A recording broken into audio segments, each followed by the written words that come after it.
open the hearing on House Bill 1320. Representative Knirk.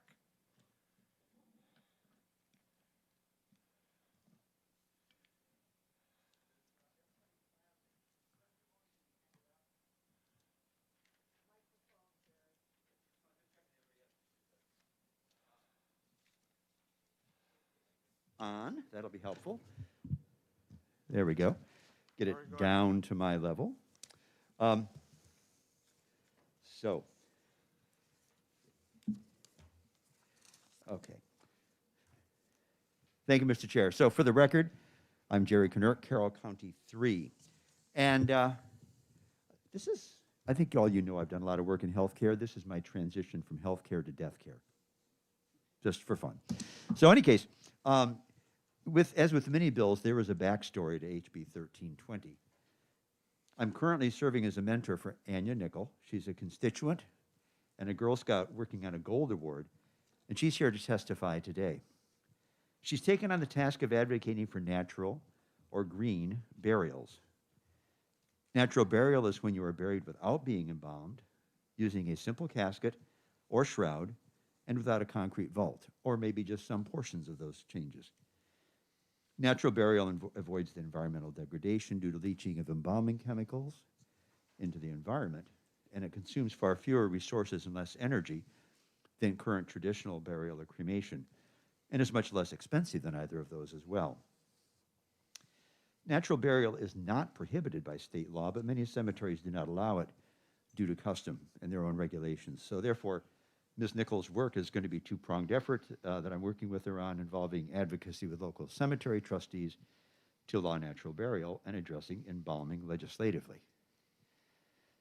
Now, it's actually kind of odd to call burial of an embalmed body in a large casket in a cement vault a traditional burial, because traditional burial for millennia, and still now in many parts of the world, is what we would call a natural burial. Embalming became much more common in the mid-19th century to allow viewing of the dead body over a short number of days. And embalmers do a fantastic job if that is desired. But embalming is not done in most of the world and is forbidden in Judaism and Islam. Now, we only have one embalming statute, at least that I've been able to find, RSA 32540A, which states, quote, "No dead human body shall be exposed to the public for a period in excess of 24 hours unless said body is properly embalmed," end quote. Now that can be kind of prone to misinterpretation both by funeral professionals and the lay people, suggesting that embalming is required when it is not. The current statute dates from 1971, is really probably not needed, and we're the only state that has this kind of unnecessary and misleading law. In addition, embalming is not really necessary from a public health point of view.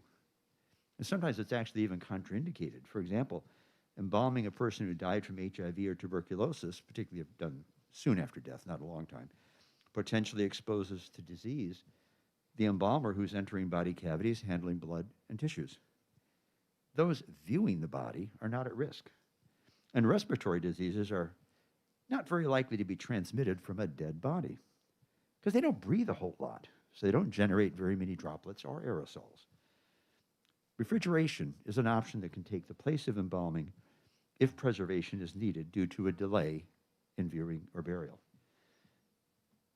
Now, the bottom line is that HB 1320 is very straightforward. It just repeals the statute. It does not prohibit embalming. Embalming will still be an option. It's an option that people can choose.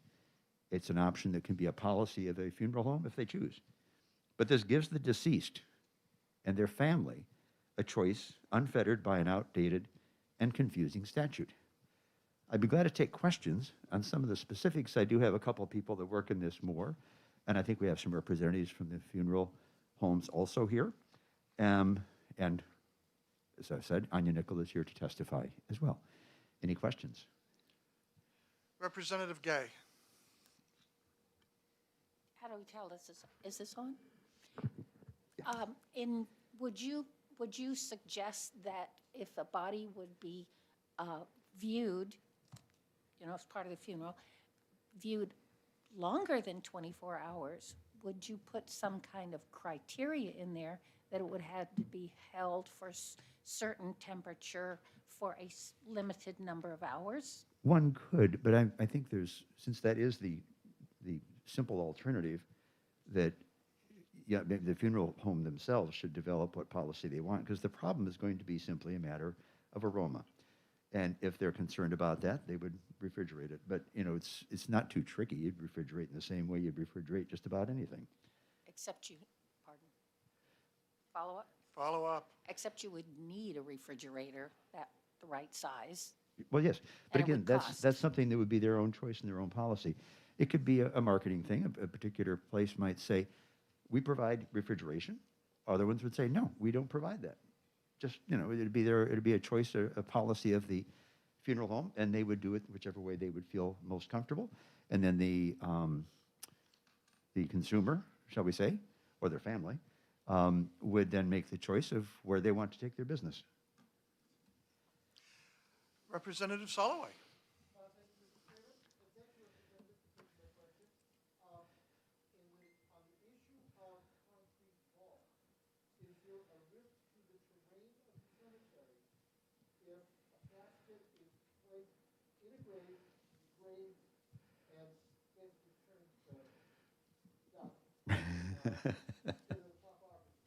Yes. Well, first of all, that really isn't germane to this bill, I should point out, because one could repeal the statute on embalming and still a cemetery may choose to have their own rules about cement vaults. That's why it's a two-pronged job for Ms. Nickel. But the issue is that that is a surmountable thing. First off, many people who are going to choose such a thing would also not choose a giant, heavy casket, mahogany casket. They might choose a shroud. So all you're doing is really adding a little matter to the soil. You're not actually taking away. And just like if anybody's ever dug a hole to put something in, and when you put it level, sure, it's going to sink. So what do? You mound it up. This isn't rocket science. You mound it. It settles over time. So that's a surmountable issue. We don't have cave-ins and things like that, and cement vaults tend to leak anyway. But again, that's a little off topic on this particular bill, but very important. Any other questions of the representative and chief sponsor? I have one. Would this, Yes, sir. would this mean that at my death, I could be buried in the ground in the chapel, memorial garden at our faith-based medical center, and there's no regulations that says my wife could not bury me in that spot? Actually, again, that's a little far afield from the scope of this bill, but I know, but you're closest guy I got to this. I think the experts behind me could conceivably answer that. But the thing is, there are rules about cemeteries. You can bury on private ground. There are distances from water sources and things like that that have to be taken into account. But it really is a rather low-impact thing, and it's what we used to do for many years. And we all know there's a lot. We're in New England. There's a lot of small private cemeteries all over the place where people were buried long time ago without embalming caskets and all that kind of stuff, or maybe a simple pine box. Thank you. Any other questions? Thank you, Representative. Thank you very much. Chair calls Anya Nickel. And please tell this Eagle Scout, what is the Girl Scout equivalent of a gold award? Can everybody hear me? Ah, Okay. So the Gold Award, like you kind of mentioned, is close to the Boy Scouts Eagle Award. okay. It is the highest honor a Girl Scout can receive, and it's supposed to leave a legacy or, a legacy behind after the Girl Scout. So Okay. it's supposed to live past her. Good. Thank you.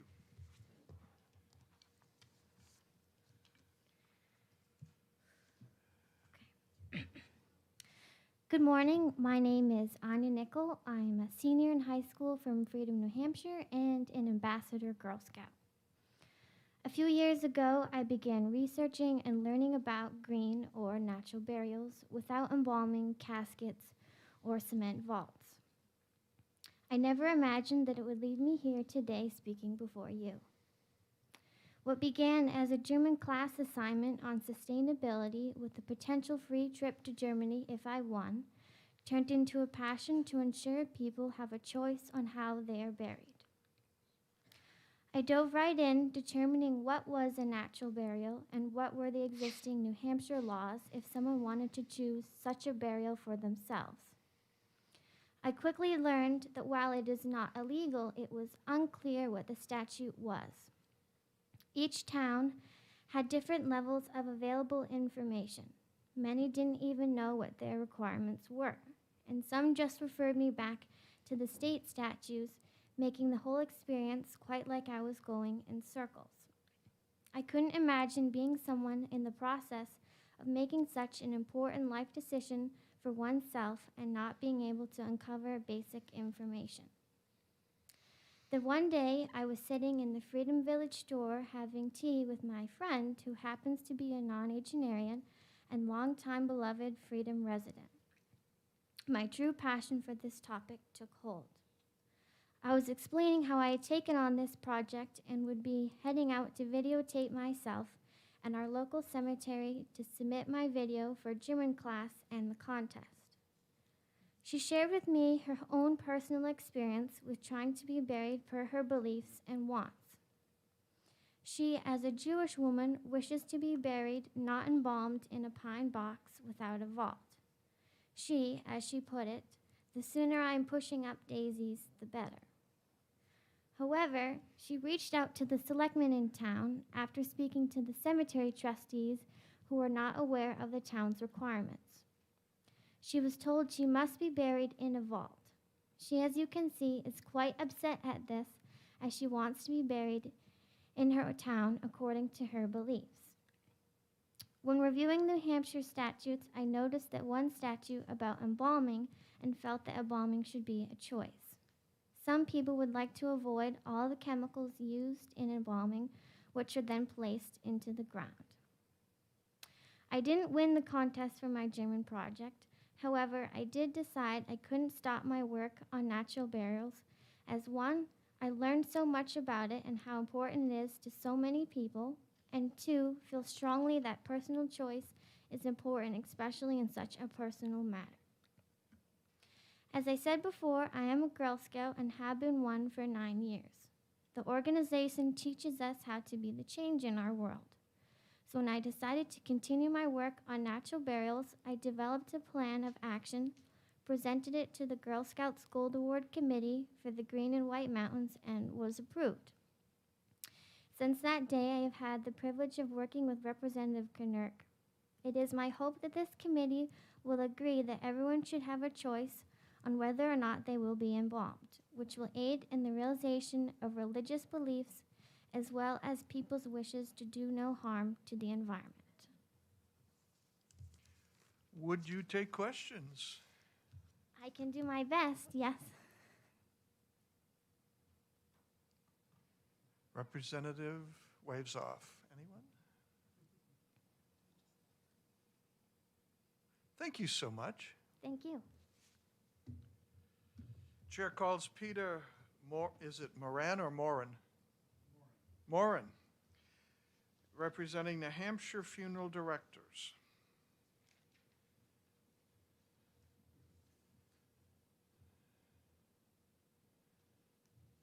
I do have copies, Mr. Chairman, of my testimony. Whoa. Oh, absolutely. Yeah.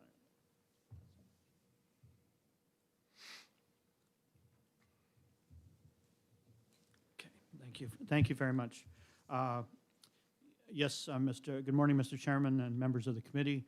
My name is Peter Moran. I am here as the Executive Director of the New Hampshire Funeral Directors and Embalmers Association, our trade association here in New Hampshire. We have members across the state. Approximately 200 individuals are licensed funeral directors and embalmers. I am myself also a licensed New Hampshire funeral director and embalmer.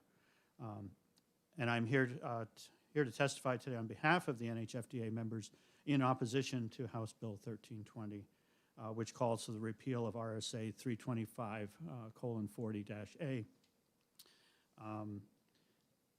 It's interesting that New Hampshire is one of, 40. There are 39 other states in the United States that have a similar requirement, either in statute or in their administrative rules. and I do have that document with me here today. It's a survey that was done nationally. And I believe that New Hampshire is, in fact, a leader in the fact that we have it in statute, because administrative rules can be changed in comparison to statute relatively easily, which statute is a much more, as you all know, a prolonged and detailed process. I also want to mention that there are many funeral directors that were unable to be here this morning that wish to be, but they are back at their homes and their communities, engaged in serving the grieving and by caring for the dead. I also would like to take a moment just to pause my testimony, as I'd be remiss if I did not address a subject which is inevitably connected to the subject of embalming. And that subject is decomposition, which is a natural process. And the reason I bring this up is because many of us here today have no doubt lost someone close to them. Someone, it could be a spouse, could be a parent, child, siblings, or family or friends. And with this consideration in mind, both from a personal and professional perspective, for the committee members and others in attendance today, I'm compelled to suggest that this hearing is not the appropriate time and place for an experienced or graphic description or discussion of decomposition. I think I'd be happy to answer those questions in another venue or personally, that sort of thing, or direct you to sources if you're interested in knowing more. I do want to point out that here in New Hampshire, according to Vital Records, is in 2021, according up into this year, there have been approximately 13,860 deaths here in New Hampshire. Now, a few thousand more of those were attributed to COVID. But in 2021, as far as I can see from my research, that there were 61 green burials. So that accounts for 13,800 other New Hampshire residents who have died, and they need to be cared for, and that's what our profession does. And although we admire, and we admire and support green burials, and have since they were first introduced here in New Hampshire. We've had a very good relationship with the folks that advocate that, and we certainly encourage any families that we work with. We help them, assist them in any way we can with home funerals, with green burials. I think there's some misinterpretation, misrepresentation here, and I do want to mention to our civics project, the young lady who spoke before me, Ms. Nickel, that anything I express here today is not personal. This is merely my position professionally, and I admire what she's doing. I myself was a political science major in school and very interested in how the whole process works, and so I applaud that. I applaud her efforts, and would certainly be able to offer my assistance if there's anything I can do to help her in this project. Basically, with that number of deaths, and there's some confusion about vaults, of course, which is a cemetery requirement. It's entirely a cemetery's decision and their rules and regulations of whether a vault is required or not. Many cemeteries do have sections where they don't require vaults, or they will make exceptions in terms of for religious and other traditions that would require a simpler burial, such as Judaism, Islam, and others. What 325:40-A does is that it's offered for the last 50 years a guidance to the public on the display, the public display or exposure to an unembalmed body for a time period, longer than 24 hours after death. And what this guidance really does is that it helps the families make perhaps what could be unfortunate choices. Given the unpleasant realities that accompany decomposition, which is a natural process. And I'm not going to get into any more detail at this time. It also helps reduce the liability on funeral homes, because if we were to provide services that we weren't comfortable with or felt pressured by family, the idea of exposure in terms of mental anguish and suffering would be severe, and that liability on both funeral directors as individuals and as funeral homes as small businesses here in New Hampshire. Now, a lot of funeral homes do have refrigeration, many don't. I know it's been grandfathered, and that it would be a financial burden on the funeral home to have to be required to do that. The other concern we have is that the repeal of this statute is going to have a ripple effect on the administrative rules that receive their authority from this statute. And there's one in particular about embalming requirements for winter entombments. Here in New Hampshire, many, many, many cemeteries are closed for the winter. They're inaccessible even in good weather.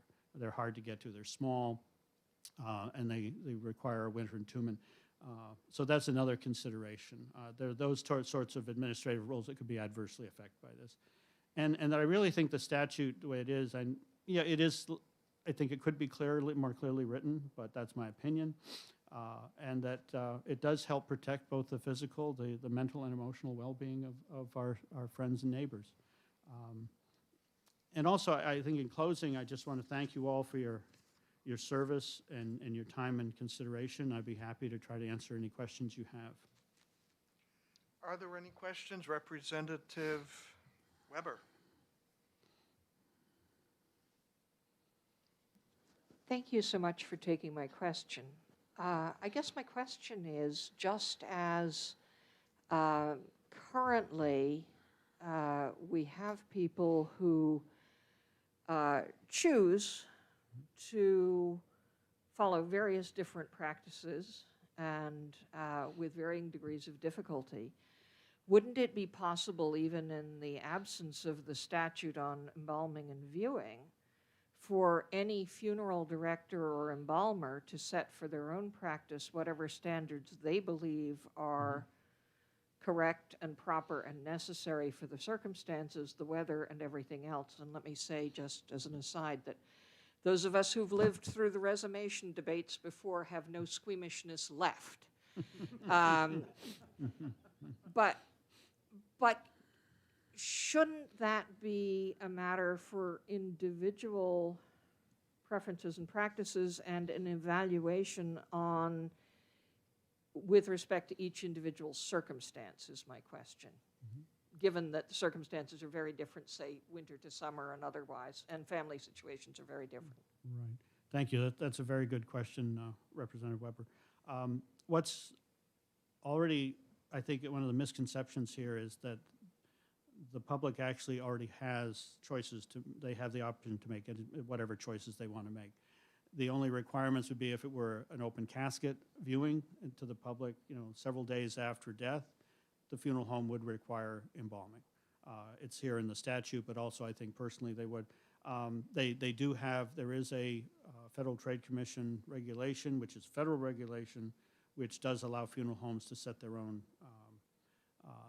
requirements for what services they provide that will require embalming. But the public actually has the option to have other services, whether it be a closed casket. Many cases that's the case. Closed casket, if they choose cremation, whether they have services or not. And I think in response to your question, more detail is that it's very hard to predict how each individual body is going to respond.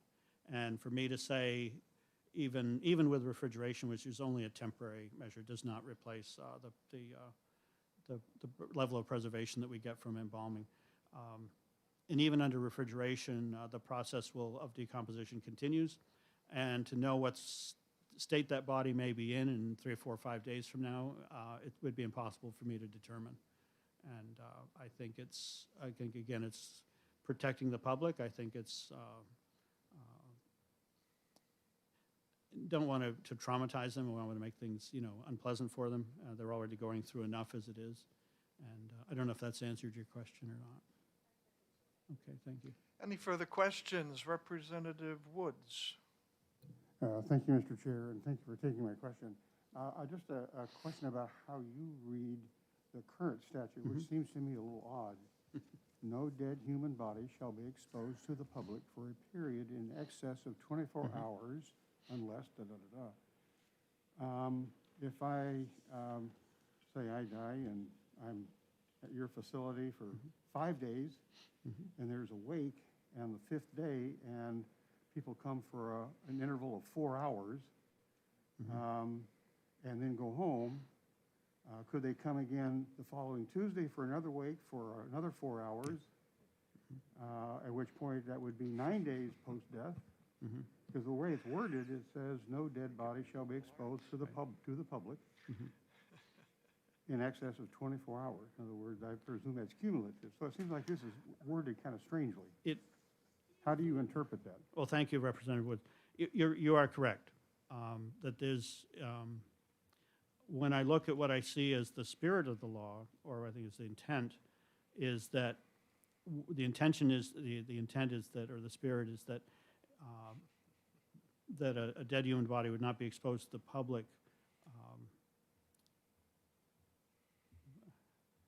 after they've been dead for more than 24 hours, from the time of death. Like that's the way, that's the clarification, that's the way I believe it should be. Okay. It is confusing. It is not a cumulative time amount of the viewings and so forth and that. If the body were embalmed and you had a viewing, had a calling hours on Friday and then you wanted to do it again Sunday or Monday, you could definitely, of course you could do that. Yeah. Follow up?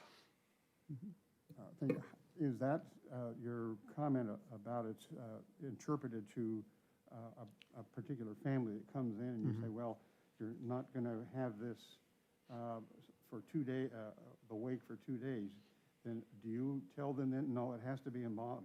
The law requires it to be embalmed within 24 hours? Is that how you present that? Not embalmed within 24 hours, but embalmed if the individual is going to be exposed to the public after the 24 hours from the time of death. Thank you. Representative Leon. Thank you, Mr. Chairman, and thank you for being here and taking our questions. Very welcome. I see that the rulemaking authority actually is in 325.9, so that would remain, and there would be the ethical and professional standards. So my question is, if right now the faith communities, Judaism and Islam, if right now they are limited from having open casket viewings, if they are not embalming the bodies, and if this might be something where certain subsets of the professional community might adopt this, but everybody else might stay with what's currently in statute? Well, thank you, Representative, for your question. In both of those traditions, they strictly forbid a viewing of the body. The body is in a closed container, an Aaron in the Jewish tradition, but even in Islam, they are not exposed to, they're not viewable or exposed to the public in any way. In terms of like conservative Judaism, that is the case there. So it wouldn't affect them anyway. They would not be embalmed to start with because of their religious traditions and that, or law. Thank Right. you. I You're just welcome. wanted to make sure to protect traditions I don't know quite as well as my I own. agree, and we serve all of those communities, and yes, so yeah, there is that. So, right. Thank you. Representative Cannon. Thank you, Mr. Chair. Thank you, Mr. Morton, for taking my question. Would this bill limit in any way what a funeral home could share with the family about the potential issues with displaying a body for longer than 24 hours? If I understand your question, Representative Kennedy, would it prevent us from explaining that? Right. No, of course it wouldn't. Personally, as I said, not everyone has the experience of Representative Weber from the Resumation hearings years ago. It would be, it's also a conversation that I do have on occasion. It's not a regular one I have with families, but I'm always very, very, very guarded in how I explain that, and that what the need for that, and having a statute that says we have this requirement is helpful in that respect. It's really, I've never had a family argue or ask when they understand that, well, I can't really guarantee what your loved one's going to look like, and I really can't do that. And frankly, I wouldn't want to. And it would expose me to tremendous liability. Follow up? Any other questions? Representative Shapiro. Yes, thank you, Mr. Chairman, and thank you for taking my question. Can you hear me now? Yes. Okay. So I do believe there are certain Buddhist traditions which do have viewings of a body or sitting with the body for an extensive period of time after death. And I was just wondering, and I apologize if this was covered, I did come in late, if the statute as it's written currently, does it only apply to viewings in funeral homes? Or if these viewings are done elsewhere in a place of worship or in a home, does the statute still apply? Well, I don't know if I'm qualified to make that distinction in terms of the interpretation of the statute. I've done Buddhist services with just the situation which you have described, where the individual who was from Tibet, he'd been under hospice care, he remained at home after his death, and the monks from a local temple came for 3 days to pray. As we all know, maybe with Thich Nhat Hanh now. I myself am a Buddhist. What I think in a case like that, what the family chooses, and in that is, again, I would regard that as being exposed to the public. That would be more of what I would think. I would interpret as a private service. We have home funerals where people might use dry ice or other means. Again, I'm not the embalming police here. This is not. I think this may be more towards like those public, what I would consider a public venue. Thank you very much. Any other Thank you, sir. questions? Representative Gay.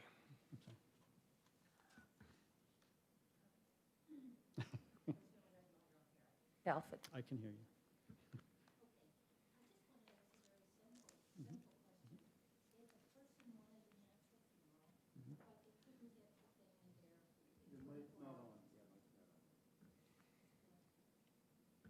How's that? Perfect. The red button. If the family wanted to have a natural funeral, but they could not get their family all together in 24 hours, would refrigeration function okay if it was 48 or 72 hours in your experience? Well, thank you, Representative Gay, for your question. Again, that's every case, every individual that we care for that's in our care has the potential of being a very different scenario. I mean, there are different considerations in terms of the cause of death, the size, weight of the individual. There are things that can affect how well that would work. And so it's hard for me to determine whether, now are you talking about a service at the funeral home right now, or is it, would this be in their own home or funeral home? I can answer this personally. I can't answer for every funeral director. I would be more comfortable if they were embalmed, if it was going to be 3 or 4 days later. Yeah. Follow up. Can you, I'm still trying to learn the law. So is it okay to have a closed, if you had a casket, could you have a closed casket? Is this 24-hour limit currently just for an open casket, or does it apply to closed too? You're absolutely correct. It only applies to like a public viewing, an open casket. Both of my parents, their wish was not to be embalmed, to have no public viewing. We did have calling hours with a closed casket. There are other means of things that, preparation that can be done, but they're in a closed casket, so they're not exposed to the public, and other precautions are taken. And I respected their wishes, and and that we have services with that all the time. How long? How many days? Thank you very much. Appreciate your testimony. Several. We've got to Many, move on. yeah. And the chair now calls Lee Webster, the Hampshire Funeral Resources Education and Advocacy, it says. And you are here to support the bill. Correct. Yes, it's a long name. Good morning. My name is Lee Webster. I'm the Director of New Hampshire Funeral Resources Education and Advocacy. We also call this New Hampshire Free, just to have a nice acronym. At a family barbecue a few years ago, I was the one getting the grilling about home funerals and green burials from my aunt, who'd lost her husband a couple of years before. When I explained the New Hampshire embalming law to her, she was devastated to learn that my uncle needn't have been embalmed. I didn't want that, she told me. but they said we had to, that it was the law. Over the past 15 years, leading New Hampshire Free and several other related national nonprofits, I've heard countless similar stories firsthand from people, accompanied by tears of anger and guilt and panic about how they'll pay for it. And I've spoken with many conscientious New Hampshire funeral directors who are well aware that this law does not require embalming 24 hours after a death. It's common misinterpretation. At issue here is the difference between business policy and the law. Most funeral businesses have in-house policies that require embalming before public viewings that last any period of time, and that's perfectly within their rights as business owners. For instance, quote, "It's our policy to require embalming if a body is to be held in our facility for over 48 hours," end quote, appears on several New Hampshire funeral price lists. But this bill isn't about a business policy, it's about a law. And the law says that proper embalming is only required in the event that a body is going to be exposed to the public in excess of 24 hours. The law doesn't say what constitutes a proper embalming or anything about the time from death to the procedure. It only states the public viewing period. And still you'll find some New Hampshire general price lists that erroneously state, quote, "Embalming is required if viewing occurs more than 24 hours after the death, per New Hampshire RSA 32540A, end quote. Many people have reported to me having heard similar claims in funeral arrangements conferences.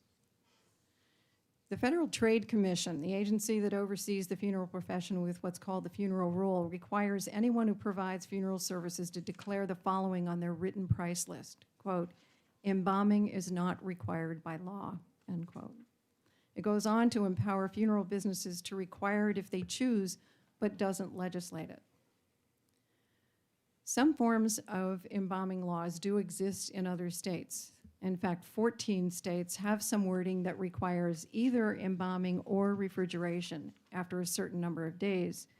About half of the states don't mention in the law embalming whatsoever. New Hampshire stands alone in requiring embalming for a day and night-long viewing of a body. Here in New Hampshire, cemeteries often use outdoor storage until the spring burial season for those who die during the time when the ground is frozen. An embalming fluid manufacturer recently confirmed to me that the preservative effects of conventional formaldehyde-based embalming last about 2 weeks. What then is preserving the bodies in the winter? It's the cold.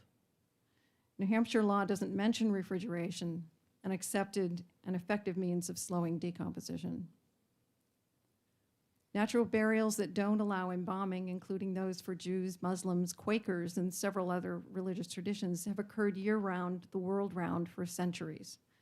Sextons in northern natural cemeteries routinely clear snow, thaw frost when necessary, dig and close graves in winter. The choice of whether to offer burial in winter in New Hampshire municipal cemeteries rests solely with our elected trustees who write and enforce each town's cemetery bylaws. Their choice to limit burial in winter is not a good enough reason to limit New Hampshire citizens' right to say no to embalming. One more observation. New Hampshire law confers full custody and control of a dead body to the next of kin in RSA 290:17. Can this be true if another law takes that control out of their hands? To take it a step further, some might also consider the state compelling its citizens to pay for a family member to undergo embalming for any reason, an infringement on their family privacy rights. Leaving this law in the books keeps the door open for continued misrepresentation that has already led to the limiting of personal choice and created immeasurable financial and emotional hardship for some New Hampshire citizens. Removing it will not affect the rights of funeral professionals to offer or even require embalming in their place of business, but it will provide clearer choice for consumers and the families being served. Thank you. Ms. Webster, would you take questions? Certainly. Anyone have a question?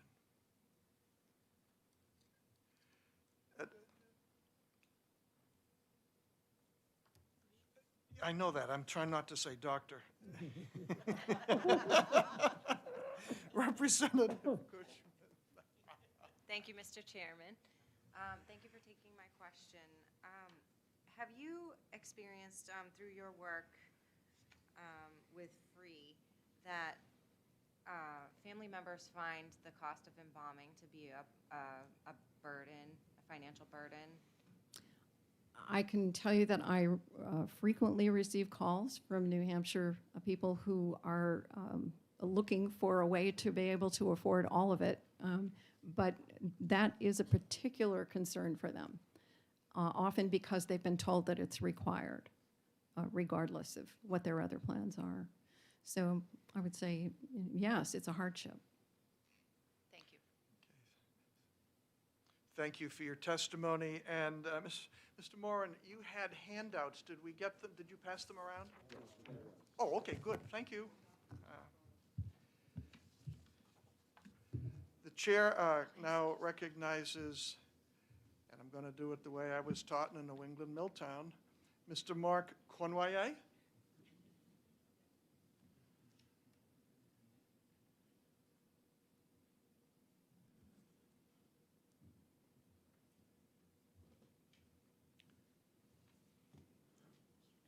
Am I right on Cornwallet? That's the old French way. We've anglicized it a bit, Marc Cournoyer. Okay. But thank you, thank you. I'm a fellow Eagle Scout as well, and I appreciate your service as well as but again, I'm here, 30-year funeral director and embalmer here in New Hampshire. I did submit my testimony in writing last evening, and I would like to make myself available to answer any questions pertaining to that. I do want to state very clearly, we're here, I'm here in opposition of the bill. There is a common misunderstanding that embalming is required. It is not. It is very infrequently not required, but there are always instances that arise that do, it is the best practice or best choice of care to help satisfy a family's request. To take the requirement out of the RSA would allow a family to decline what might be the most appropriate approach to satisfying their requests. So that's my concern, and you know, those overall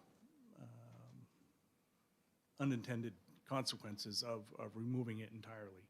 Rewriting or amending the bill to be clearer for the public would be wonderful, but to eliminate that requirement is a concern. I have a question for you, sir. I've been ordained for 47 years, so I have been part of at least 200 funerals in that capacity. And probably about a third of them, I accompanied the family in their initial visit to the funeral home. I don't ever recall a funeral director saying that there were a variety of choices, such as green burial or these things. Only once did a family ask, and they were very quickly talked out of it with an intention. I'm not saying that's you. I'm not saying that's New Hampshire. I've only done a handful of funerals in New Hampshire. But I am saying that it is not my experience that funeral directors, as a rule, present anything other than what is their preferred way of doing business. So my question is, would you believe that my experience, even though it's considerable, is an outlier? Well, thank you for your question. I would feel that way. The funeral directors, and forgive me for not saying before, I have served on the New Hampshire Funeral Directors Association. I've also served nationally with National Funeral Directors Association as a liaison between New Hampshire and the national. I would think that's a rarity. The funeral directors that I'm much more familiar with have always been upfront with families regarding choices. Personally, even though alkaline hydrolysis is not allowed here in New Hampshire, I've even helped families acquire those services in Maine. Most funeral homes, most funeral directors would be more of a concierge in trying to meet anyone's request instead of declining any part of care for any reason. That was only, my follow-up is that was only in one occasion that it was lobbied against. The rest of the time, it wasn't mentioned at all. So, anyway, Representative Weber. Thank you, Mr. Chair, and thank you for taking my question. It's awfully hard when you can't see people's faces, I know. It is. I'm kind of interested in following up on your statement, if I understood it correctly, about taking this out of the statute might interfere with a family's most appropriate way of honoring their decedent's wishes. And I'm trying to figure out how taking this out of the statute would in any way interfere with a family's desires, because clearly if a family wants embalming, they may have embalming. Clearly, if a family wants a viewing a number of days in the future so that others can get there, that is a discussion that must be had with the funeral home about what is appropriate and what is not appropriate and what their choices are under those circumstances. But I don't see how repealing the statute could in any way interfere with the family making the most important choices. Wouldn't necessarily interfere, thank you for your question. It wouldn't necessarily interfere with their choices. I don't believe it would interfere with their choices. It would be, like in the case of organ donation or autopsies, the organ bank organ donation is such a great gift of life. And they do share with each donor's family that they can see their loved one again after that process. And if they're able to, decline, if it's not a requirement in any way, shape, or form, if they're able to decline that type of care after a donation, just for an example, it's not going to be a very pleasant goodbye for that family.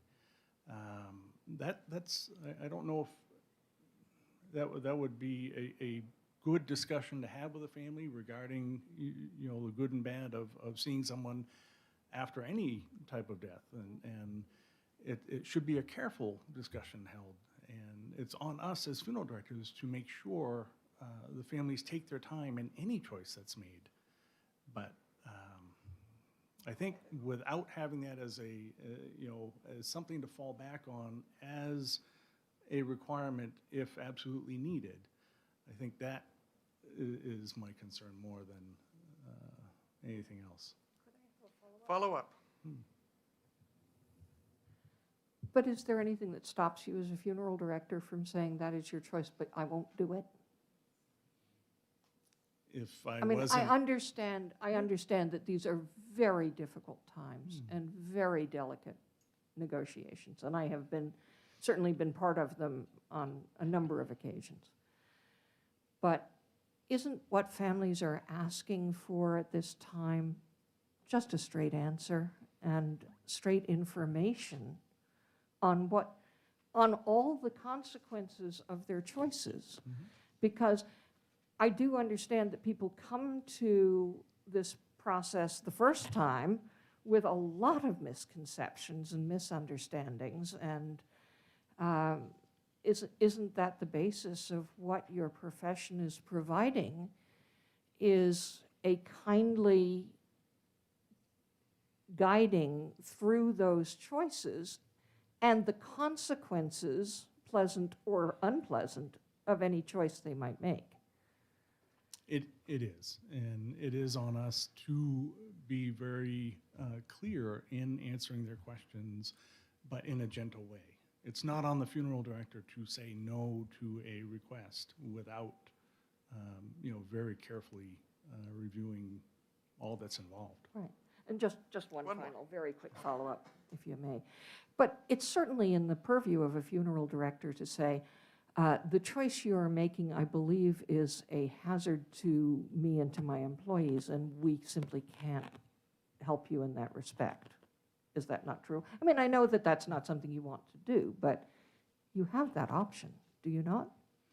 We do. We have the option of not helping the medical examiner. We have the option of all of this, but it's not an option that any of us are ever comfortable even going near. I saw another hand. You're waving off. Okay, thank you, sir. Appreciate your Thank testimony. you all. Thank you. The chair calls up Susan Hopkins, New Hampshire State Board of Funeral Directors, and it's abbreviated, but I'm going to take a stab at it. It's embalmers. That is correct. And I do have copies. Good morning, Chairman Pearson and members of the committee. My name is Susan Hopkins, and I've been a licensed funeral director and embalmer in the state of New Hampshire for the past 20 years. I own a business in Salem, and I am a current member of the New Hampshire State Board of Funeral Directors and Embalmers. I do want to state that no state currently requires embalming of every person who has passed away. The State Board of Funeral Directors and Embalmers are opposed to changing the embalming statute, RSA 32540A. We don't know how the repeal of this statute would impact the administrative rules and the legacy of funeral service. Funeral service has not changed much in decades, and embalming remains the only way to temporarily preserve a deceased person for viewing. Embalming doesn't stop a deceased person from returning to their natural state. It only slows down the process. Embalming sanitizes and temporarily preserves a deceased person to allow family members and friends the opportunity to have a private or public viewing if they choose. Embalming is not mandatory and currently is not required if the family chooses a service with a closed casket or cremation prior to any funeral services. There has been some discussion about green burial, and I can't speak to every town, but in the town of Salem, there is no cemetery that would allow green burials. There is also in Salem no cemetery that would allow a Jewish person to be buried in their faith tradition, but there are certainly other, mostly Jewish cemeteries or other cemeteries of faith tradition where people can have their loved ones buried in their faith tradition that they would like. For me personally, the biggest issues are public safety around the natural decomposition process and the mental health of families that we are honored to serve. I am about to give a graphic explanation of what happens when someone passes away, but I think it's important for you to understand the process, and it's necessary to understand the consequence of repealing this legislation. When a person passes away, decomposition begins within several minutes with a process called autolysis, or self-digestion. Chemical reactions occur, enzymes digest cell walls, tissues and organs break down, discoloration occurs, rigor mortis sets in, bacteria spreads throughout the body, gases build up, and the pressure causes fluids to leak out.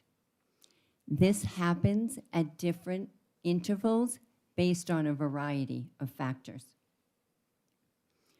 We do not want to traumatize families if they witness any consequence of the decomposition process.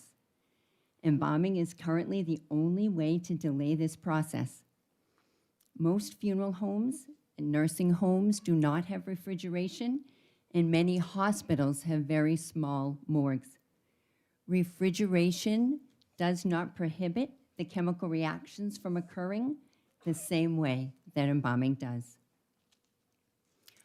Often, when death occurs suddenly in a hospital or nursing home, family and friends may have minimal contact with them. Due to the current pandemic, it is not in the best interest of the public to view people that have died of COVID-19 without their being embalmed. Families may not have been able to visit with their loved ones in their last days because they are in isolation. It is difficult to place a value on comfort. It is a treasured gift for families to safely have the opportunity to say goodbye to their loved ones. Families are often relieved to see their loved ones at peace. This also helps with the grieving process. And when I personally meet with a family, I ask them what type of service they are interested in. And many times embalming is not involved. And that, of course, every family should have what they want. And we do need to have discussions about what families would choose. These are just a few of the reasons that I urge you to find House Bill 1320 inexpedient to legislate. Thank you. Thank you, Ms. Hopkins. Are there any questions? Representative Shapiro. Thank you. Thank you, Mr. Chairman, and thank you for taking this question. I'm trying to discern whether the consequence that people refer to, maybe an unintended consequence, is that a public health consequence? Is there a danger of someone becoming ill or harmed from a decomposing body? Or is the consequence that we're discussing one of potential psychological damage or trauma? And if that is the case, are we trying to protect someone from themselves when people should really have the opportunity to make those decisions themselves? They currently do have the opportunity to make those decisions in what they want, but as Mark Knoyer mentioned, if somebody does choose to donate organs or an autopsy is required, that is not a good situation for family members to view. You know, trying to be delicate, and we would have to have that discussion with people. And to your point, Representative Pearson, as a member of the New Hampshire State Board of Funeral Directors and Embalmers, I and members of the board go around to different funeral homes and inspect their paperwork. And every price list and there is documentation that states embalming is not required.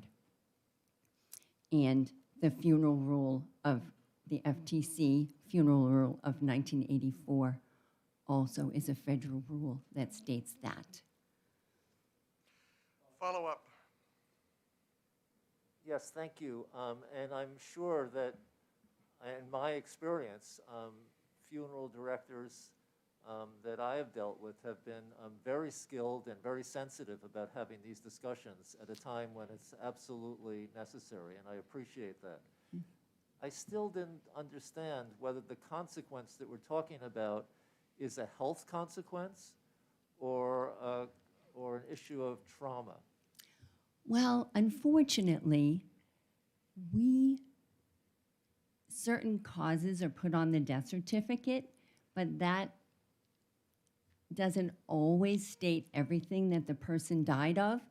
And with the current pandemic, the rules keep changing about what is safe and what isn't safe. And I would say we can't say for sure we don't always know what sort of medications, chemotherapy, the half-life, all of that. We are not aware of all of that. So I'm not trying to avoid the question, but I just don't have the medical background, and we're not informed with all of the medications that were put into their bodies prior to us having them in our funeral homes. And with respect to autopsies and organ donation, that would be more of a traumatic experience. I saw Thank hands you. over this side of the playground. Yes, Representative Cushman. Thank you, Mr. Chairman. Thank you for taking my question. So I'm trying to understand, you said it wouldn't be a good situation for a unembalmed viewing after an autopsy or an organ donation. And you mentioned, you know, that there may be some issue of trauma in your testimony. And I'm wondering why we should continue to not allow there to be a choice, because I consider that some families may be traumatized by not having the option of having a viewing in any situation. You know, and many are willing to face the reality of death, whether it's after an autopsy or an organ donation or an accident. Many are willing to face that, and many just want to honor their loved one's wishes, and removing the ability to choose would also result in trauma. It doesn't remove the ability to choose.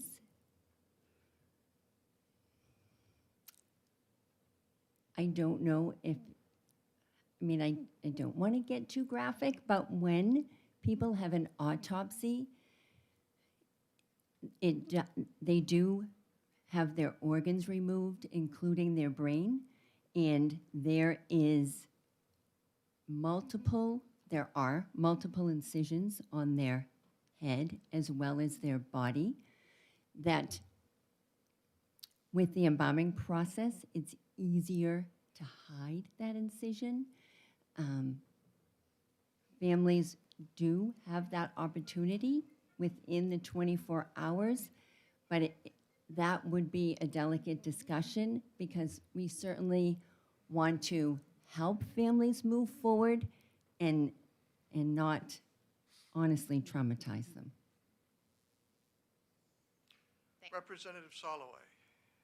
Thank you, Mr. Chairman. Thank you, Ms. Hopkins, for coming. Just a very quick question. It's a follow-up to Representative Shapiro's question, which I think is quite incisive. He asked whether we were dealing with issues of grief or issues of public health. Were you practicing at the time that we got the first Ebola cases that came to this country, or sudden acute respiratory syndrome, SARS? And did you get directives from the Department of Public Health or any other agency on how to potentially deal with bodies that had died of these causes? We do get some directives, but things change as information becomes aware. And that's the difficult position that funeral directors would be in, just looking at the recent COVID pandemic, all of the changes that have been made. We want to keep everyone safe, and there are options to do that currently. Thank you. Good, okay, and we're going to have to really pick up speed as we come to close here. So just one question with no follow-up, please. Okay? How long, excuse me, how long would you feel comfortable? And could you choose not to offer the service?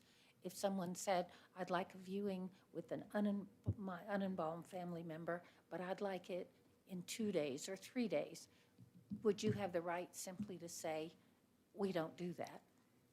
We would be able to have that right. And as Peter Morin previously stated, there isn't an exact science about how decomposition occurs. It's a variety of factors that we don't have time to go into today. Thank you, and thank you so much for coming. Thank you for your time. The last pink card I have is from Josh Slocum from the Funeral Consumers Alliance. Thank you. Good morning. Funeral Consumers Alliance is a nonprofit educational organization. Think of us like we were Consumer Reports magazine, but focused only on the end-of-life transaction. I'll go quickly through my testimony, but I did want to offer a correction to what I think are some misunderstandings that were introduced earlier. It is not the case that 39 other states have a law on their books that requires embalming for viewing a body. I know this because I am the co-author of a book called Final Rights, which is a compendium of state laws, all 50 states in the district, on funeral and burial law written from a consumer perspective. New Hampshire is the only state I am aware of in updating this research that has a law that claims that embalming is necessary in a period in excess of 24 hours. I would also like to state it is simply not the case that this is a public health issue. The Centers for Disease Control, the World Health Organization, the Pan American Health Organization have all repeatedly, clearly stated that simply viewing an unembalmed body is not a public health problem. We are all viewing each other right now in this room. This is a mass viewing. We are not worried that because we are unembalmed, that we are going to be a danger to each other. HB 1320 is about freedom of choice. This bill would remove New Hampshire's unique statutory requirement that any body displayed to the public in excess of 24 hours be embalmed. As others have noted, the statute is confusingly written. When you read it, you're not sure if it means one of two very different things. Number one, once 24 hours has passed since death, any body that is going to be looked at has to be embalmed. Or, number two, any body viewed by the public for a cumulative duration of more than 24 hours must be embalmed. We cannot tell from the statutory language. And this ambiguity has led to some New Hampshire funeral homes stating that embalming is required by law in order for the family to view the body if it takes place more than a day after death. Since it is practically impossible to organize a viewing within 24 hours of death for most families, these families are forced to pay for a process that they may not want and they may not be able to afford. And I'd like to highlight here, it is not uncommon to see a price tag of between $700 and $1,200 for embalming. I don't know how everyone else in this room is fixed financially, but for a lot of families, that's quite a significant outlay of cash.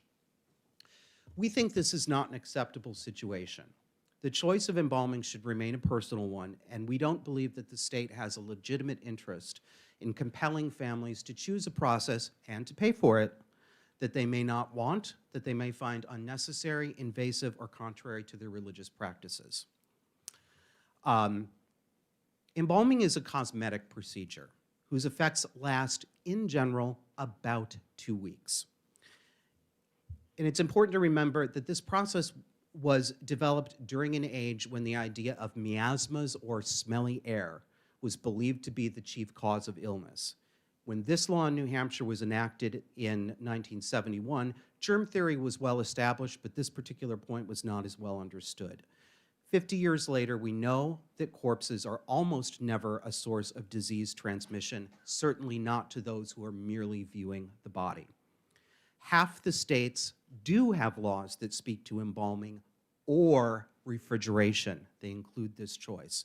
None require it as a matter of course. HB 1320 would simply restore this choice to families where we believe it should be. The bill does not take away any options from any party to this transaction. It does not bar funeral homes from requiring embalming if they choose for a public viewing. Most funeral homes already do make this choice. We're not asking the state to stop funeral homes from setting their own policies. We are asking the state to remove a confusingly written law that has been misused by a minority of funeral homes to compel a purchase that some families don't want to make. There are times when embalming is the most practical choice, and if it's desired by the family, they should have that choice. But there are other options, such as cold storage or mechanical refrigeration, that solve problems having to do with preservation. No funeral home and no family in New Hampshire will be bereft of options if this law is passed. And I thank you very much for allowing my testimony. Representative McKay. Thank you, Mr. Chairman. Is this working? But we've done a lot of work with end-of-life decisions. In fact, I just did that with my will. It seems to me we're hearing about the decisions of those who are still alive instead of the decisions about the person that's dying. And that I would prefer, and I'm getting close to it because of my age, to be thinking about this. I would like to have some say in that funeral or the whole process. So I did go to my local funeral home. It's people that I've known for a long time, but it seemed to me they were mostly talking about money and that I should get insurance and raise $8,000 so that nobody has to take that burden. But I didn't have much information about my decision about what I want done at that funeral. Do you have any thoughts about that? And maybe that should be included in legislation. Well, I think there are ways for people to have influence over what funeral choices are carried out after their death. I think that's probably something better addressed in a separate conversation because I don't believe it's something this bill could practically address. But if you'd like to give Funeral Consumers Alliance a call, you and I can talk about that. I'm happy to help anyone. Thank you. Thank you very much. This card just came to me. They should come earlier, and I will accept no further pink cards. David Bryant, you asked for 3 minutes. I will allow you 3 minutes representing Bryant Funeral Homes and Crematory.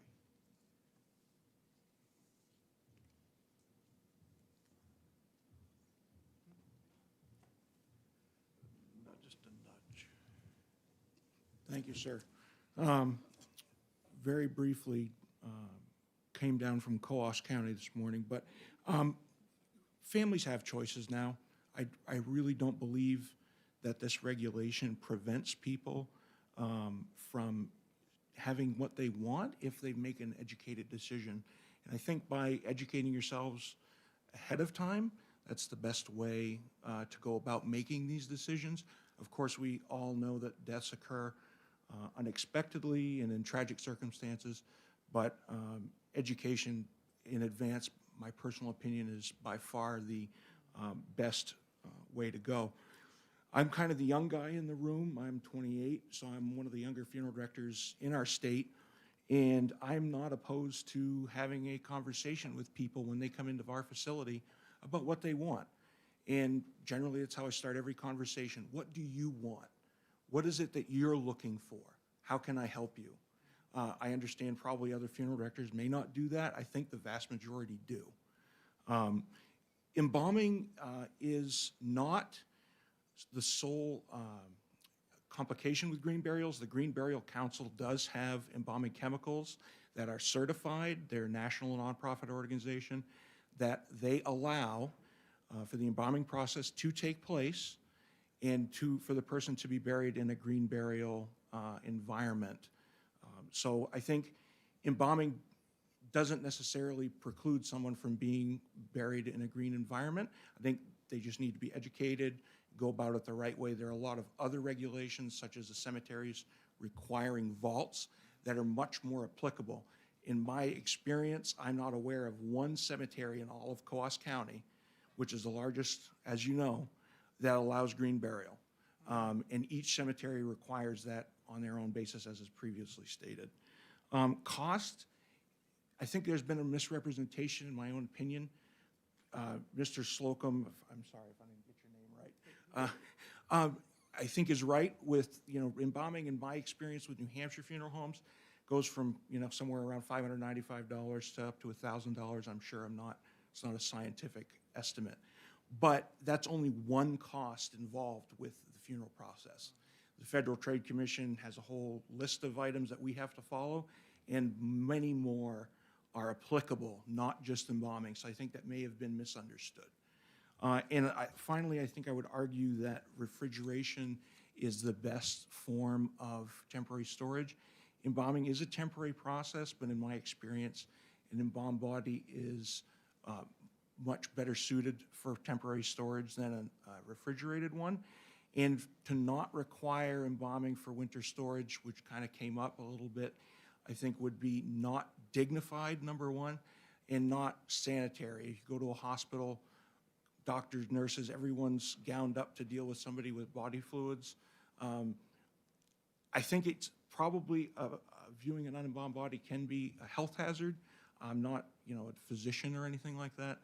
I think it could be. I think it's more often than not a psychological type of issue. But I would say that refrigeration is not the be-all, end-all.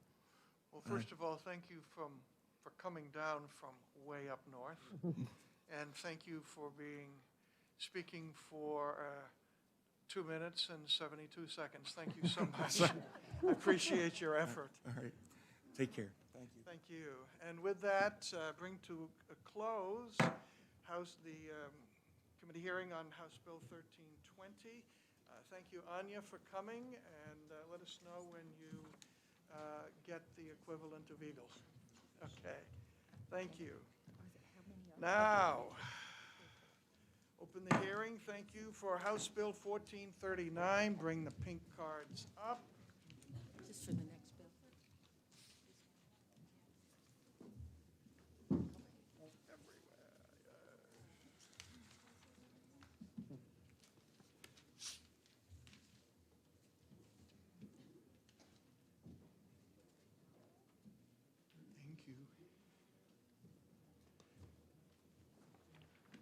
And the chair recognizes the prime sponsor. Let me see if I get the last name right. I've been on a losing streak on that. Kim Rice.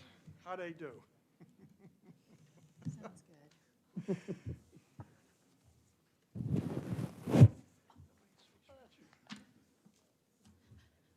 Thank you, Mr. Chairman and members of the committee.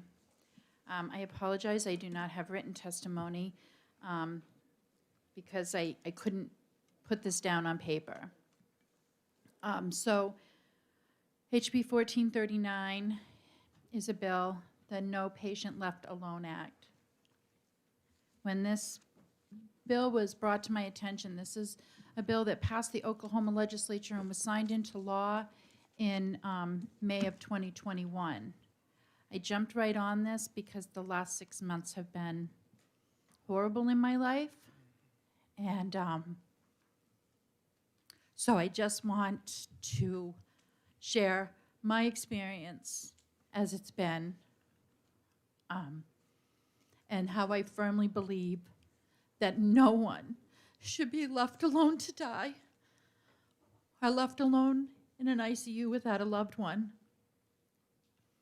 I do believe it makes a difference, and I will die on that sword. So in September, my mother passed away. A month and a half later, my 86-year-old stepfather, whom I had to go check on frequently because he lived in Rochester and was stubborn and wouldn't come and live with us, had fallen. So I called an ambulance. He was taken to the hospital and sent home. That I got him into bed and said, I'll be back in the morning. In the morning, I got there, he had fallen again. So I called an ambulance and took him to a different hospital. And I am his DPOA. So sitting in the hospital room with him until he got a positive COVID test. Then they kicked me out.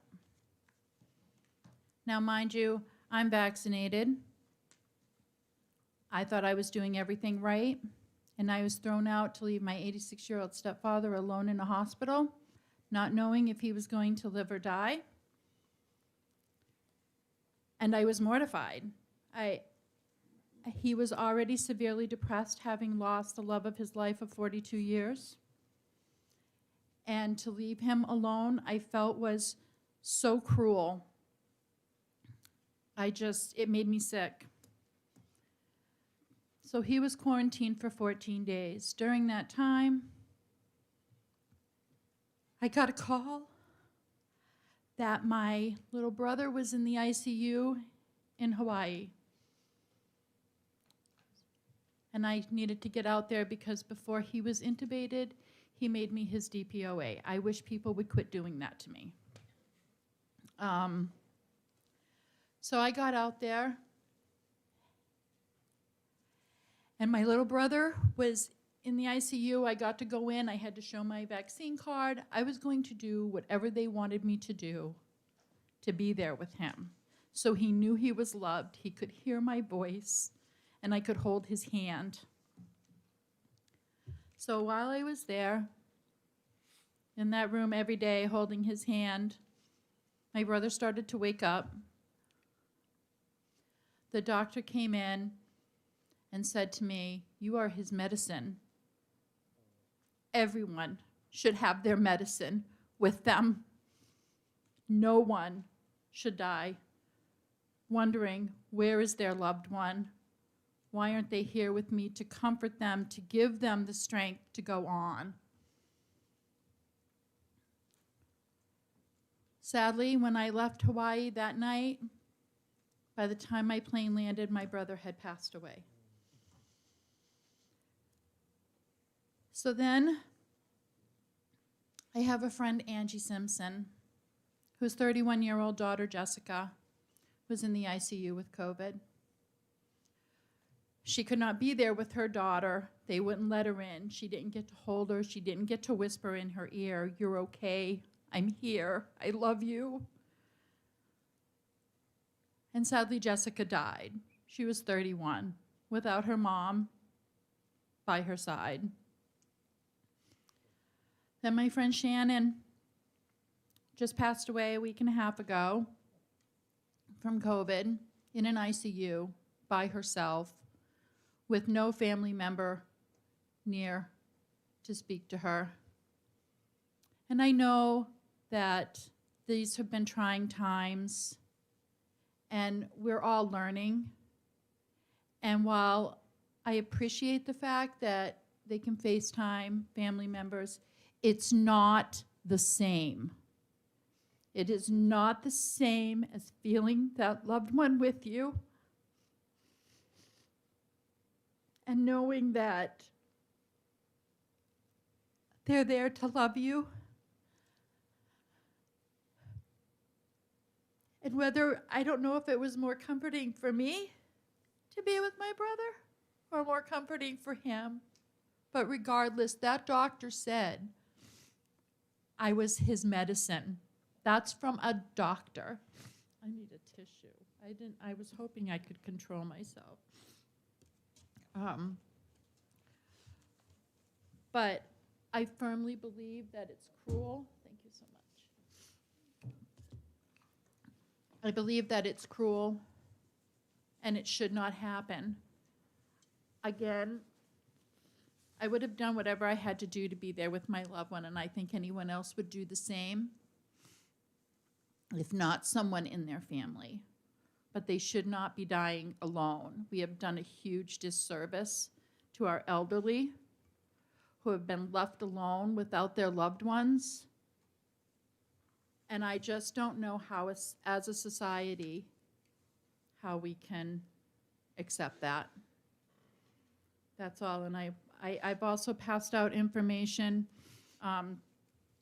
regarding the law in Oklahoma and regarding a couple from, I believe it was Chicago, whose newborn baby tested positive for COVID, and they wouldn't let the mother near it to even nurse it.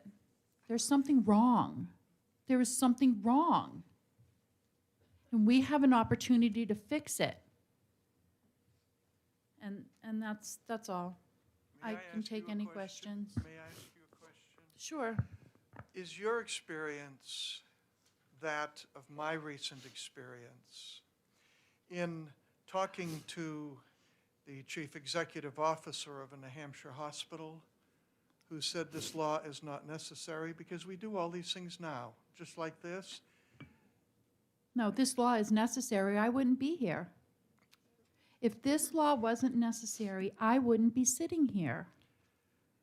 My follow-up would be, then this law is no threat to a hospital who's already doing it. Absolutely But it not. might be a threat to the ones who aren't. Correct. Is that your experience? That is my experience. Thank you. Thank you. Any other questions? Representative Acton. Thank you, Mr. Chair, and thank you, Representative, for taking my question. I thought that we, as a society, had saw how bad this was in the early days of COVID, and this had changed, so it wasn't being done anymore. But you're saying that just 2 weeks ago you were denied to see someone. Is that? This has been, my mother passed away September 4th. Since September 4th, I have dealt with more nurses, hospitals than I ever cared to in my entire life, okay? And I can tell you that Shannon's family was not allowed to see her. And this was a week and a half ago.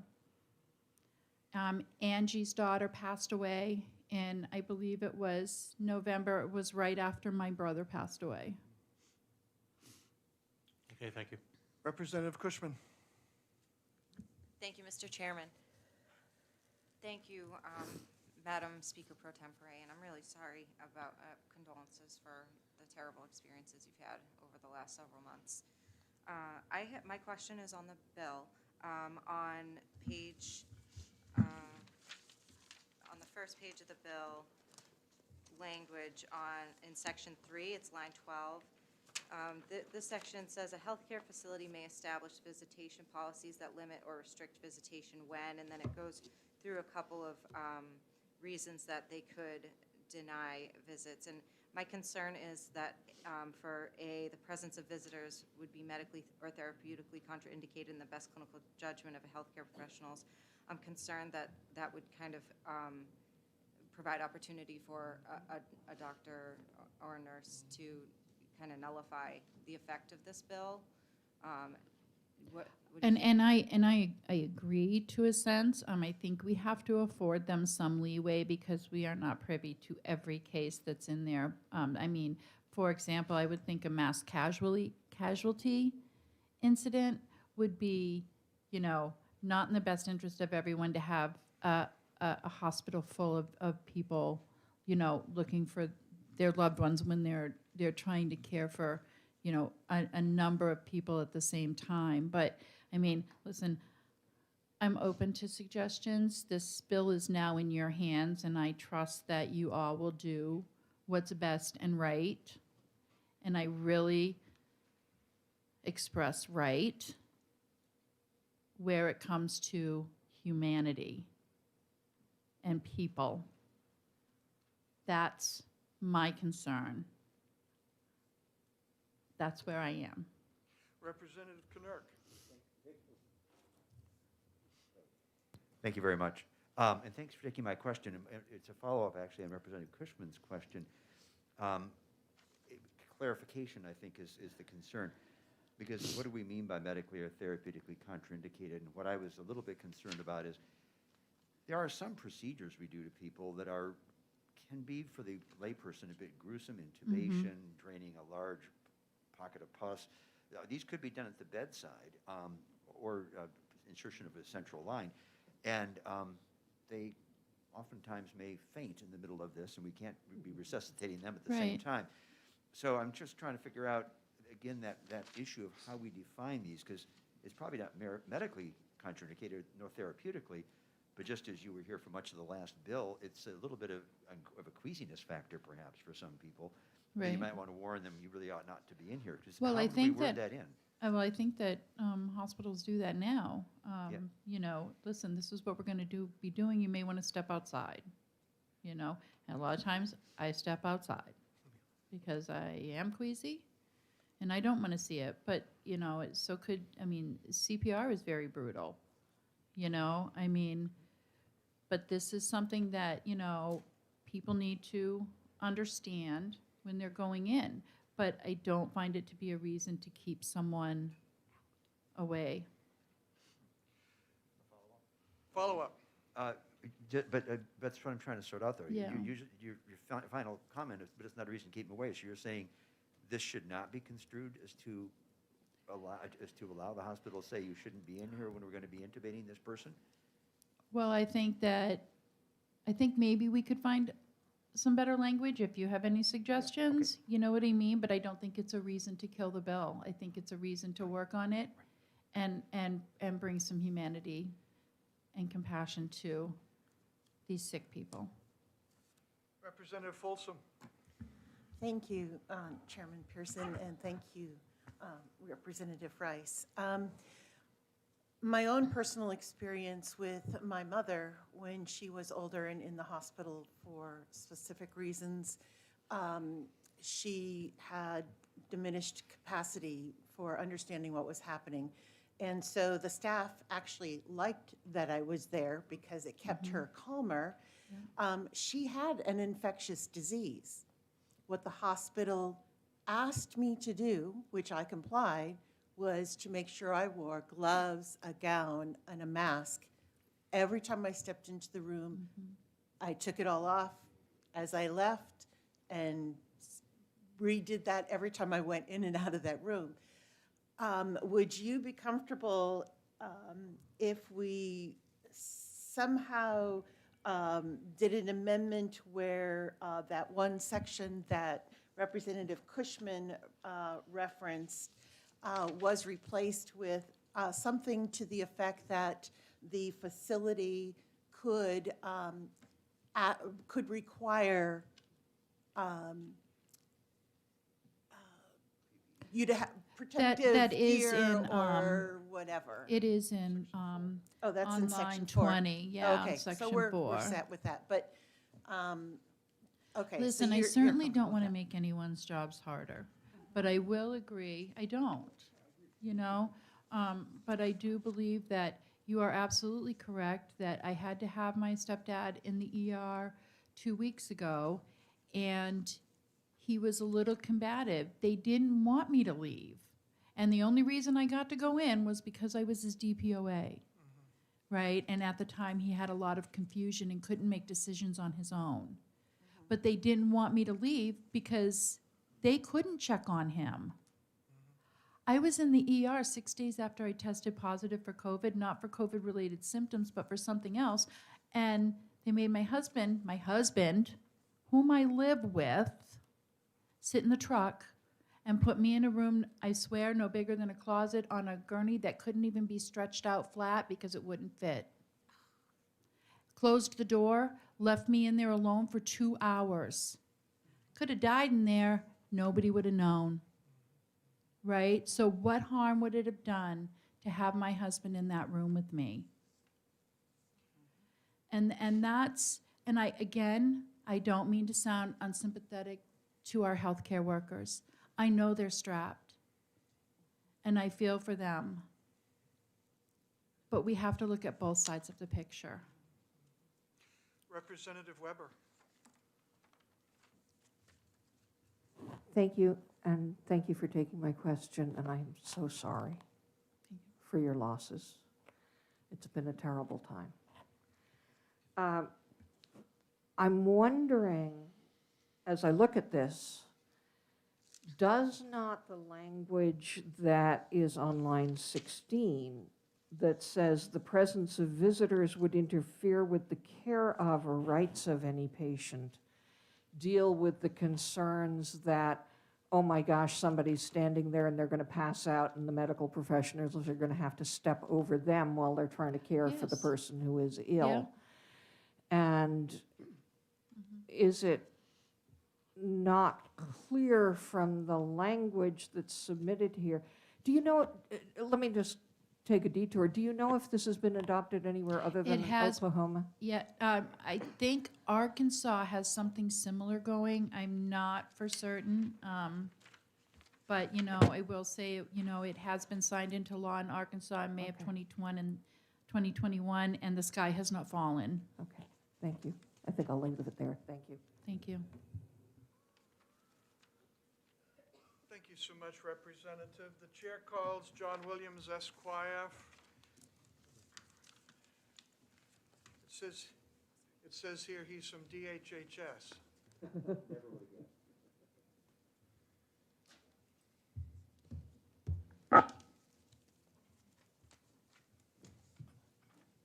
Chairman Pearson, members of the Health, Human Services, Elderly Affairs Committee. For the record, my name is John Williams. I'm the Director of Legislative Affairs for the Department of Health and Human Services, and also heartfelt condolences to the very long year that Representative Rice went through. I've known many of you for many years, so it's been a tough time for many. I'm here to provide at least 3 areas within the bill that we're asking the committee to look at. We're certainly here as a resource to Representative Rice, to this committee, to leadership for both parties, to working on legislation. And I think that Representative Cushman, Representative Knurk, and Representative Weber, and also Representative Folsom pointed out a couple of the items that I would like to touch upon very briefly. Looking on page 1 of the newly created RSA 151:2J, which would create the visitation policies for the presence of parents and spouse and caregivers, you'll see in paragraphs 1 and 2 that it enumerates in paragraph 1 as it would relate to children or minors, and then paragraph 2 as this law would relate to each adults. The reference that you'll see in both paragraph 1 and 2 on lines 6 and 10 respectively make reference to those healthcare facilities that are licensed pursuant to RSA 151.2. And for those of you who have your laptops open and you actually can open up to see what 151.2 specifically states, that there is no specific definition within that RSA for healthcare facilities. So you'll see that the bill, as currently drafted, should have further consideration to identify what types of facilities. If we're talking about hospitals, are we talking about ambulatory surgical care centers? Are we talking about nursing homes and long-term care facilities? But it also includes such entities as adult daycare and the community health clinics and the various other facilities such as renal dialysis. So the net is currently drafted because of the specific reference to RSA 151. Just needs to be teased out a bit more to identify which specific facilities that are being identified as part of legislation. I'd like now to move to my second commentary around starting on page 2, starting on lines 4 through line 7, which is paragraph 7 of the proposed newly created section in 151. It provides that in paragraph 7 that each healthcare facility licensed pursuant to RSA 151.2, and again we see the reference that it's too broad, shall post on its website information materials. It's the following language where it says developed by the Department of Health and Human Services. Again, developed by the Department of Health and Human Services, explaining the rights specified in this section. The following sentence also is of concern, which is the department shall develop such informational materials and make the materials available to healthcare facilities or facility for this purpose. Currently, under the licensing oversight that we have as an agency, this would be the first of its kind in terms of us providing direction to those facilities in this manner. We would request consideration for that to be placed upon the facilities themselves to work together collaboratively to define what that standard would be and what type of notices. So again, it's because we do the regulatory oversight of the facilities, and this would be, again, something that we have not been required to do in New Hampshire until this legislation before you. So again, we don't think that the idea is necessarily a bad idea, but we do think that it should not be something that the department should be involved with. So as to paragraph 7, we just respectfully ask for the deletion of the references to the department. If you start with the first sentence, you would just have to, on line 5, delete from the word developed all the way through the word services. And then on the final sentence for paragraph 7, delete the entirety of that sentence that directs the department to perform that. Otherwise, we would not have further concerns as to that particular section, but I would like to defer also to the healthcare provider community that I anticipate will be testifying, because they may have additional thoughts. So I don't want my commentary to be limiting to them, but rather focusing on the department and what our scope of our regulatory authority would be. Paragraph 8, which starts on lines 8 through line 17 of the bill, and I think it goes back to Representative Cushman, who identified in an earlier provision where there was some need to bring greater clarity. If you'll see here, it says specifically, unless expressly required by federal law or regulation, the department or any other state agency shall not take any action against a healthcare facility for. And it's just a drafting item because usually when we're granted authority, it's the shall, you shall be able to do this, you can do this, as opposed to you shall not. And then, you know, the enumerated items below just need further clarification as to what direction to give to the department for purposes of its regulatory oversight. I think of some concern would be starting on line 12 under subparagraph Roman 8B, failing to protect. Now, just put this in perspective with the introductory clause. The department or any other state agency shall not take any action for healthcare or a healthcare facility for, and B, it says for failing to protect or otherwise ensure the safety or comfort of a visitor given access to a property or location controlled by the healthcare facility. And true, we wouldn't be looking necessarily as to individuals who are on the property, we'd be looking at the facilities itself again, but obviously the focus on patient and people's safety, it just raised the question in terms of, is this the what the proponents for the bill really would like to see in terms of not being able to take action relative to individual safety. And then paragraph C, and again, I'm trying to be careful because we really don't want to encroach upon those areas from a regulatory oversight, but if we were requested to doing that, you could see where it would be problematic for the department. The next item is under subparagraph Roman 8C, starting in line 14, failing to follow the guidelines for the CDC and prevention or other federal guidelines that require or recommend restricted visitor access. And as you know, that would be something that would be contrary to what the department's general missions and goals are relative to adherence to guidelines to protect individuals. So we just would ask for further consideration about how that would be drafted in a more, taking the word not out in the introductory and then identifying specifically what it is you're looking for the department either to do. So with that, that concludes my overview of the three areas that the department had concerns about, but I just want to emphasize again heartfelt thoughts towards Ms. Representative Rice and her family, and also that we are here as a resource to this committee to assist as appropriate with the language around the bill. Thank you. Before I ask for questions, the committee services has texted me and said they're going to do a research on similar legislation, either pending or enacted in other states, so we can have comparisons on all of these things. Representative Weber. Thank you, Mr. Williams, and it's always good to see you again because you share my joy in wordsmithing. I wonder if some of your objections and some of my concerns might be addressed when we have on line 8 of page 2, unless expressly required by federal law or regulation, the department or any other state agency, and I'll work out the shall nots and shalls later because that's making my brain explode at the moment, but shall not take any action against a health facility. And what I would like to add in is arising out of this statute, because there are lots of other things that a health facility might do that we might all very much like the department to take action about.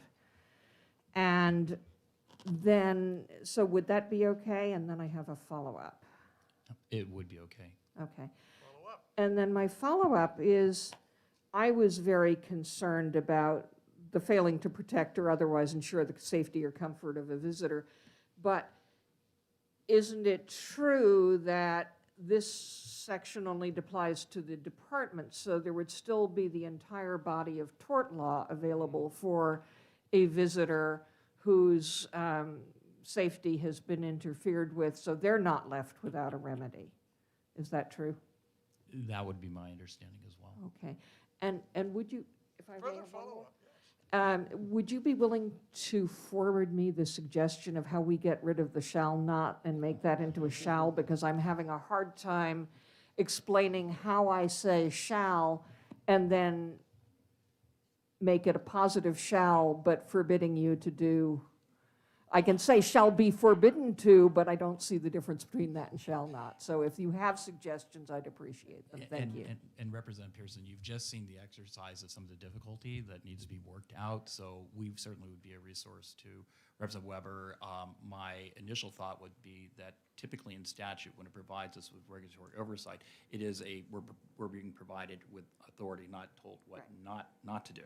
So it does beg the question, well, what do we do, and why is this important to having in here, particularly if we don't have oversight, as you point out, of those individuals in terms of visitors and their safety. So calling it out here in these exceptions pulls us more into that conversation, and perhaps you may even want to reconsider the entirety of that section and what it actually brings to the to bear on the goals of the underlying legislation. Does it really add more, or does it cause so much confusion that it actually makes more complicated the goals of access to loved ones during their final stages of life? Thank you.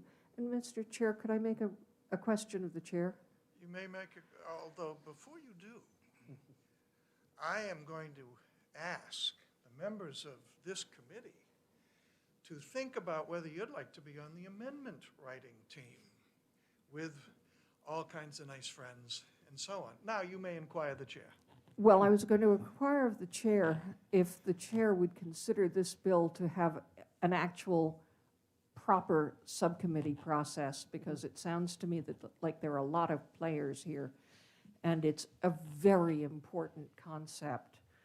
And as one who very much appreciates all the efforts of everybody on the various and sundry ad hoc teams, I'd really like to get this one right for everybody, and I wonder if you would consider an appropriate subcommittee, and I'd certainly be glad to volunteer for that. Thank you. The chair and the honorable lady are of one mind. Any other questions for Representative Williams? Well, thank you for coming. Don't be a stranger. And thank you for elevating me to the general court, Chairman Pearson. I did. That was meant as a compliment. And I took it as such. Thank you. Representative Aaron, would you like to come up and testify, please?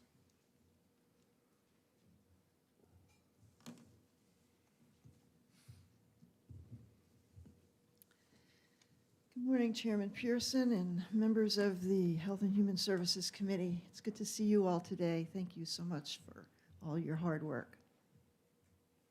I'm here today to ask that you support this bill, HB 1439.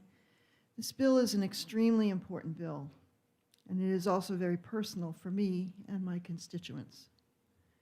From my own experience, this past October, my husband fell ill, and I had to take him to the emergency room at Dartmouth-Hitchcock Hospital in Keene. They would not allow me to accompany him inside because they had just instituted a Code Red, which was a policy that did not allow anyone but the patient inside the hospital. I couldn't even sit and wait with him in the waiting room, a waiting room, by the way, which had other sick people in there waiting for care. If I was already with my husband at home, then what sense was it to keep us apart? If the facility is worried about transmission of an illness, be it viral or otherwise, they can certainly require accompanying or visiting family members and loved ones to wear the same PPE or protective gear as the facility staff caring for these patients daily do. Those caregivers also go out to grocery stores, home to their loved ones, and other places after seeing patients all day long. Sensible accommodations can be made with visitors and people accompanying family to doctors' offices or to emergency rooms. That was an awful feeling that I could not be by my husband's side in his time of need, nor could I advocate for him. They made me wait outside the building, and they watched me like I was some sort of criminal. I'd been caring for him at home and knew all the particulars of his care. I had valuable observations that I could share with those seeing and treating him, They would have none of it. I tried to reason with the people there, calling the supervisor, and spoke to people in charge, but they refused to let me be by my husband's side. I'd never experienced anything like this before in my life, and I hope I never do again. It was frightening and went against everything I had ever experienced with the medical community. I was so scared because I had no idea what was going on or if I'd ever see my husband again. Do you understand that? I'll say it again. I had no idea if I would ever see my husband alive again. Can you put yourself in that situation for just a moment? Can you imagine how that felt? What would you have done in that situation? You feel helpless and completely cut off. Countless of people have been in that situation, and it is not okay to continue to allow that to happen. Pandemic or no pandemic, this is not right. Thankfully, my husband was fine and was sent home after an hour and a half of observation and whatever tests they gave him. But I have a good friend of mine who wasn't that fortunate, and she never saw her husband alive again. He died a week and a half later in the ICU with no loved ones there by his side. They wouldn't even let her see him or hold his hand when he died. She couldn't speak to him or communicate with him during that time either, since he was sedated. We've had this same situation happen to our elderly, our mothers and fathers, our grandmothers and grandfathers, ending up dying alone in an institutional setting. How is that okay? It's not. No one should be sick and be alone, and certainly no one should die alone. We cannot continue to allow this to happen to families and loved ones. It is barbaric and it is immoral to bar spouses and family members from being with their loved ones in times of crisis, especially when the person needing care doesn't know what's going on or cannot make medical decisions on their own. We cannot let this type of policy continue to stand. And I hope that you will pass this bill out of your committee with an OTP recommendation or add whatever amendments you feel you seem to feel fit to do. But do it so no one has to live with the anger, the guilt, or the lack of closure that these policies create in families in sickness and at the end of life. I appreciate you listening, and I'm happy to take any questions. Any questions for the representative? Thank you so much. Thank you. Chair calls Paula Minahan from the New Hampshire Hospital Association.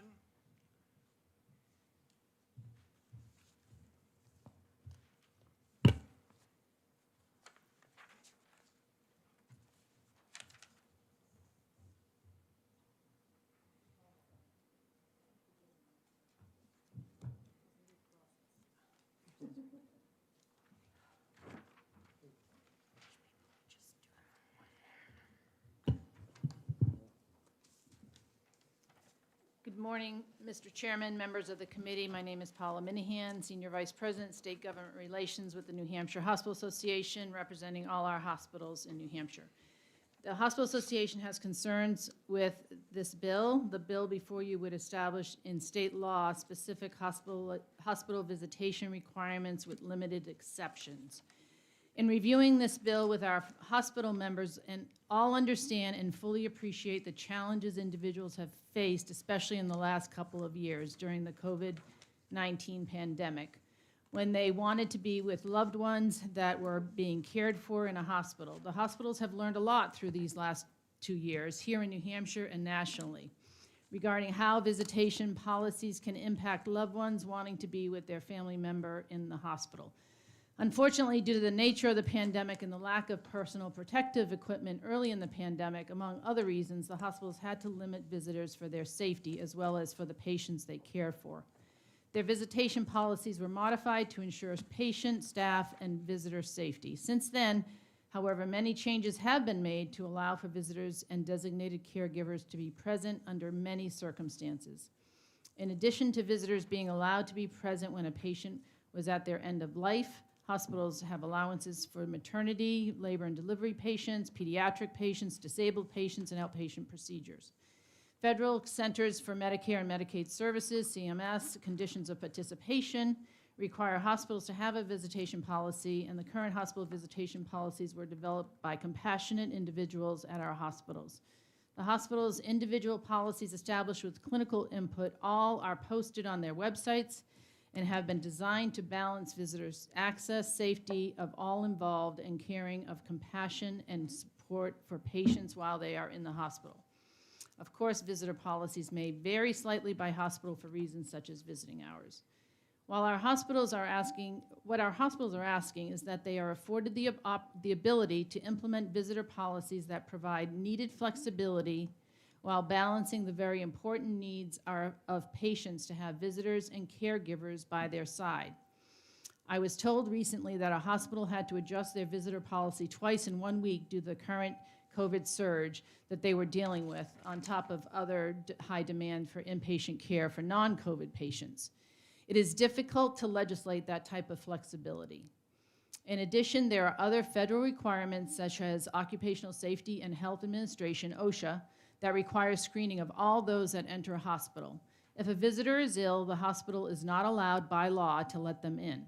The hospitals need to be allowed to adjust their visitation policies quickly depending on the changes in circumstance in their hospital or in the community. One other issue that's already been noted by John Williams is in reviewing this bill, the statute being modified actually applies to both hospitals and nursing homes, but the bill is silent regarding nursing home visitor policies. But the bill as drafted, if passed, would also include nursing homes. It's unclear if that was the intent of the sponsor. For these reasons, the Hospital Association is concerned about this bill as drafted, and we are certainly willing to work with the sponsor to determine if there is a way to amend this bill that addresses the hospital's valid concerns. And I will say I have spoken with Representative Rice numerous times, starting with when the LSR was issued. So she has been very open and willing to chat with us, and we appreciate that. And she agreed, just yesterday, to sit down with us to talk further. So we are happy to continue those dialogues, and I think it's important that those that have developed these policies be part of the working through what an amendment, if an amendment is introduced in this committee, be considered. And thank you for the opportunity to provide comments. And thank you for your testimony, Representative Knirk. Thank you very much. Just a quick question. Given the fact that a lot of the issues that came up were about COVID, and as you pointed out, we did not know in the beginning a lot of stuff. We didn't know the PPE. And this bill, in a sense, is kind of a public health bill because it has to do with the public health. Do you think that it is not a good idea to place in statute restrictions on how one may respond to a public health emergency?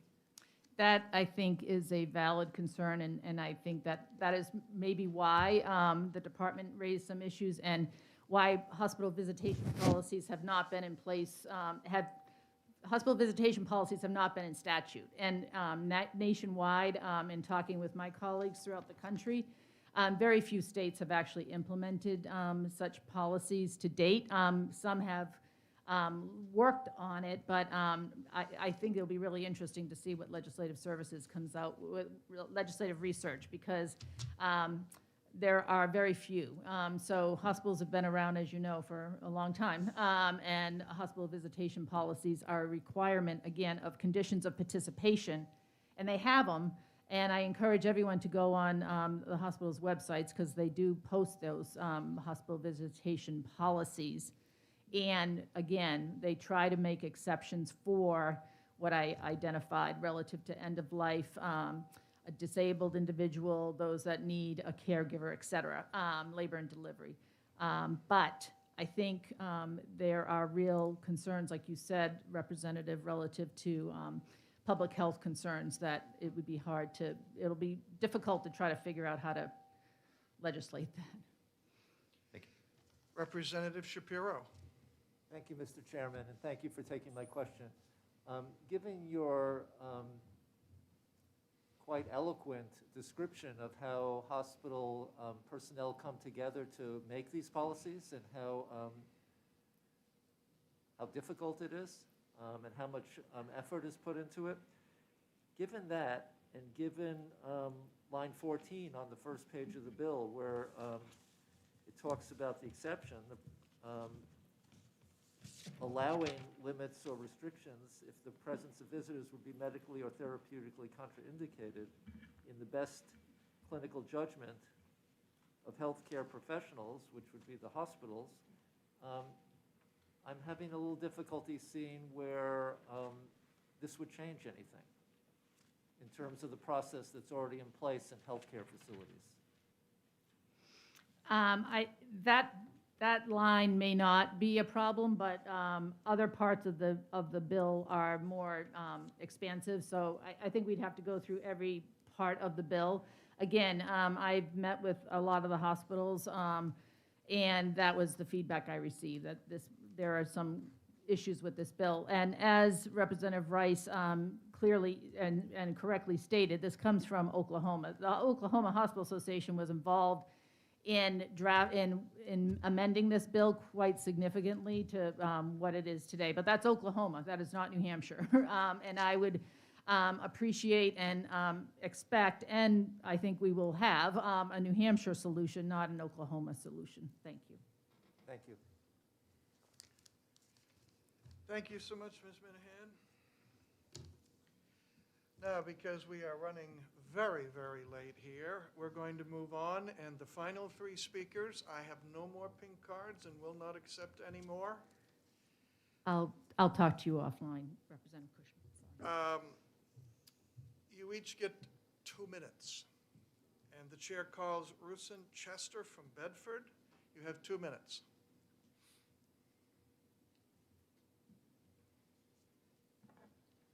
Mine doesn't make a noise. Thank you, Chair. Thank you, committee members.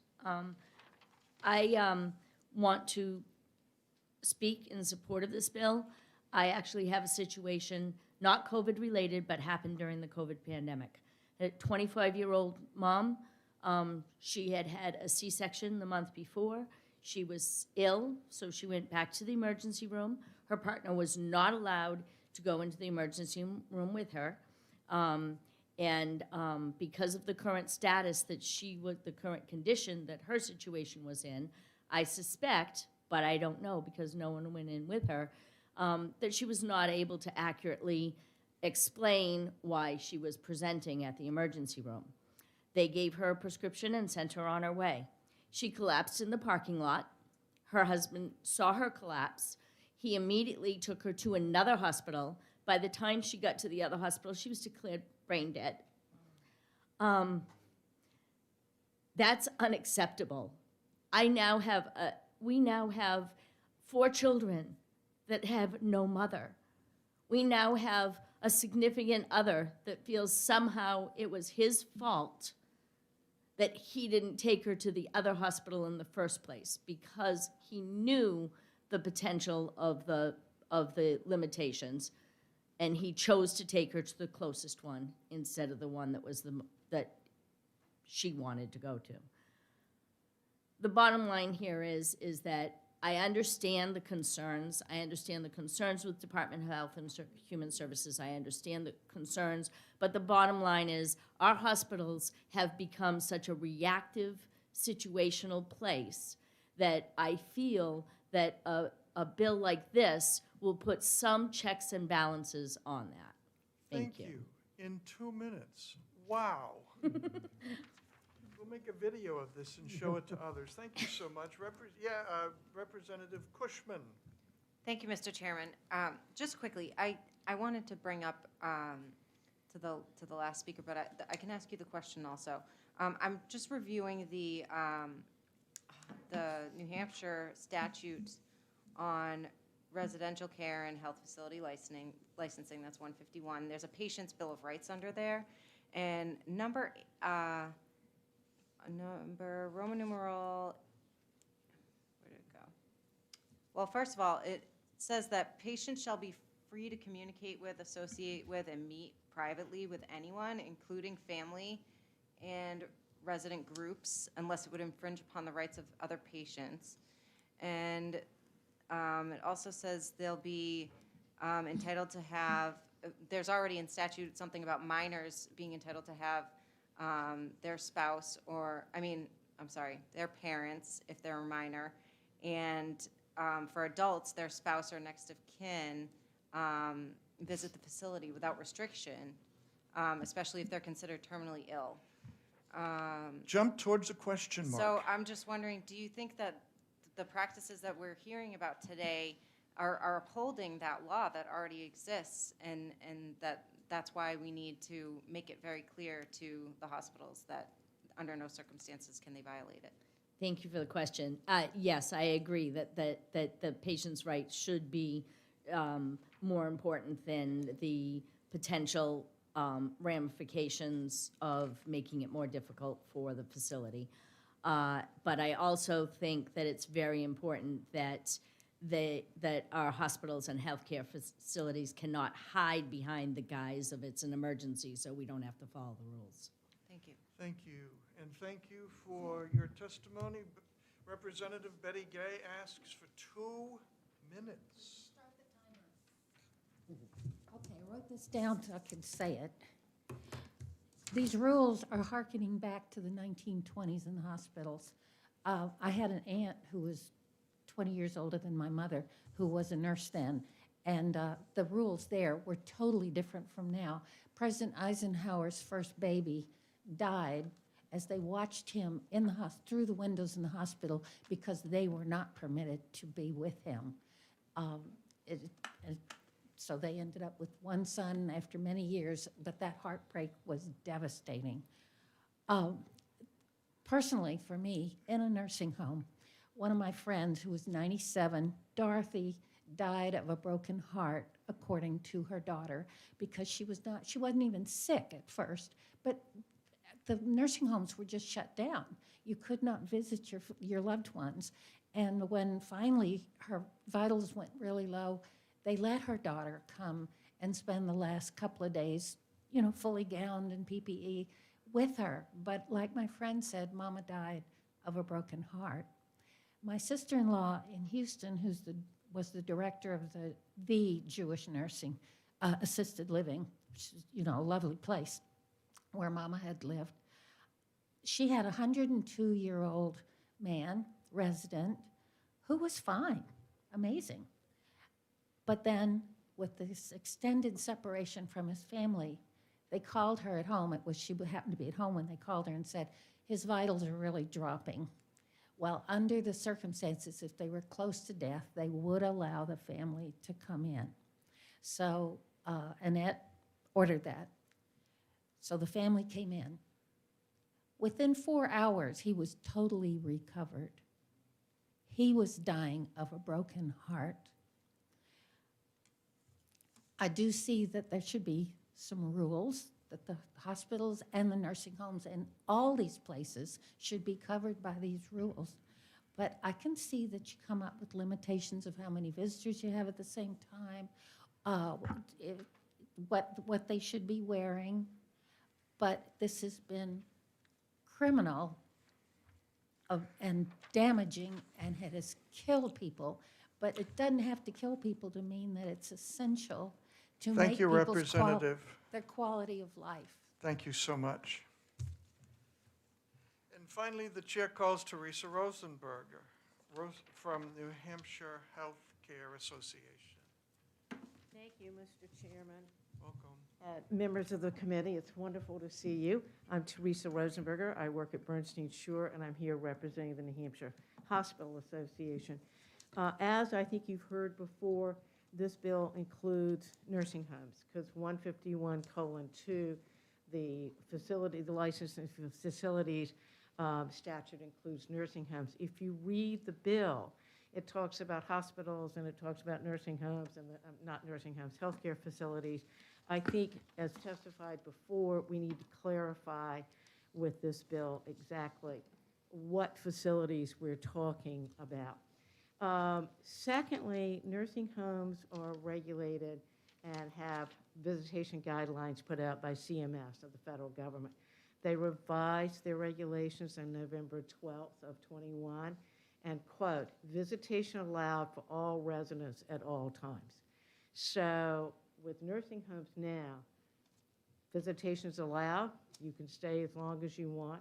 So I think I'm not so sure that we need to be included in this.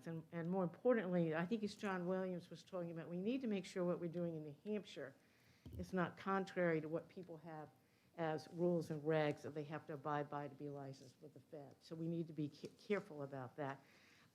So that is really all I have to testify, and I'm under 2 minutes. Question, Representative Weber. Yes, Thank you, and I'm sorry I had to step out for a moment there, but did you give us written testimony, and do you have the site for CMS for that I even guideline? actually have the document, but I'll send it to you. If you would send it I'll out, send that it would to be you very because it helpful. was- Thank it you very was- much. It was revised in November. Thank you very much. You're welcome, be happy to. You get an extra 33 seconds the next time you come here. Thank you, I'll note that. Thank you very much. Thank you. The chair would like to ask Representative Weber if she would chair this subcommittee to help work this bill into something that we can all be happy with. Representative Weber is very reluctant, but yes, she would. And That's the if word- that's not, just I the will word I needed. try and find. Yeah. I just, I've got a number of things going on at the moment. So There was a yes in there, though, There- wasn't there? subject to defeasance, yes. Yes. Would it be appropriate, Representative Weber, then to ask right now who on this committee would like to work with you? You may ask anything you want, Mr. Chair. Well, within reason. Don't always get it. Who would like to work on this committee with? Okay, we'll be looking at hands here. Maybe it would be easier, Councilor Williams, to say it in the negative. Who wouldn't? Because I see so many hands. All right, are we counting hands here? I saw over here Representative Cushman. No, that was actually a joke.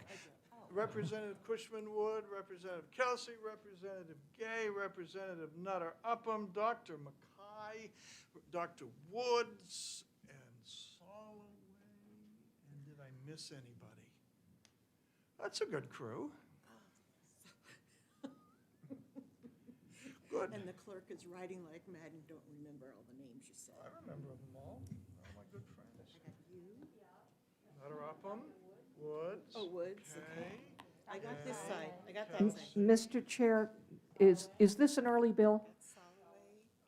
Probably by the time we're done with it, no. No, it Okay, is not. Good, that I think that's it. life much easier. And for the great number 7, Representative Leon would like to be on. And with that, we And close could I- the hearing, but go ahead. Could I just make my usual observation that we in this room are all here because we are representatives. We all have life experiences and professional qualifications. But in this room, we are representatives. We are not any of our other aspects of our lives and should be addressed as such. And Thank you. I'm, okay, well. Now, open the hearing on House Bill 1384, establishing a committee to study the need for childcare and ways to supplement and fund it in New Hampshire. Representative Fenton, prime sponsor, sir, please present your bill. I'll be brief, guys.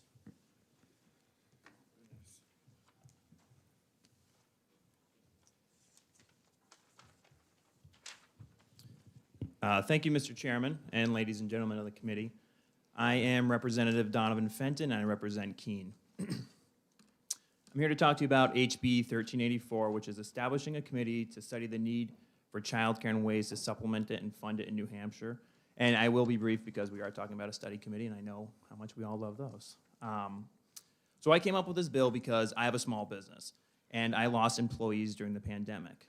I'm proud to say we didn't lose anyone because business was slow, but we lost them because they had to stay at home and take care of their children.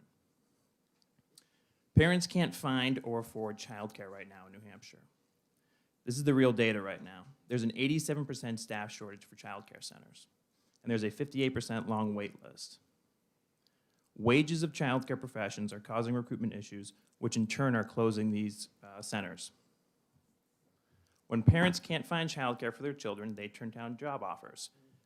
And I will let you know this is a real thing. I have my HR department work on locating childcare for new employees, and a lot of times we can't find any openings and we lose that potential employee. We need to get these parents back to work. These are the issues that keep parents out of the workforce, and they are the backbone to New Hampshire's economy. My hope for this bill is to study and find creative ways, whether it be through grants, federal funding, programs, you name it, that will help alleviate this issue. And this is an issue that's only going to get worse until we address it. I thank you for your time, and I'll try to answer any questions. There were a couple of childcare experts that were going to testify, but they have COVID, so they won't be here. So I guess I'm a childcare expert. Representative King. Thank you, Mr. Chairman, and thank you, Representative, for taking the question. I have heard, and maybe you can confirm this, so the question is, can you confirm these numbers? I have heard, because demand and supply is unbalanced right now, that some parents are paying as much as $1,200 a month to send their child to childcare. Absolutely. Thank you for the question, Representative. I can confirm that because I pay $1,100 for one child to go to childcare, and it's kind of crazy. Thank you. Anyone else with, yes, Representative Shapiro. Thank you, Mr. Chairman, and thank you, Representative, for taking the question. I wholeheartedly agree that this is a serious problem that may not be answered by the free market. And so we have to think about how we can make something else happen. And I'm just wondering, in terms of creating a study committee, if you know if this effort to analyze the problem, come up with new ideas, come up with solutions, if this overlaps with any other efforts currently going on through state government. Yeah, absolutely. Thank you for the question, Representative. DHHS offers a scholarship program for low-income individuals. That's a certain program. There's also another bill in the Senate, but I don't presume or assume what the Senate does. And I don't think there's right now we have a Band-Aid for a shotgun wound, in my opinion. These grants, these child care scholarships, they help, but this issue is still happening. So my hope for this bill is that, we come out with multiple legislation or one great piece of legislation that will fix or address this. Follow up. Yeah, really my question was not about scholarships or efforts to help, but I was talking about if it overlaps with other efforts to study the issue. Thank you again for the question. There was a similar bill to this that got lost in the COVID translation. I believe Representative Connolly sponsored it, but we all know what happened kind of to a lot of our bills. So it's very similar to that, but the bill, again, disappeared. I have, it's going to try to be a question, but those of us in committee leadership are being told by both the Speaker's office and senior Democratic leaders that we're running out of people to go on these committees. I'm one that is regularly asked by the Speaker, not just for health issues, but for numbers of issues to fill committees. And I'm finding it is getting extremely difficult because people are turning me down. Either they don't want to do this at this time, or they're already doing it in 5 other committees. And every time I get asked, I find it gets more and more difficult. I hear that from my colleagues on the other side as well. We are being instructed to kill this bill, not because it's your bill and not because it's not needed, but because we can't make it happen. And my question to you is, would it be an alternative to grab an ad hoc group of people, stakeholders, interested parties, as well, including legislators, if you can find them, and come up with something that would make a wonderful LSR next summer? Thank you for the question, Mr. Chairman. You know, I agree. I hate being on study committees, especially during the summertime. But I think we're doing a big disservice to our constituents by killing this bill. As I said, this issue isn't going to go away. I think an ad hoc is a great idea.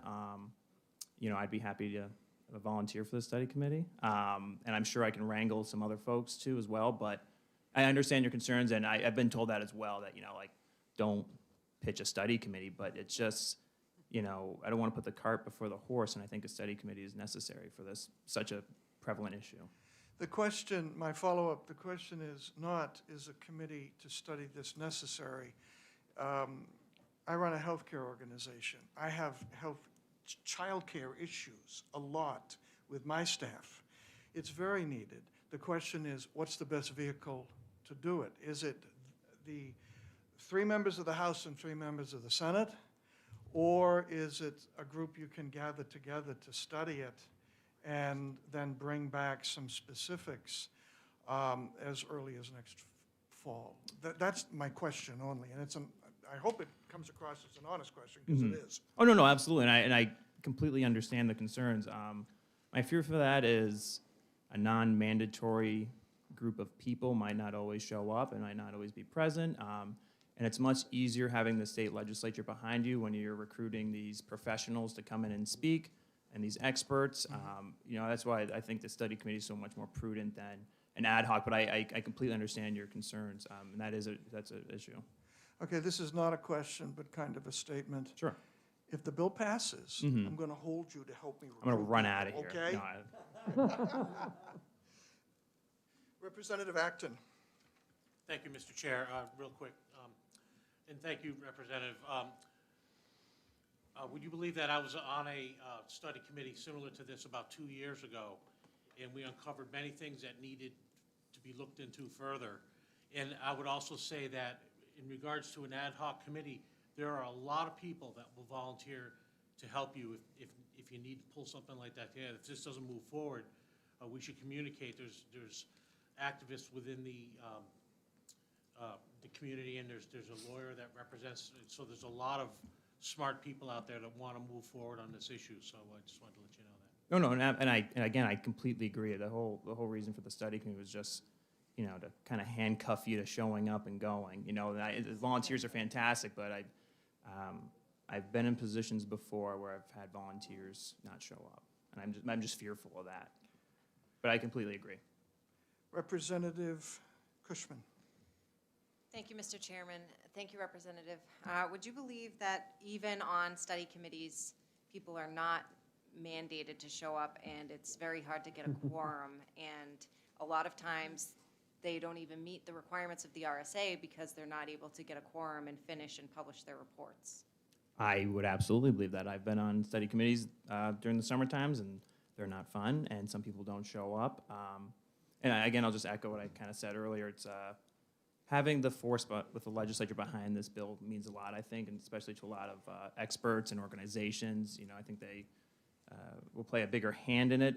The ad hoc committee is certainly a fantastic idea, and I completely agree with that, especially if this doesn't pass. You know, we certainly go with that.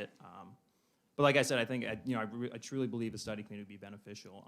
However, you guys, this bill is in your hands, so I'll leave it to you. Representative Weber.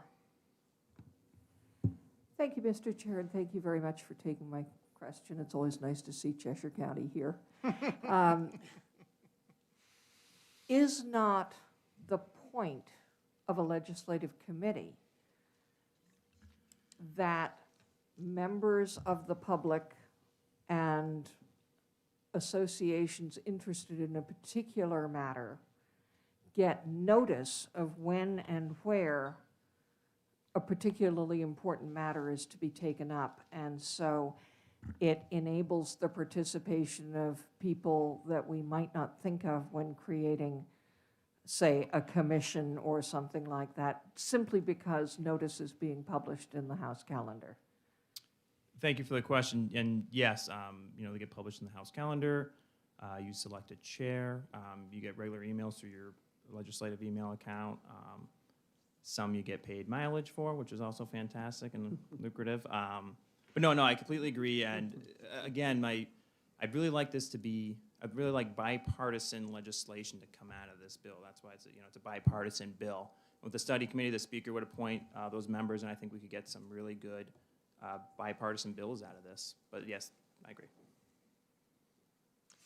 Anyone else? Representative Gay. Surprise.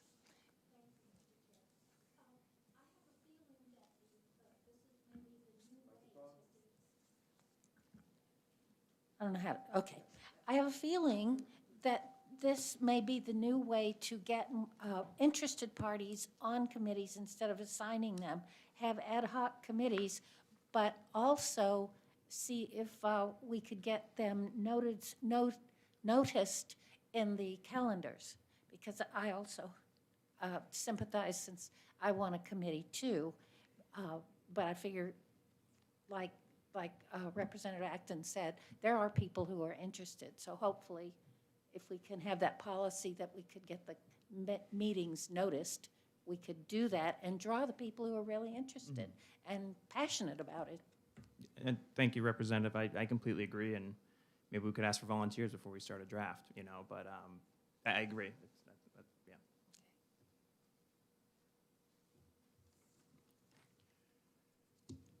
Anyone else? Thank you so much. Thank you, guys. Appreciate it. I may be calling on you later. My phone number's not listed. I know where you work. Thank you, and with that, we close the hearing on 1384. And we have 1608. We can get going, do a little bit of work on it.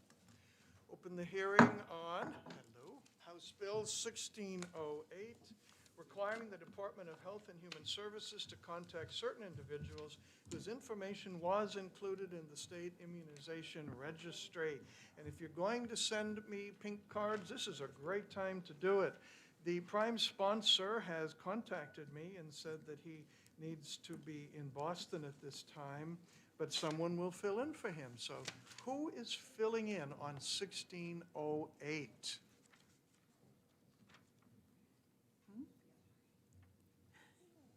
I think we have a filling in for. And to Representative Fenton's point about childcare, welcome. I mean, this is, we have dogs and kids, and this is fun. Are you filling in for Representative Prout? I am, yes. Welcome, Representative Lasik.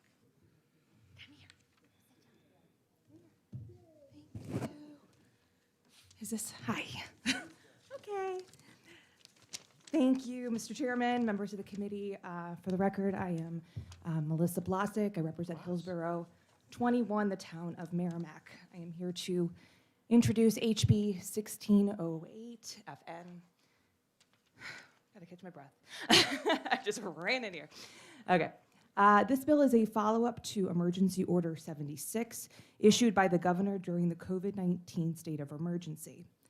This order suspended the opt-out provision of the immunization registry for the COVID-19 vaccine and made the government collection of data on private citizens mandatory if they wanted to receive the COVID-19 vaccine.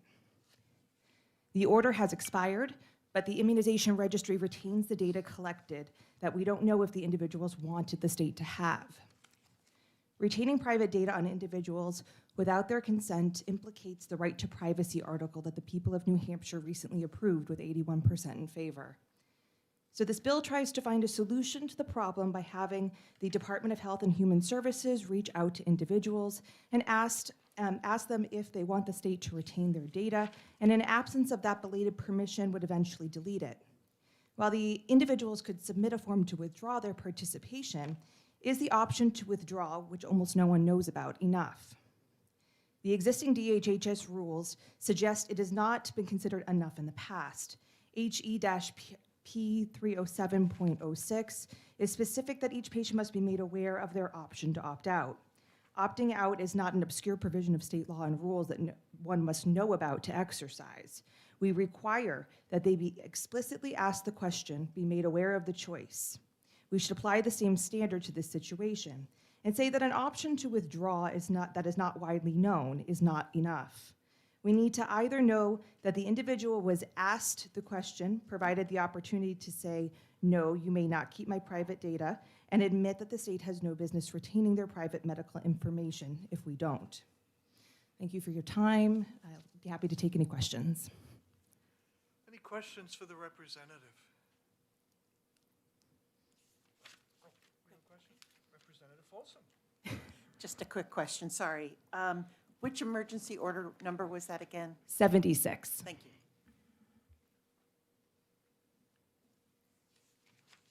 Seeing no further questions, thank you. And is that your daughter? This is my daughter. This is Natalie. Hi, Natalie.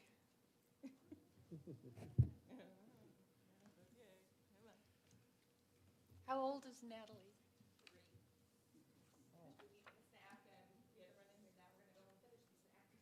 Thank you. And Anne-Marie and Abby. Anne-Marie Merkun and Abby Rogers. Good morning, Representative Pearson and members of the committee. My name is Abby Rogers. I'm the Legislative Liaison for the Division of Public Health Services. Good morning, Chairman Pearson and members of the committee. My name is Anne Marie McCurry. Going to take a second. Sorry.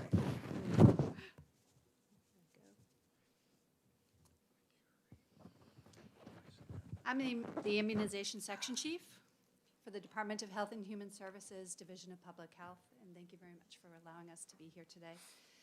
I'm here to provide testimony in opposition of HB 1608 relative to requiring the Department of Health and Human Services to contact certain individuals whose information was included in the state immunization registry. An immunization information system, IIS, also known as an immunization registry, is an electronic system used to track administration of vaccines. An IIS contains vaccine records for individuals and other vaccine ordering and management information. It offers numerous benefits to public health agencies, healthcare providers, and individuals, and is a key component of immunization best practices recommended by the Centers for Disease Control and Prevention. The Department of Health and Human Services is in opposition of HB 1608, as the legislation as written is contradictory to current rules and puts patient safety at risk as we continue to navigate the unpredictable turbulence of the deadly pandemic. Under Emergency Order Number 76, the state of New Hampshire acted as a medical provider through the issuance of a standing order for the administration of COVID-19 vaccines at our state-run sites. As such, vaccine recipient information was collected in a manner similar to vaccination in a primary care provider office, pharmacy, or other location. As this is not a typical function of the department and the agency does not have an electronic medical record, the state's IIS was used in the same fashion as an electronic medical record to document vaccine administration. The New Hampshire Board of Medicine rules state the licensee shall retain a complete copy of all patient medical records for at least 7 years from the date of the patient's last contact with the licensee, unless before that date the patient has requested that the file be transferred to another healthcare provider. Based on the Board of Medicine rules, this proposed legislation would contradict the obligation of a provider to preserve the standard of documentation of the vaccine administration.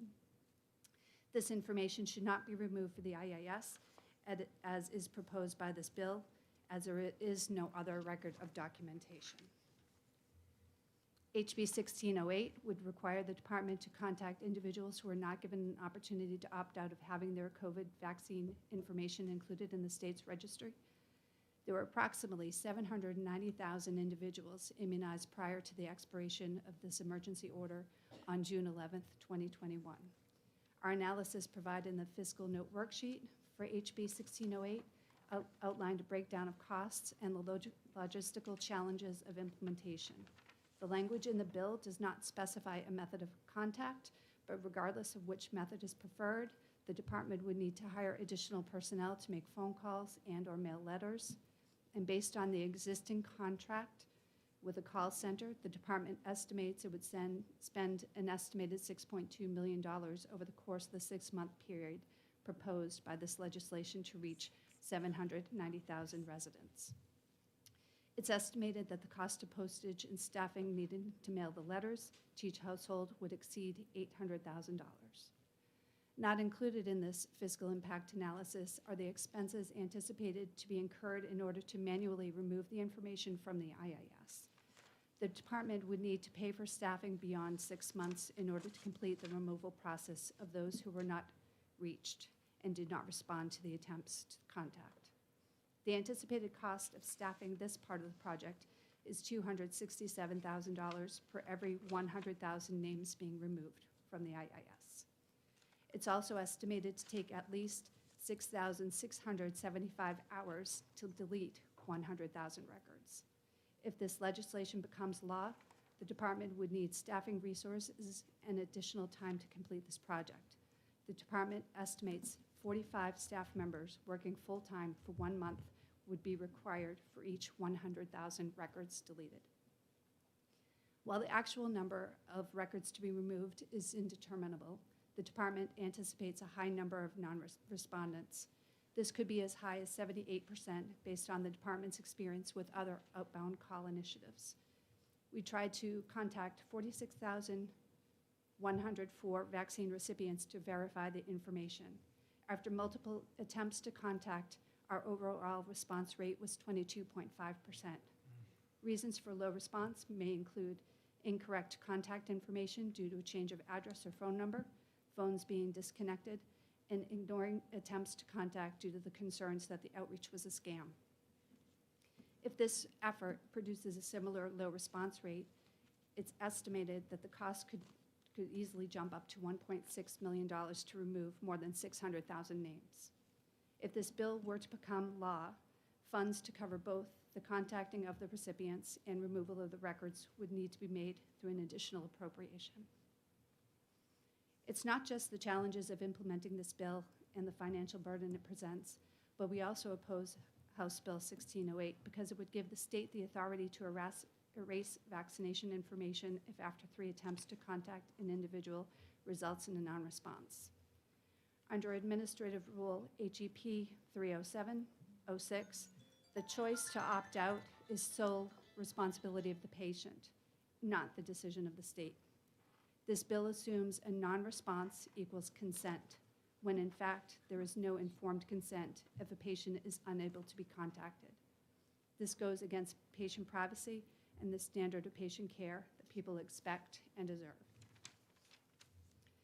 Currently, when individuals receive a vaccination from the state and choose to opt out of the registry, their vaccine information is recorded on paper. As the opportunity to opt out was suspended under the emergency order, no option of a paper record was provided. This will be problematic for individuals for whom all data will be deleted by this proposed legislation. If that individual loses his or her vaccination card, this is the only hard copy of their record. They will have no proof of vaccination because they no longer exist in the registry. Their information is irretrievable. The department is receiving calls, emails daily from people who are asking how they can replace their vaccination card. Fortunately, this is a simple process for those who can choose to keep their information in the registry.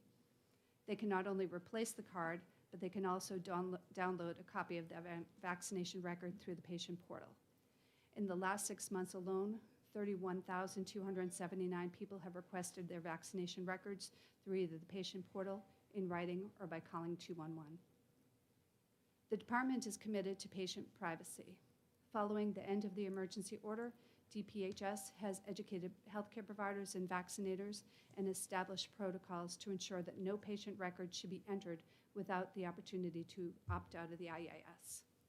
To date, a total number of 20 individuals out of the approximate 790,000 who have received the COVID-19 vaccine under the emergency order have requested for the information to be withdrawn from the IIS, despite communicating that option through medical providers, vaccine clinics, posting it on the DHHS website. Nationally, the current opt-out rate for vaccine registries is just 5 to 10%, according to the American Immunization Registry Association. Furthermore, the IIS data has proven to be a vital tool in New Hampshire's public health response to COVID-19 in determining vaccination coverage, providing equitable access to the vaccines, and identifying any gaps in the response. Under Emergency Order 76, the department was acting as the medical provider for those who received the vaccine prior to June 11th. The IAS was used in the same fashion as the EMR. Removing these records now would have a significant fiscal impact and, more importantly, would place patient safety at risk by eliminating all medical records for vaccination. Thank you so much for the opportunity to speak today. I'm happy to answer any questions you may have. Representative Weber. Thank you. I missed the number of people who had asked to opt out, and I wonder if you had written testimony, and if so, are there any extras anywhere that anybody sees, because I've missed one? Thank you. The testimony was emailed to you as well this morning. Oh, okay, thank you. Any other questions? Representative Acton. Thank you, Mr. Chair. Thank you for taking my question. In the beginning of your testimony, you mentioned that this would be a threat to patients. Can you elaborate on that a bit more, please? Sure. Well, if these records are removed, they will not have any record in existence. During the emergency order, because it was suspended, we used the IAS as their electronic medical record. Therefore, we collected the information that was needed for documenting the vaccine in the IAS. If a patient should need to have their record after it's removed, or if we needed to contact them for any reason, so if there was any information that came up about a specific lot number or a recall, we would not have that information to be able to give to the person.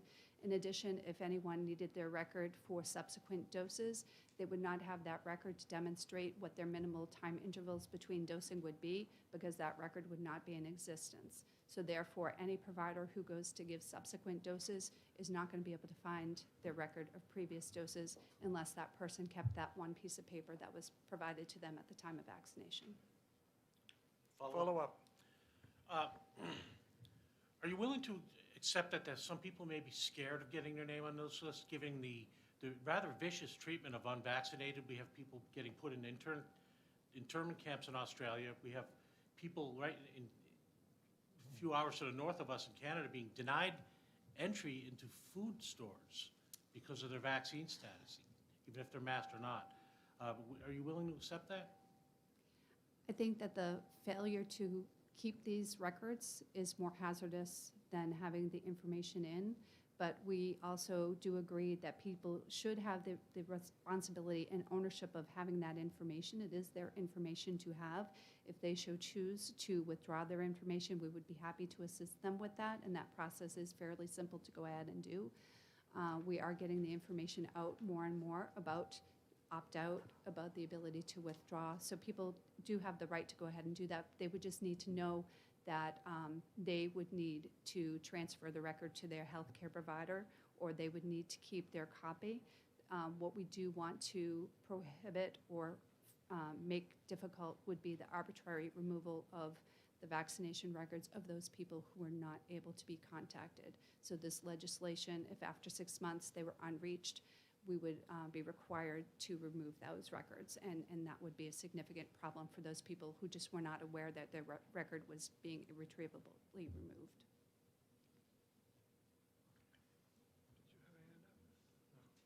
Yes, Representative.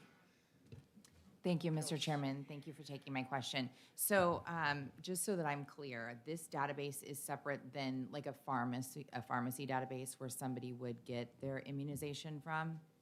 So would the pharmacy then not have that information if they lost their card?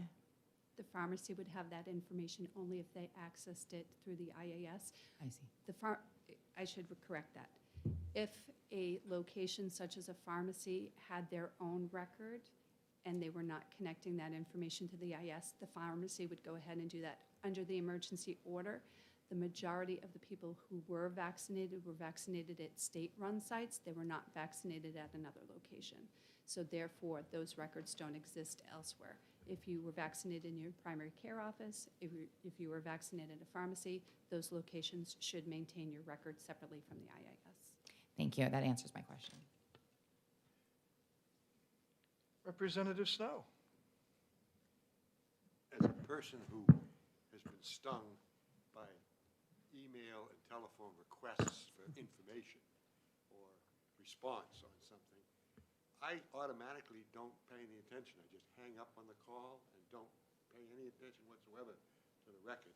And I have a feeling that a lot of the people who might wish to have their records maintained are going to lose out on the opportunity to do that because, like me, they don't want to get into another situation where somebody's after the other information and get some money. I had my entire computer system shut down once because of a call like this and a demand for a huge amount of money, which fortunately I was able to get out from under, but it was a terrible ordeal. And now I just refuse to do it. And I think there's a lot of people out there just like me who are doing that. So I think it's foolish to assume you're going to have any good outcome. You're going to have a whole lot of people that just won't respond, and you're going to end off the list, and then they're going to be darn mad that they thought they had a record, that they were free, and if they have to get kicked out of a drugstore or a grocery store, they assume they had a record and they don't have one. And anyway, enough said. That was good. That wasn't a question, but you can respond to it. I'm sorry. Oh, that's all right. Yeah, I know what you should've said, meant. would you believe? I know you meant that. Thank you very much for your comment. We would agree, based on our experience, we've only had about a 22 response rate. So therefore, we feel as though approximately 600,000 people would be having their records deleted arbitrarily by this law. So that would be great significance, especially if an individual needed their vaccination proof record for their work. You know. Representative Cushman. Thank you, Mr. Chairman, and thank you for taking my question. So my question is, would you be amenable, would the department be amenable to changing the bill to make it so that one letter is sent to everyone who had their information entered into the system and informing them that they have a right to withdraw their information so that they are presented and you know that it goes to each individual? We could go ahead and do the letter, but once again, the information that we have at the state is only as accurate as what was provided us at the time that they were vaccinated. If someone moves, they don't necessarily that does not necessarily translate to that they received the letter. And I guess my question would be, I'm not sure exactly what you're asking to have in the letter, or if we would automatically withdraw people if there was a non-respondent. So I would have to have a little bit more clarity on that. Follow up. Thank you. So the letter could say, you know, what Section 2 of the bill says, except it could say, indicate, you know, below if you would like to have your information withdrawn. And then you could withdraw it if you receive the letter. And my follow-up question is, so we have a constitutional right in the state of New Hampshire to privacy, and our constitutional right was sort of unconstitutionally removed, and this information was taken from people without the opportunity to opt out, and that's a question of the constitutionality and legality of that is questionable. And so I think that every attempt, like sending a letter, even if all of the information is just as accurate as it was when, you know, the address is as when the people received the vaccination, is still, you know, something that the state should do. Would you agree? In the interest of privacy and protecting that privacy. Did you have something on that? I saw you gearing up to come. Thanks for the question, Representative Cushman. I just wanted to reiterate that through Emergency Order 76, DHHS had executed a data sharing agreement with the CDC to protect any identifiable data. And the identifiable data was made available to the CDC and other agencies for reconciling and tracking the COVID-19 vaccination. And we certainly were very stringent about preserving and protecting personal health information. As far as your question goes, again, as Anne Marie stated, it will be difficult to send a letter. I mean, it wouldn't be difficult to send a letter, but we couldn't guarantee that everybody that we sent the letter to, based on the limited information that we were given at the time of vaccination, would be received and responded to, and we still would be responsible for then, removing information from someone who didn't either receive the letter or didn't have a chance to respond. Follow up, one more.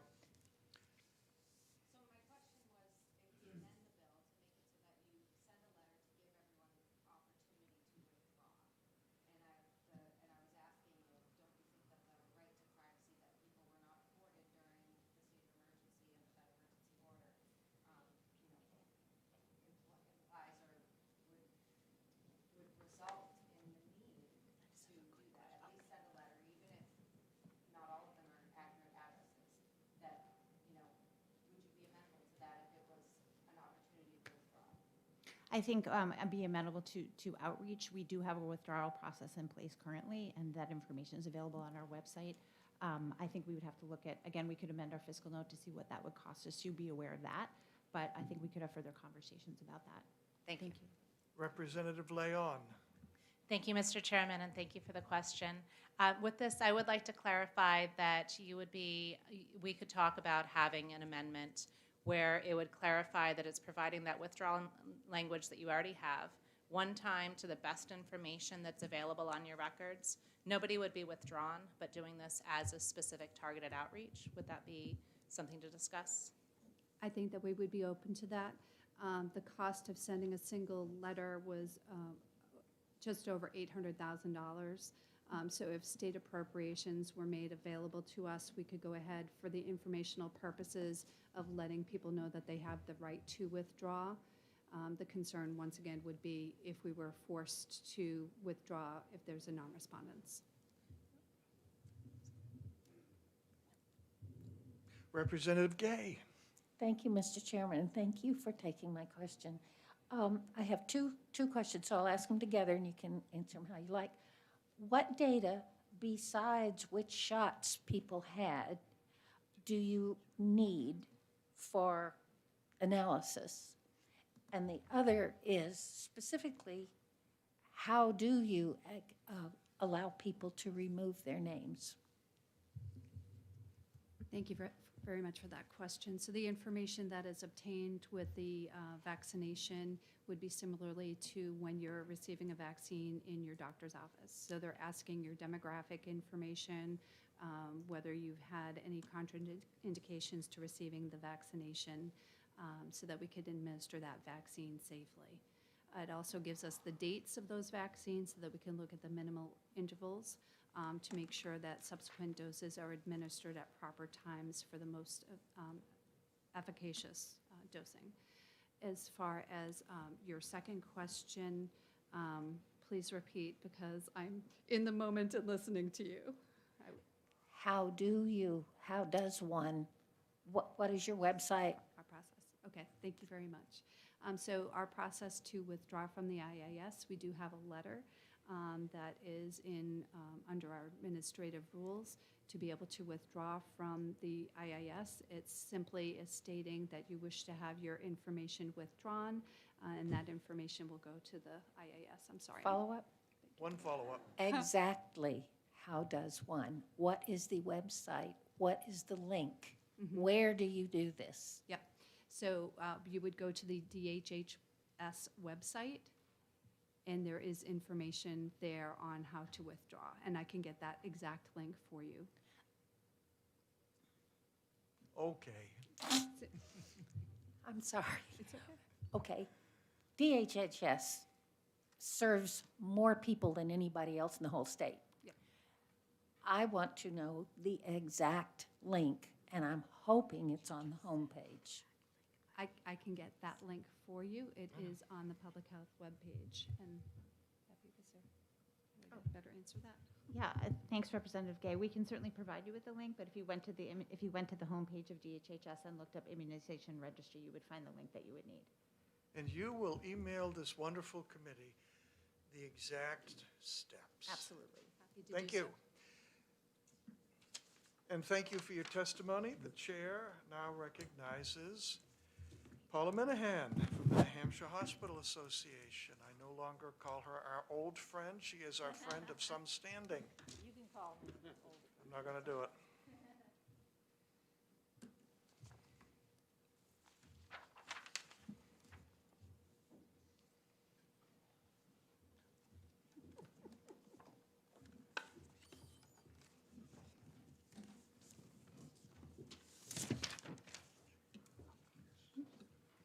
Good morning, Mr. Chairman, members of the committee. Again, my name is Paula Minahan, Senior Vice President, State Government Relations, New Hampshire Hospital Association, representing all our hospitals in the state. We are opposed to HB 1608, and there are a number of problems with this bill. There were many emergency orders issued by the governor during the state of emergency, declared on March 13th, 2020.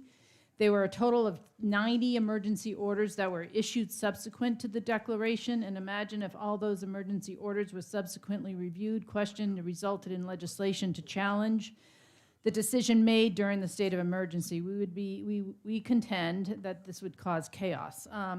We were under a state of emergency, and actions were taken to protect the citizens of New Hampshire, including obtaining life-saving COVID-19 vaccines from the federal government. And as stated in the fiscal note drafted by DHHS, there were approximately 790 individuals that chose to obtain a vaccine during that time that was in place. The requirements of the CDC, the federal agency responsible for issuing vaccines to states, was to ensure that the individuals receiving the vaccine be included in the registry for safety and efficacy reasons. Using the vaccine registry to document vaccines administered to individuals can help to keep patient vaccination data records to date and give all medical providers that care for patients access to complete and accurate information about the patient's immunization record, as indicated by Anne Marie and Abby from the department. From a practical perspective, requiring DHHS to reach out to all these individuals that received the COVID-19 vaccine during the state of emergency time period to ask if they want to opt out of the registry is simply impractical and very time-consuming, not to mention expensive. We should not be expending limited state resources on this effort. From a clinical perspective, a complete vaccine registry is an important tool to ensure that healthcare providers have access to a patient's full vaccination history to make informed clinical decisions for their patients. For these reasons, we are opposed to this bill, and on behalf of our hospitals, we urge you to find this inexpedient to legislate. Thank you for the opportunity to testify. Will you take questions? Sure. Any questions? Representative Soloway. Thank you, Mr. Chairman. Ms. Minahan, it's nice to see you again. Nice to see you. And again. Would you believe that there has, in fact, a study been done in another state of the efficacy of tracing vaccine recipients and using that data to make policy decisions? That research, which is not yet published, and whose author I cannot name, I regret, but will be published, I will guarantee you, indicates that the effort on the part of a state government, I won't identify the state, it produced totally, completely, and utterly dirty data because it was impossible to contact people. Telephone numbers were inaccurate, addresses were inaccurate, people declined to respond, and the individuals collecting the data fudged it, and the completed quote-unquote dirty data then went to state government with directives to create policy based on the data, and they went to the media with false and dirty data. It was a complete fiasco. The research was submitted to a paper competition and won the Outstanding Paper of the Year award and will be published. I'm one of the judges in the contest, which is the only reason I know about it. So would you believe that this could be that big a waste of New Hampshire resources to wind up with no discernible outcome? I believe you, especially since you are my professor at UNH. I will not disagree with you. I've learned. At which place you learn to trust him, are you saying? We go way back. I'm sure. Anyone else? Representative Leon. Thank you, Mr. Chairman, and thank you for taking the question. I just want to understand from your testimony, would you be opposed to the notification of people's ability to opt out so that they could make sure that they are comfortable with having their information in the database or not?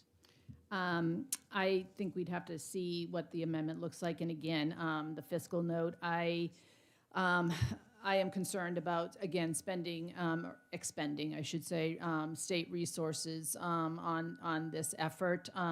But I believe, because of the work I do, that the opt-out provision is very clear, and the author of helping us to create the opt-out is sitting in the audience. So I do believe that we have made it very clear. There have been some impediments to trying to get the vaccine registry up and running and getting the opt-out to be effective, unfortunately, and that has been, I believe, has been a detriment to our citizens. But I'd have to see what the amendment looks like before I could comment. Thank you. Representative Folsom. Thank you, Chairman Pearson. Thank you for taking my question. It's a very simple one. When people filled out their information, did they, by any chance, also provide email addresses? I do not know. And I was one of them because I got a vaccine at the state site. So I don't remember if I was trying to remember this morning as I was driving in. I may have, I probably did. Representative Weber says I probably did. So that's my answer. I probably did. So that Follow would up. be one way of reducing the costs if you followed up by way of emails. That's another consideration, certainly. Again, I think those are all good suggestions for the committee to consider. Thank you very much. Thank you. And the last pink card, the Honorable Neil Kirk of Ware. And sir, it's an honor to sit in the chair that you occupied for quite some time. Thank you, Mr. Chairman. That was another committee. No, you were finance, right? That's right. This is Health and Human Services, as I understand But it. I'm sitting in the chair. Sitting in your chair, the physical chair. Fair enough. Okay. Fair enough. Thank you for recognizing me, Mr. Chairman. And for the record, I'm Neil Kirk. I live in Ware, and I'm here representing my...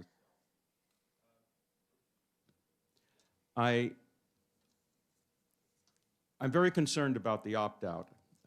Ms. Minahan was very generous in saying that I authored it, but there were a great many people involved in that, and I was one of them, but that's about as much credit as I'll take. I have a problem with this bill. It's very expensive, and you don't get much for your money.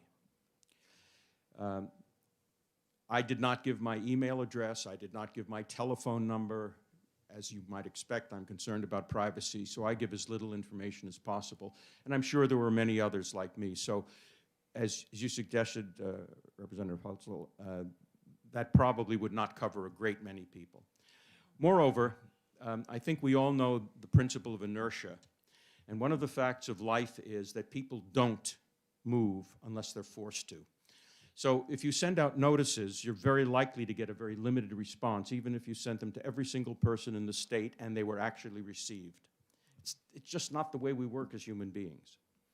To spend somewhere, according to the fiscal note, between $1.3 million and $7 million to do this seems to me to be a waste of taxpayers' money, whether it's federal money or state money.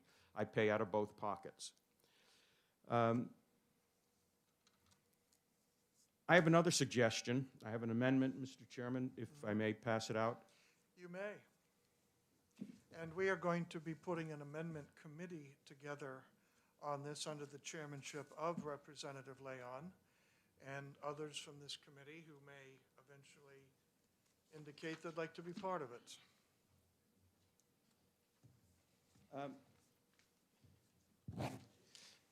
This amendment basically is designed to provide a compromise between the information that the department needs to do decent public health work and the privacy interests of citizens. It basically says that the department will erase all of the personally identifiable information. That means name and address, not city, not the type of vaccine you got, not the date that you got it, none of those things, without consulting anyone. They will do it as a matter of statutory obligation if this amendment were to be adopted. That would put all of us back to the situation that we were in prior to the emergency order 76.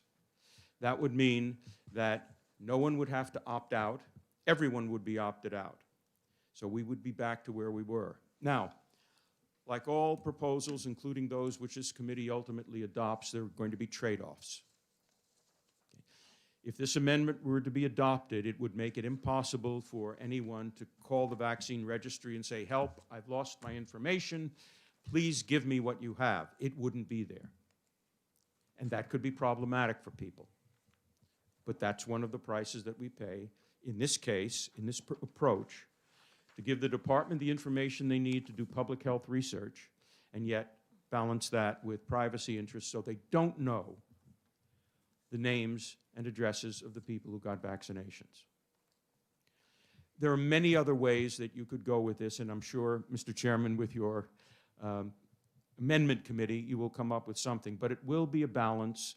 You will have to give up some things, including privacy, in order to get some other things. But I would ask you not to impose upon the department an obligation which really is not going to be productive, and that is to notify people. It doesn't work. Decide one way or another which way you want to go and do what you can to salve it. One other thing that you might consider is this. It's not the best thing, but it would be for the department to mount a PR campaign. And I don't mean something where you send a letter to an individual. I mean a massive PR campaign. Newspaper ads, social media ads, website, their website, of course, that tells people that they have 30 days or 60 days to opt out. And if they want to do that, all they have to do is send the department a letter. You don't have to have a doctor's signature. You don't have to do anything fancy, like in some cases the department, through its forms, require you to do to opt out, making it almost impossible as a practical matter to opt out, or at least so burdensome that many people who would like to opt out just will not go through that process and therefore don't opt out. That approach requires good faith on the part of the department, which I think you can count on, but it would give everybody real notice that they can opt out. And those people who are concerned about it will fill out a little form. Hi, my name is Neil Kirk, date of birth, blank, blank, blank. My address is such and such, kindly opt me out. I don't have to have it notarized. I don't have to have my doctor sign. I don't have to do anything. I can take an ordinary piece of paper and I can do it by mail if I don't want to give away my email address, so I don't have to do it on their website. Or I can do it on their website, whatever you want, but giving everybody an option to do it a clean way. That's another way to do it, probably a decent compromise. But the amendment that I put before you is one thing I'd like you to consider. Good luck, Mr. Chairman. Thank you, and I'd be pleased to answer any questions if there are any. Representative Knirk, ask Representative Kirk. Yes, exactly. It was nice to see my doppelganger. So, yes, I have a question. That's only a name, certainly not in physique. Hey, come on, we're the same size. We had Kotowski going that one day. So here's my question, and what you just said, that proposal, because it's strange, because I had written the same thing down, just a massive public education thing for opting out. My question is, would you then, if we did that, you would not have the automatic deletion? Yes. Because if you do in a massive PR campaign, you don't need the automatic deletion. So, follow up? The information would stay in the registry except for those people who, in response to the campaign, said, count me out. That answers my question. Thank you very much. Did I see Representative Weber's hand up? You did, thank you, Mr. Chairman. Can you imagine the harm to all of the people who assume that their records are being kept and who are glad that their records are being kept because they're not very good record keepers themselves, who assume that a registry will keep their records and find when their dog eats their vaccination cards that there is no longer any way of documenting their vaccination records and the impacts on people's lives of that if this amendment were to go through unannounced. Point well taken. Representative Leon. Thank you, Mr. Chairman, and thank you, Representative. I have a question about the PR campaign. Is this something where we could have both a TV ad, social media, on the website, and then possibly do an every door direct mailing? I'm seeing we could do it as low as 27 cents a postcard, just to also hit everybody at their house. Would that seem to be a more reasonable way to reach out instead of individually contacting those who are on the registry already? I like everything you said except for the postcard. And the reason is too many people ignore it and it's too expensive. The cost-benefit ratio, I think, is just not worth doing that. But everything else probably is worthwhile. Thank you. Thank you very much. Thank you, Mr. Chairman, and good luck to all of you. Would you be interested in helping our amendment committee? I'd be glad to serve if asked. You've been asked, and you've been served. Let me know when it meets. Thank you, All sir. right. Thank you. And who else from this committee would like to serve on the committee to come up with an amendment? Representative Cushman and Gay. Anyone else? All right, that's a good start. If you suddenly decide to, you can let Representative Leon know. And with that, I close the hearing on 1608 FN, and we had planned at 1 o'clock for Representative Woods to make a presentation on the question of what is science. And it's not obligatory, although I'm certainly not going to miss it. We've heard the term science invoked all over the place, often incorrectly, and he and I 3 or 4 weeks ago had a conversation on, well, what exactly is science? And I thought his answer was masterful. So I said, would you make a presentation to the committee for our edification? So that's at 1 o'clock. If you wish to be here, you certainly may. The next hearing will start as advertised at 1:20. We're finished. Take a break.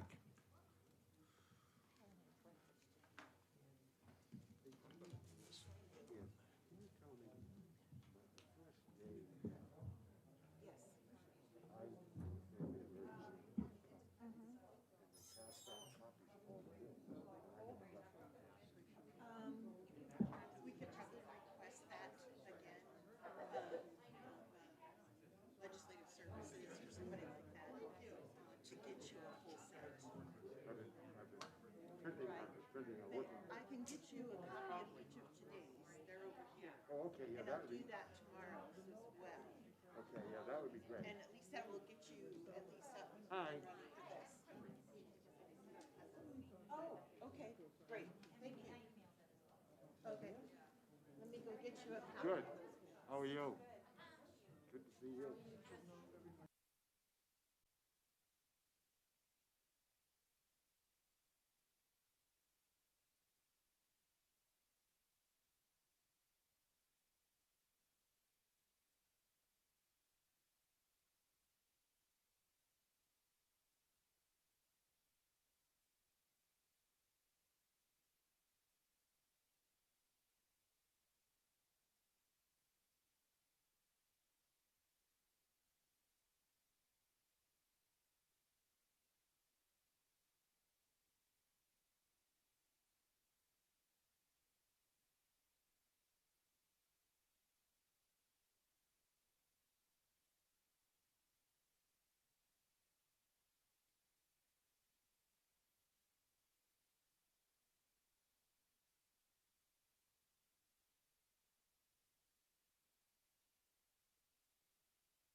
company has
I beg your pardon? Yeah, please do. No, you asked the question in the reverse order. It is, while I'm eating, may I listen to you? Well, thank you. This topic came up, and I must confess, I don't recall the exact discussion that the chair and I had relative to what is science. So I'm hoping I am covering what he had in mind. This is sort of a general perspective of mine.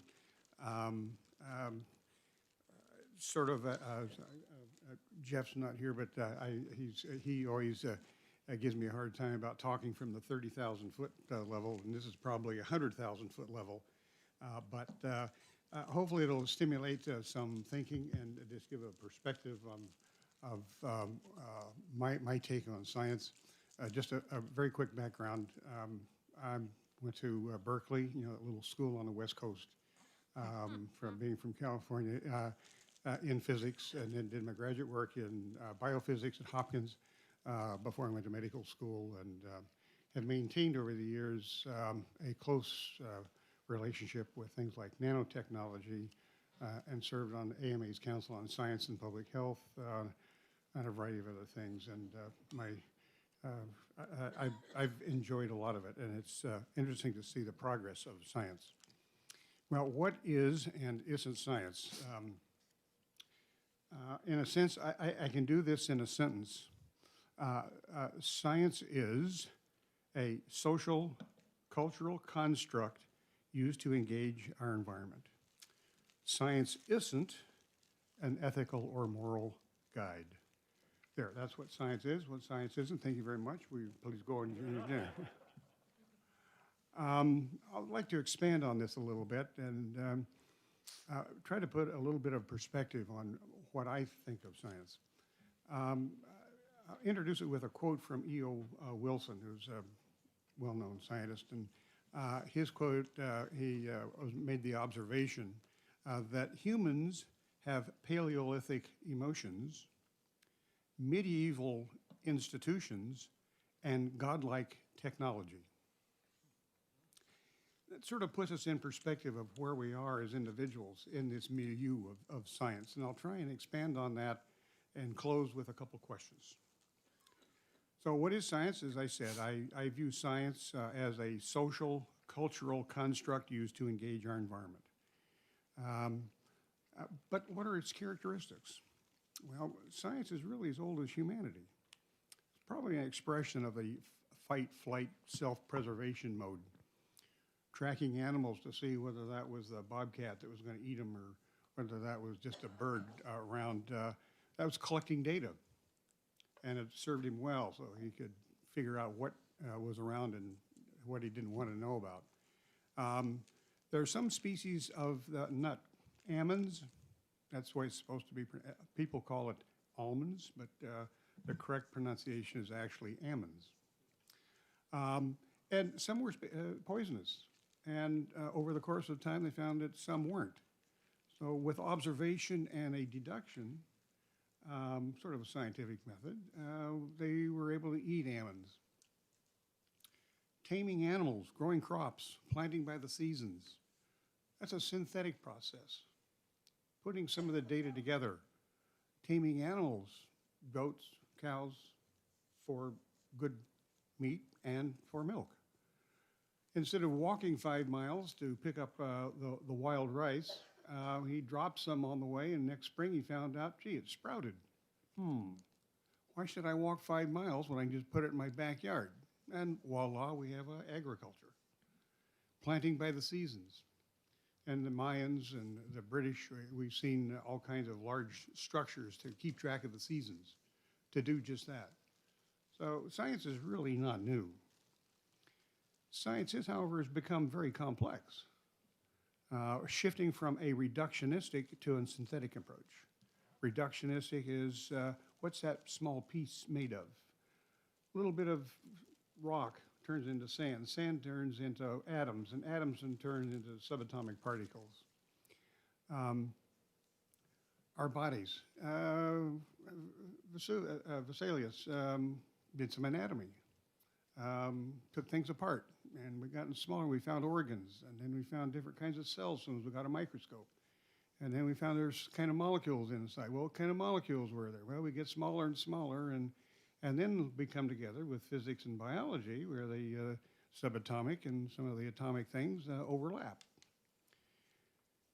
But science, although it's complex, is also unsettled.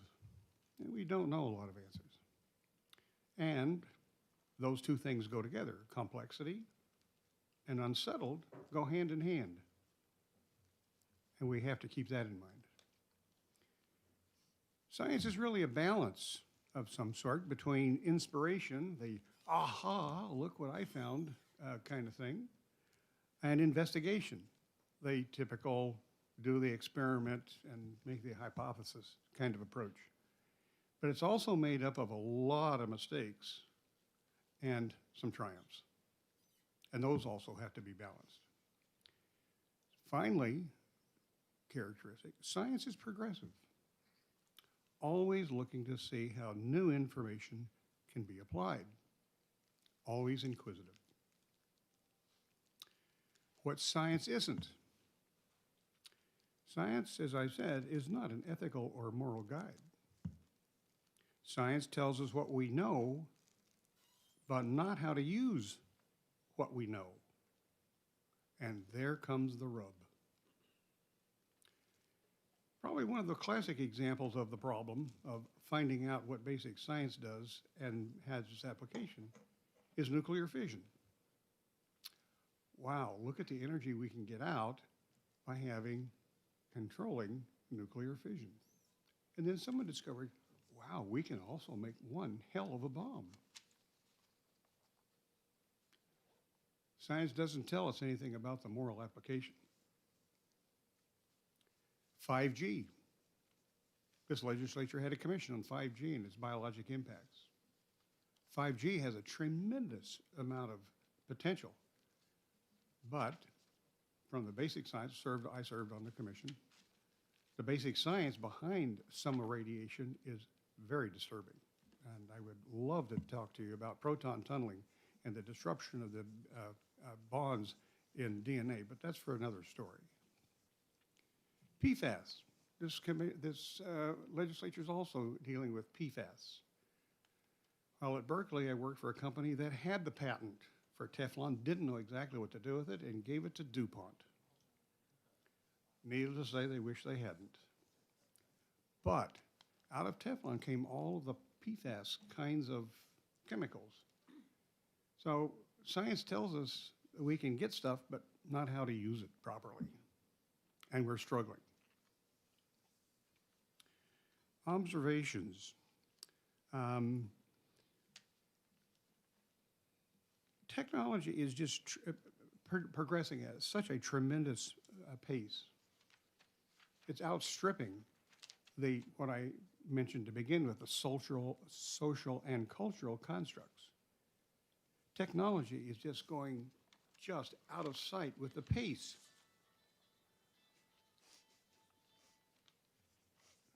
With the pace that is unbelievable, and we can see that with an example is computers and how fast they've progressed.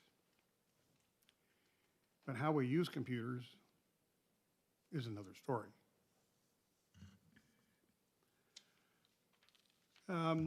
What science isn't, it's not settled, but it can still be quite useful, and we need to be aware of that. Gravity. Now, gravity is settled, right? Right? Gravity is settled. No, it's not? I agree, it's not settled. If you drill down to quantum mechanics, and that's the physics of small particles, they can't take into account gravity.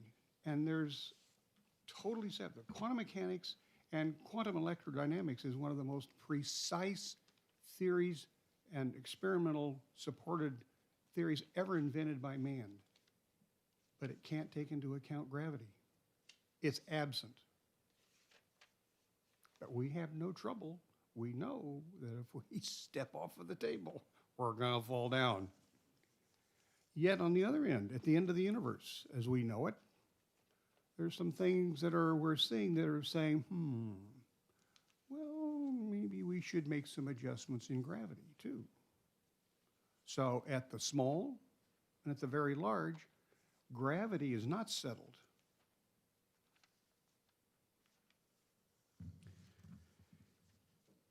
Quantum mechanics. I like to ask when I do these kinds of talks, where is the nearest quantum particle detector?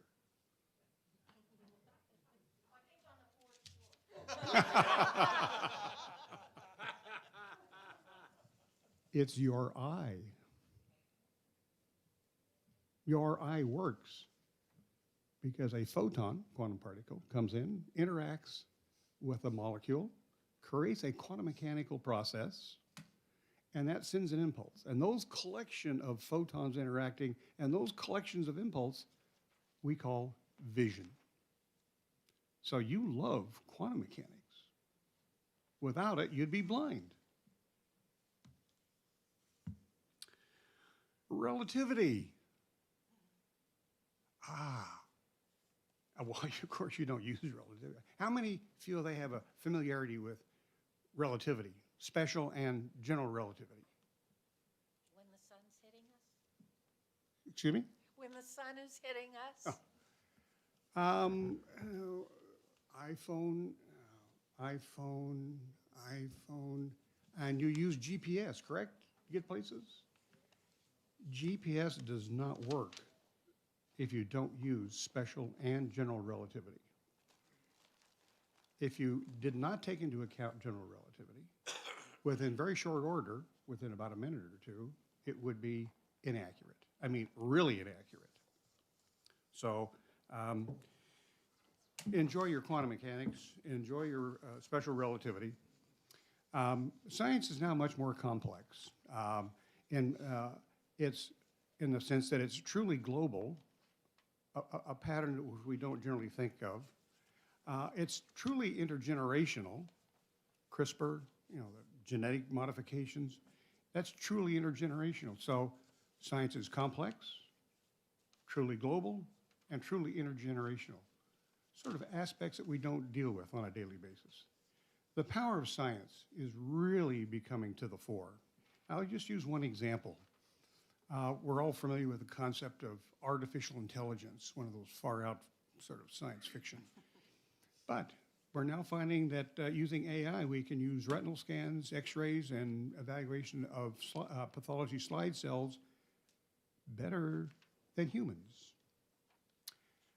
And just to give you an idea how powerful it is, you know about checkers. So you can write a program to beat somebody at checkers. You can write a program for chess, beat somebody at checkers. Very simple. That's an 8x8 board that it plays on. The game of Go, which you may be familiar with, is 19 by 19, much larger. The number of possible moves in a single game of Go is greater than the number of atoms in the universe.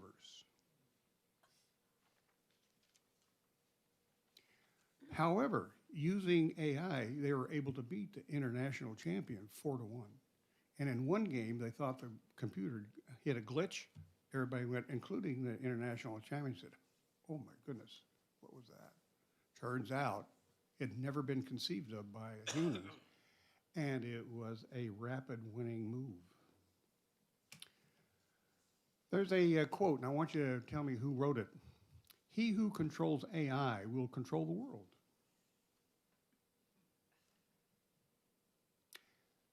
Vladimir Putin.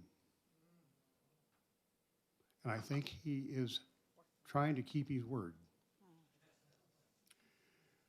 What is science? It's different for scientists and laypersons.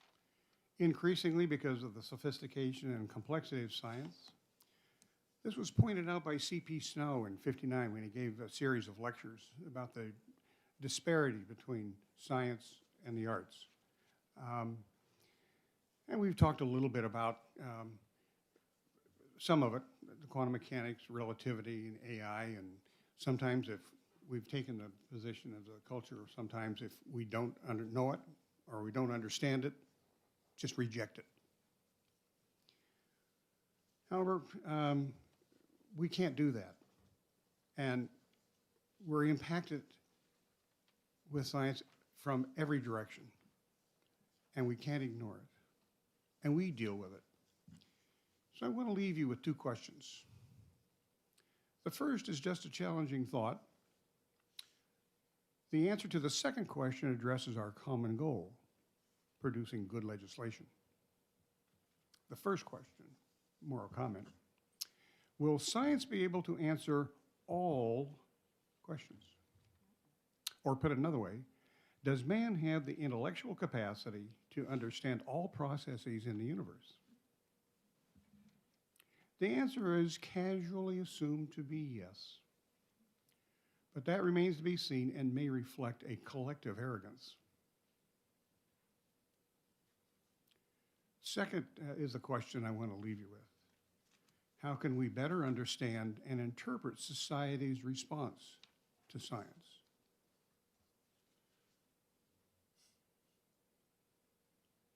Often there is confusion in the public about the interpretation of science, leading to conflicting postures, and therefore my reference to legislation. Vaccines not being fully FDA approved, not just EU approved, fully FDA approved, led many to reject acceptance. On the other hand, we've heard, ivermectin is not FDA approved for treatment, yet receives very wide support, even though it has no FDA approval. And thus the conundrum, how do we as legislators interpret properly for our constituents, and I'm still thinking of patients being retired, but, and that's the conundrum that we have to live with, addressing the science.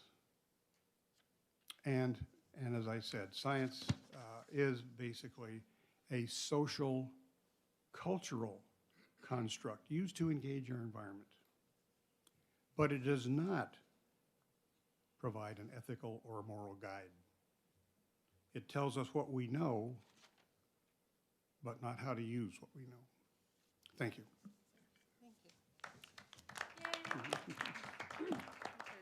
I'll take any question. I'm sorry, we got 1 minute or 2 minutes. She's not here, but Representative Knirk, you ought to be calling me according to Lucy.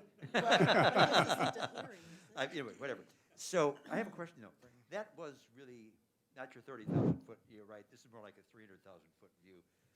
If we get kind of down to maybe 1,000 feet into the nuts and bolts of how we do studies and how we analyze them, would you agree that in terms of experimental science, that there are certain criteria one uses to be able to analyze whether or not a particular experiment or a particular study or a particular paper has a level of validity, or at least you can compare the relative levels of validity between different studies using set known criteria? That's the whole scientific method, is to have a subset of experience, in this case mathematical in many instances, and math goes across all, that do provide you that foundation. But some of that has interpretation as well. Anyone else? Betty Gay, we're not in a hearing. Good, good. And I apologize that I am never formal. I never say thank you, Mr. Chairman, and thank you for taking my question. I can't. I have. I can't do it. You may call me Dr. Pearson when we're not in the. I could call you Canon Mark, too, so. Yes, okay. You mentioned the 5G, and you didn't want to get into it. I think you would have a heck of a big audience if we did, if you were willing to talk about it, because I know there are other people who are very concerned. One of the senators said that's why I ran, because she's so concerned about the 5G radiation, and I sure would like to learn about it. Well, I'd be happy to.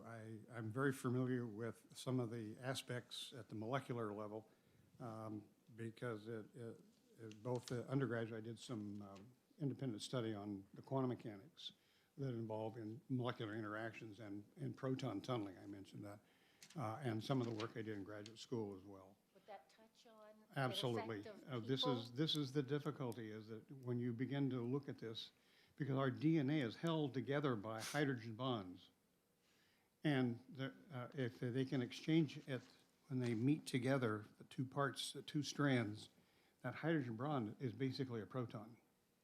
And if you look at quantum mechanics, if there's a barrier, you say, well, it can't go through the barrier. Quantum mechanics says there's a certain probability that it will just somehow appear on the other side, and that's proton tunneling. Trouble is what happens when it gets on the other side, when the DNA is read, it's a misread. Oops, error. And that's proton tunneling. Misread or changed? Well, it's misread, okay, because the proton's on the other side and it looks different. And so when DNA is read at that time, it'll be read as a different item and put into the code. It can be repaired, but that's a whole, it's very complex. But the point is, at the very basic science level, things like proton tunneling, and that's quantum mechanics, the application of quantum mechanics has impact on, and this is not ionizing, this is not heavy, this is very low energy. So you don't have to have ionizing radiation. And that's all story for a long time. So. Another time. We are now going to be stripped of all our other titles, representatives, and I call into being House Bill 1537, establishing a pilot mental health drop-in center program, Representative Klein-Knight. Come on down. Thank you so much, Mr. Chairman and members of the committee. I love to hear all the laughter. This seems like the healthiest mental health committee I've ever been a part of. It's the healthiest committee of Yeah. any kind. I'd like to emphasize that. So thank you for being here today and giving this idea the appropriate amount of time that it deserves, considering the data that we've been receiving as leaders. I'm sure you're aware of our mental health crisis and emergency. What this aims to do is just provide more resources for people that are in need in our state. This is directly adopted from other states that are doing this as well. So rather than invent the wheel, I have tried to see what is working and what other people in the same exact predicament are trying to resolve. So we have some studies and data points that we'd like to pass around that you're doing right now. So for your reference, that would help you make your decisions. And this is aiming to prevent hospitalization. This is aiming to get ahead of a problem that we are all very well informed of that is happening. If anybody has been following the DHHS reports, you know that the past 2 years we've been at our highest numbers, specifically in pediatric mental health care as well, in the double digits, getting up to 32 children waiting in the ER around the state for weeks to be seen. And so they just sit there and sit there and sit there without any recourse or resource to go to. We don't want them, obviously we share this common goal, we don't want them to have to go there in the first place. There should be resources in place that we should be able to offer families and children a place to go before it even gets that bad. And so we need to put our heads together. This is a complete bipartisan issue. It transcends any political agenda. It is something that we can get really creative with and collaborate with. And it aims, again, to reduce the amount of people that are going to be waiting for weeks in the ER without getting care, burdening our healthcare system. And, you know, we don't win, they don't win, nobody's winning. So how can we get ahead of this? How can we address this? How can we provide more resources for our people so that it doesn't become that bad? And I'm open and amenable to any and all amendments and all ideas. Again, this is something that I think we all need to come together on. And thank you for your time, and I'm open to any questions.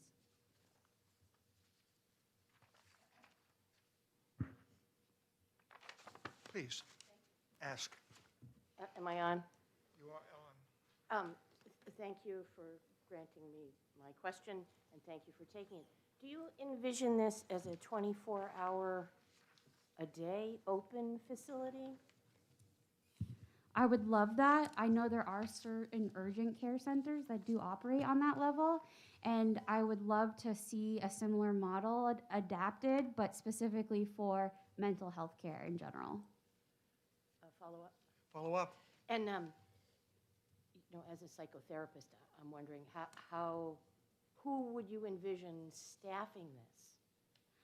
And then, you know, a whole patient intake for each person that came in, you know, just some of the nuts and bolts questions. Thank you. I'm hoping to get a wide spectrum of all mental health care professionals to work as teams on all levels, whether that psychiatric or whether that looks like counseling, whether that looks like medication.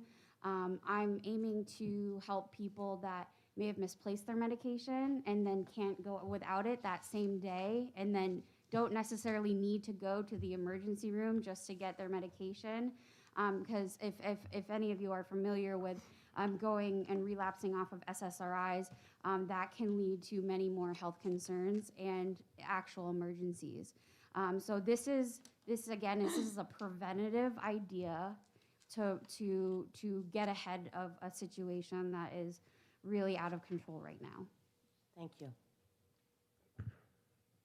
Representative Knirk. Thank you very much. Though I agree wholeheartedly with this, there is one concern I have which came up in another bill, in that it sense that it's funded via ARPA funds. And so the concern is whether or not we actually have authority as a legislature to distribute ARPA funds, because it's not usually in our purview, it's from the executive department. Right, and thank you for that question, and that can be amended. We are looking to make an ask of where the ARPA funds are going, and I'm certain as a legislative body, we can at least, recommend and make that ask, because there is going to be a lot of money that I'm sure we do have a say in where it's allocated, and I'd like to not place a further tax burden on our people. Also, on an unrelated note, there is other bills coming down the pipeline in the legislative body that will provide more funding for projects like this. So I urge you all to take a look at those as well and keep our eyes open, because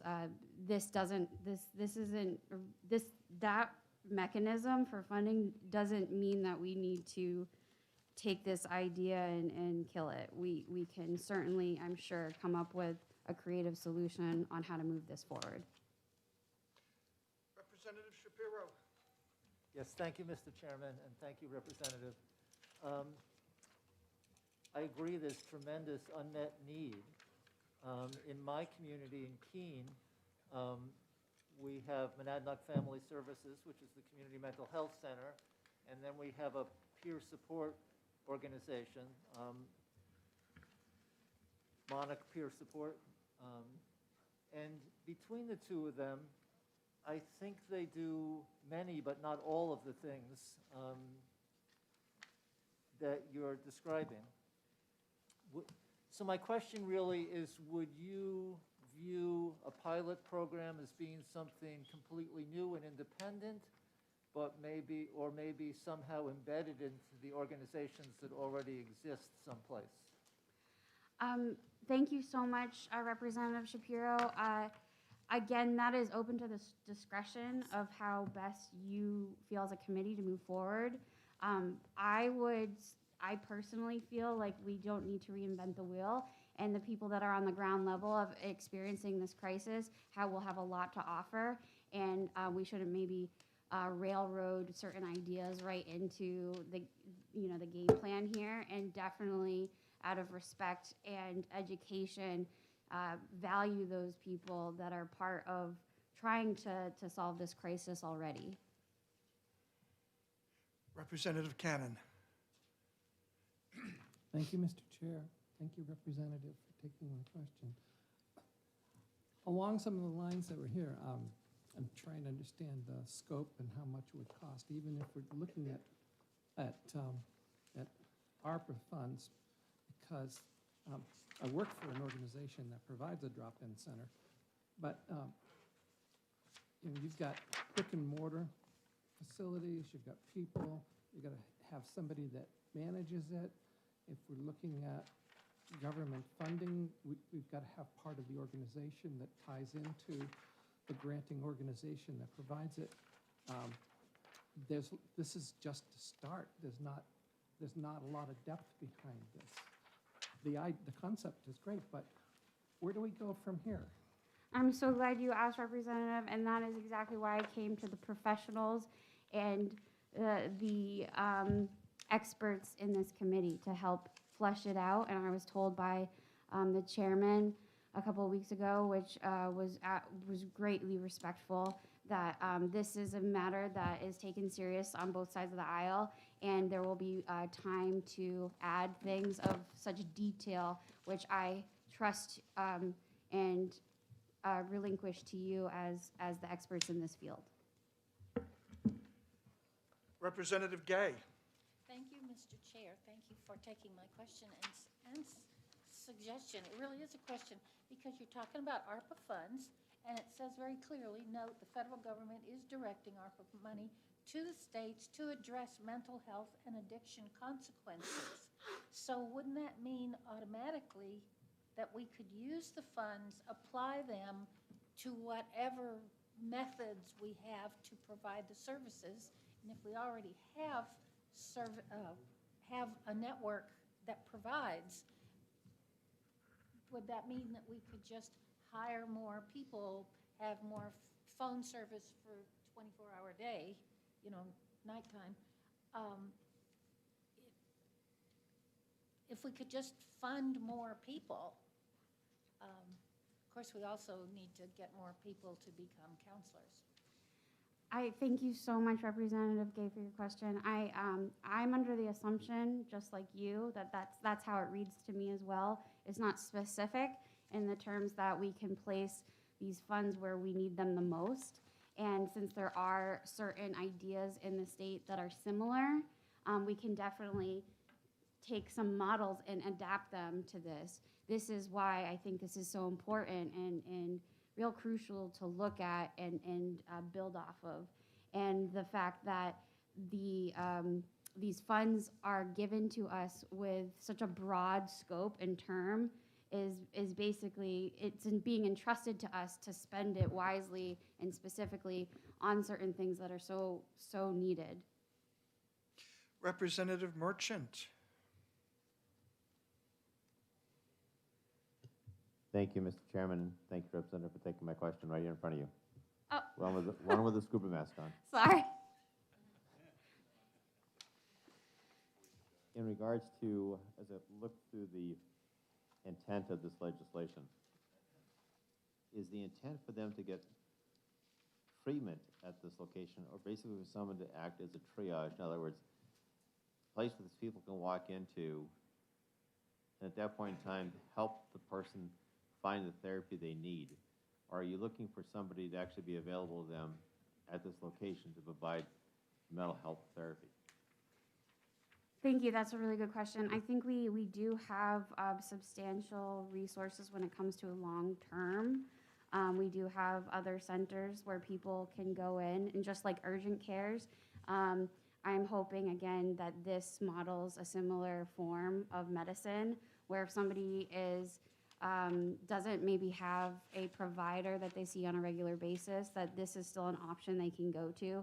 Again, keeping in mind that these are resources we're making available to the public so that they don't end up in the emergency room as their normal reliance of care. Follow up. Thank you, Mr. Chairman. So are we looking to, at this point in time, at the location having what I call highly qualified mental health workers to help the patient that way, or someone that would say in the legal profession, a paralegal, somebody who has some basic training in mental health to help the patient navigate what they need? Because right now, my understanding is we have a tremendous shortage of qualified mental health professionals to help patients with their therapy, and I'm concerned that we wouldn't have enough resources to staff it.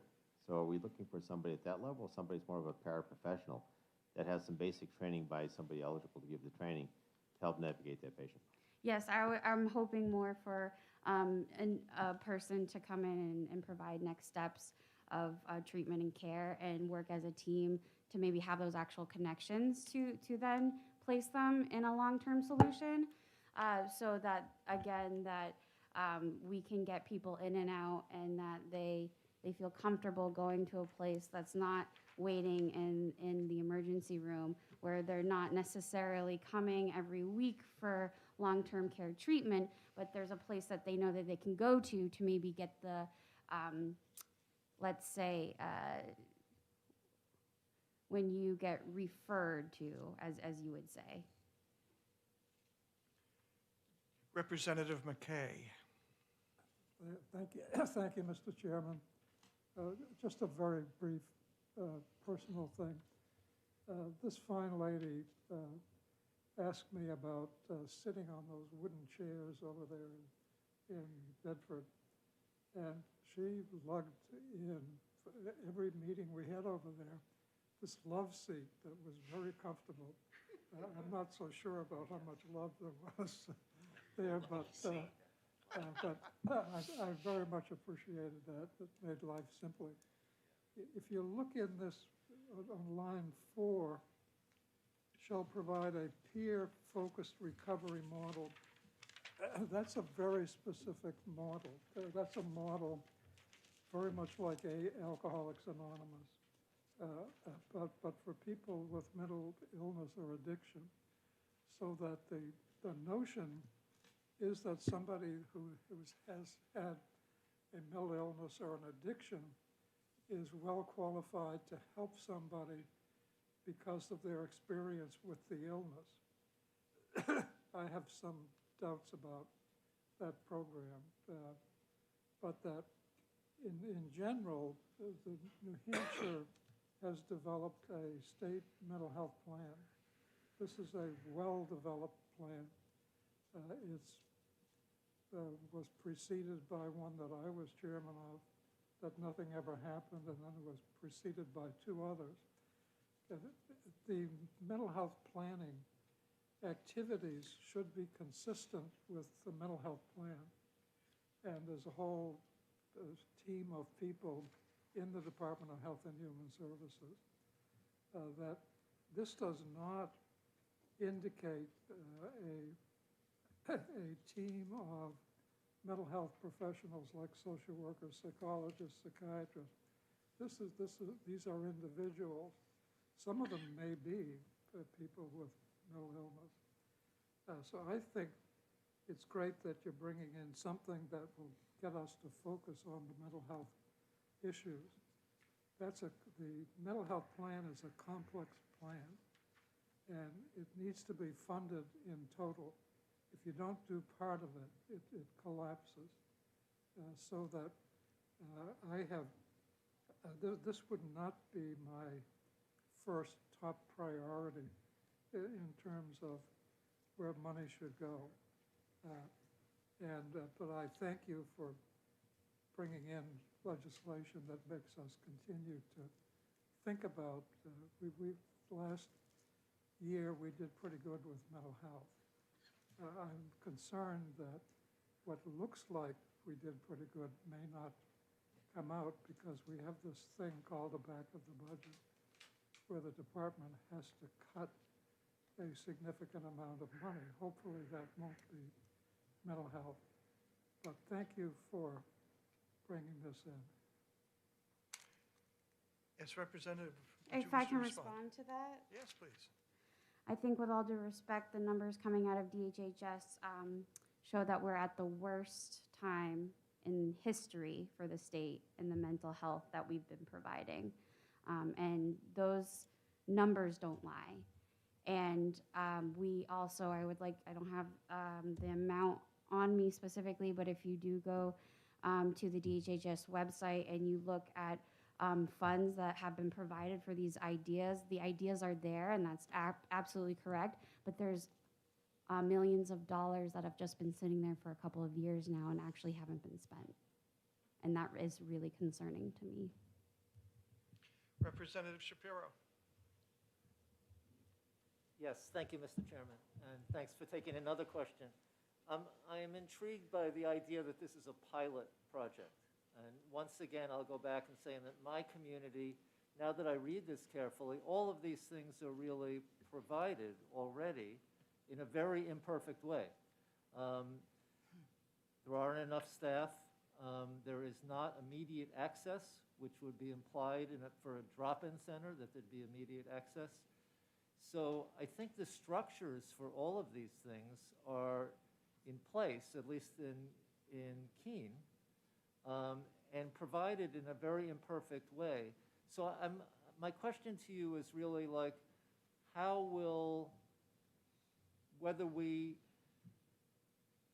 pilot project to me implies that it's going to be tried and studied. And I'm wondering what's your idea of what will happen after a pilot project, after we conceive of something that's already there as this pilot project? Or if we create something, what's the next step after a pilot project? Thank you so much for your question, Representative Shapiro. I do think that we do have a lot of similar resources that are already there across the state, but they're all separate. They're floating around, and they may be even hard for our people to access if it's not a one-stop shop. And I do think that having a one-stop shop for resources such as this should be studied. And if it shows that we lower the emergency waiting times for people that are suffering from mental health issue, we'll know that we're going in the right direction. Because with the ideas that have been brought forward, they're great ideas for the last several years. I know people have been working tirelessly on this issue, but the numbers don't represent the right direction that we're heading. Representative Snow.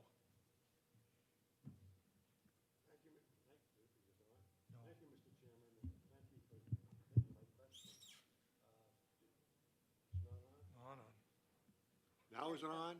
Okay. I do agree. A pilot program like this to cover the entire state, some thought needs to go into where that might be located. If this is really drop-in, it has to be readily accessible to a pretty wide range of people. And I guess also staffing 24 hours. Right now, we have programs that have been included in this plan that try to address the same problem without having physical location. But we're really struggling. I'm talking about as if I still work there. But, trying to get the staff together and finding professionals to come in to do this is really an enormous challenge. One of the things that we're including in that plan is we have now what's called mobile community crisis response teams that are located presently in every mental health center around the state. And the new plan also calls for a team that would either include within that or have a separate team to respond uniquely to children and adolescents who have that need. This is a team of people that are available. They are available 24/7, and it's an alternative to having people brought to the emergency room when they're experienced in a crisis. It's a trained professional along with a peer support person that goes out, sometimes with the police, oftentimes without it, sometimes we're called in by the police to help them in dealing with something they don't understand in lieu of hauling them off to the emergency room where you're right, they're going to wait. Instead, what they try to do in that period of time is to develop a safety plan. What can we do to keep you safe over the next first 24 hours, then a little bit later, and continue to follow up and look for the plan, and they have a kind of an interval of contacts in between. And I think the people from the Division of Behavioral Health department can answer this better than me. I've been retired now for 8 Can we years. come to a question? Yes. The question, I'm sorry if I didn't do that. I guess the question I have is, do you feel that having these teams located throughout the state on that kind of a basis would accomplish many of the same goals without a physical location and without, it seems to me as if we're struggling to accomplish the same thing without doing it with a single location. Would you agree? I think it's not so black and white, so I'm not going to give it a yes or a no answer. I'm going to say that the crisis response teams are a great idea. It's been something in the works for quite some time. First, there was only one, and within the last 2 months, the second one has just been adopted. And they, at the beginning of the last 2 years at this session, they were not meeting the scope of the need. And the numbers in the ER show that. And I would love it if this crisis team could work with a model such as this. Again, I think we could get really creative here. We could use all the resources that we've been working with already. And just because an idea is already in place doesn't mean we don't need more. And again, the numbers reflect that we need more. Representative King. Representative Merchant looks very eager, so I will let him go before me. In the spirit of bipartisan cooperation, Representative Merchant. Thank you, Mr. Chairman, and thank you, Representative King. as I listened to the presentation earlier by Representative Woods, I listened to Representative Snow, a couple neurons actually hit each other. And following up on the technology we talked about before, is there a possibility in this pilot program, instead of someone going to see a therapist or somebody at the location, using the technology we have today, where somebody could walk into a facility that's equipped for them to have telehealth, telecommunications. So therefore, instead of trying to bring the patient to the provider to the patient, we use the technology out there that creates that link, and therefore we are using and tapping into existing resources, but using technology to do it. Is that any possibility? Yes, I would love that idea to be adopted in this model. Again, using all resources at our disposal, the ideas that we have brought forth in the legislation in the last couple of years, and making this all connected to a spot where we can refer people to anything such as telehealth services. Yep. Follow up. Thank you, Mr. Chairman. What really also triggered my fancy in this whole thing, I was in a pharmacy the other day, which was kind of interesting. Inside of the pharmacy is always interesting, if you get to speak to the pharmacist. But in saying that, they actually had a room set up, and this goes back to what I think Representative Knark talked about the other day, which caught my attention. Inside of the room was a TV screen hooked to a provider, and in the room, they actually had an otoscope that could, through Bluetooth technology, transmit to the provider so the person could see inside of the ear. They had a same thing with the laryngoscope that you could actually, somebody could help the patient at that point in time use the equipment, but the provider on the other side was actually visually seeing what was going on, which I thought was kind of a nice, great use of technology where somebody could walk into a pharmacy and get access to a provider without having to actually go to. I'm trying to follow up on the same thing. So there's a question there somewhere. Well, Wouldn't you believe? Yes. I would believe it, and I would suggest too that the crisis mental health response teams aren't pharmacies, and they're limited to their scope and what they may or may not be able to treat on the ground right in that immediate, in an emergency setting that might not necessarily require an emergency room visit. So again, which is why something like this would be super beneficial, working with what we already have in place.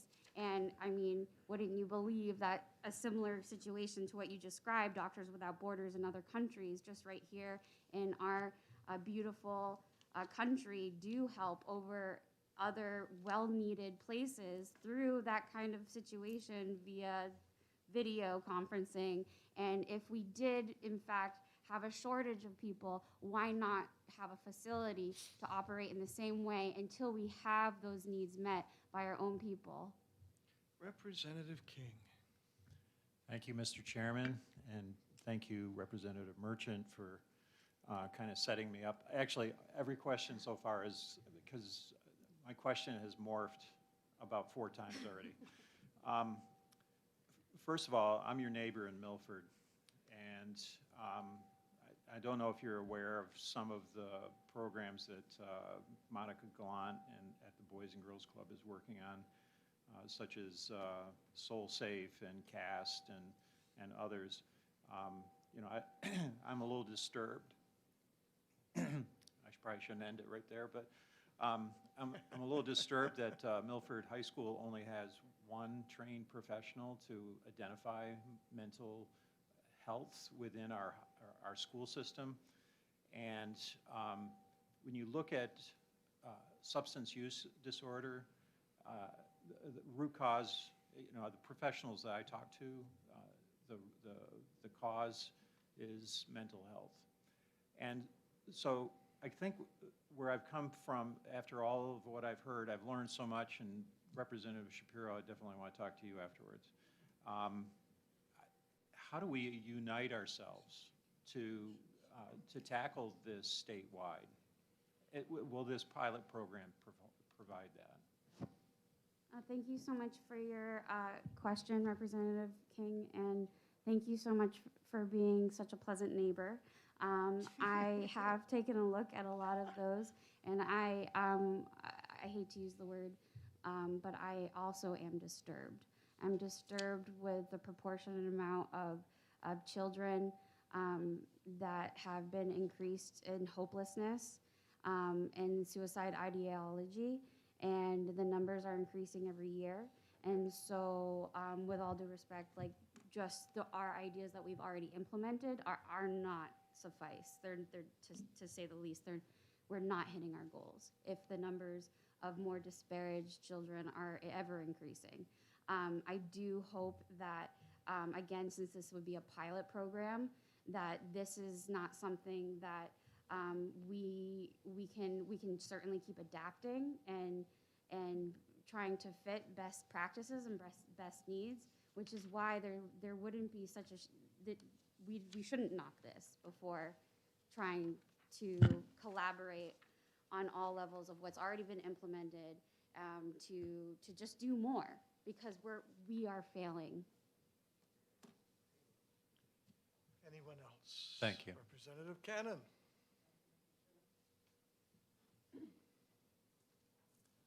Thank you, Representative, for taking another question. Are you familiar with the Doorway program? I believe I am. If you'd like to talk about it, please go forward. Well, part of that program was focused on mental health, as well as all sorts of other substance abuse and so forth. And I'm wondering if what you're talking about here might be something that they aren't fully implementing, but have part of the puzzle for implementing, and it's probably worthwhile looking at, is this something that would work in addition to what they currently offer? Of course, I think this is here so that it could be worked in addition to whatever's being reached. And maybe, again, since you guys are all the experts and have more knowledge in this field than I do, you could pull all those resources to the people that are already doing things and get them involved in something like this, so that the whole state's talking about it, we're all on the same page, and that if this isn't a one-size-fits-all for mental health, if something works for one child, it might not work for another child, and that is exactly why we need to collaborate and bring everybody together on the resources that we already have. Thank you. Representative McMahon. Thank you, Mr. Chairman.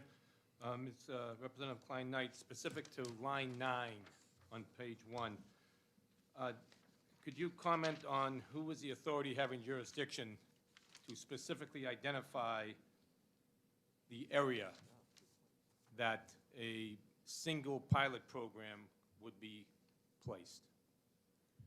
I believe that maybe this body, again, I would urge you to work with DHHS on this. It is up to you, and again, it is a pilot program. So I would take a look at the demographics and urge to suggest that you put it in the strongest place where there's the most need.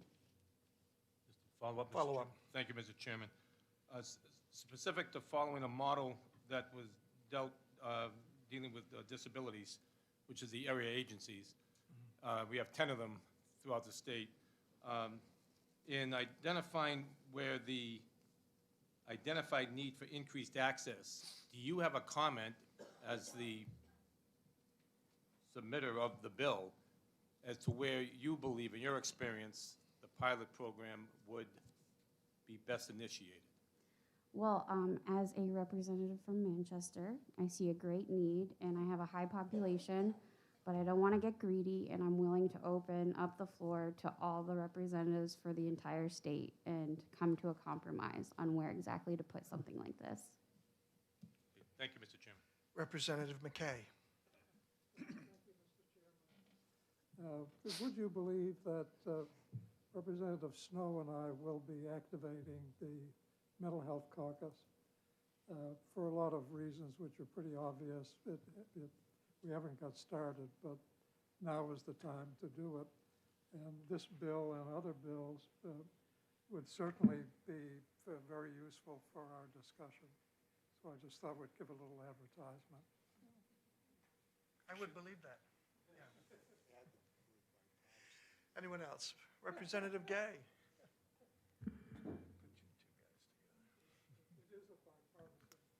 Okay.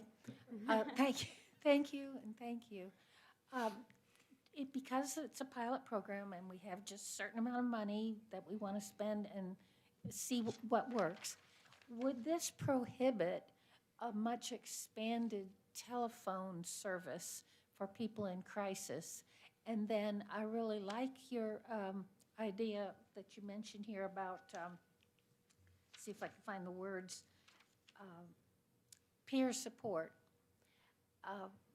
on the basis of like Al-Anon and DA. And I would think that it could be a diffusing, would you think that it would be a kind of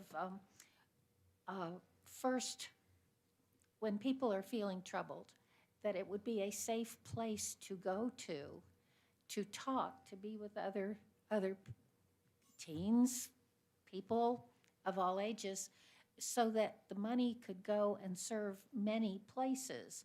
So even though the brick and mortar sounds really appealing, and maybe we'd have enough money to set one up, but in order to serve as many people as possible, would that suit your goal to have a telephone line that people could call, and also encourage,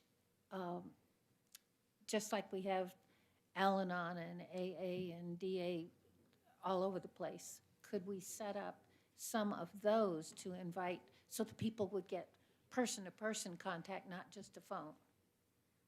Thank you for your question, Representative Gay, and taking the time to not only mention certain values that this bill proposes, but also more ideas to include in this. And that is exactly the kind of conversation I was hoping to get, because would you believe, out of necessity, because of the lack of resources that we currently have, most people do find they need to, they have no other recourse but to go to peers because there's a lack of professionals. So exactly what this aims to do is not to necessarily drain any sort of financial budget as well, but to have some balance of volunteers, professionals, standards that need to be met, but certainly a community network, so to speak, as what you're suggesting, to adopt the ideas that have already been in practice and to collaborate and get us all more organized so that we can refer people to exactly the right place they need to go. Thank you for your testimony, Representative, and presenting this bill to us today. The chair recognizes Representative Megan Murray. Welcome back.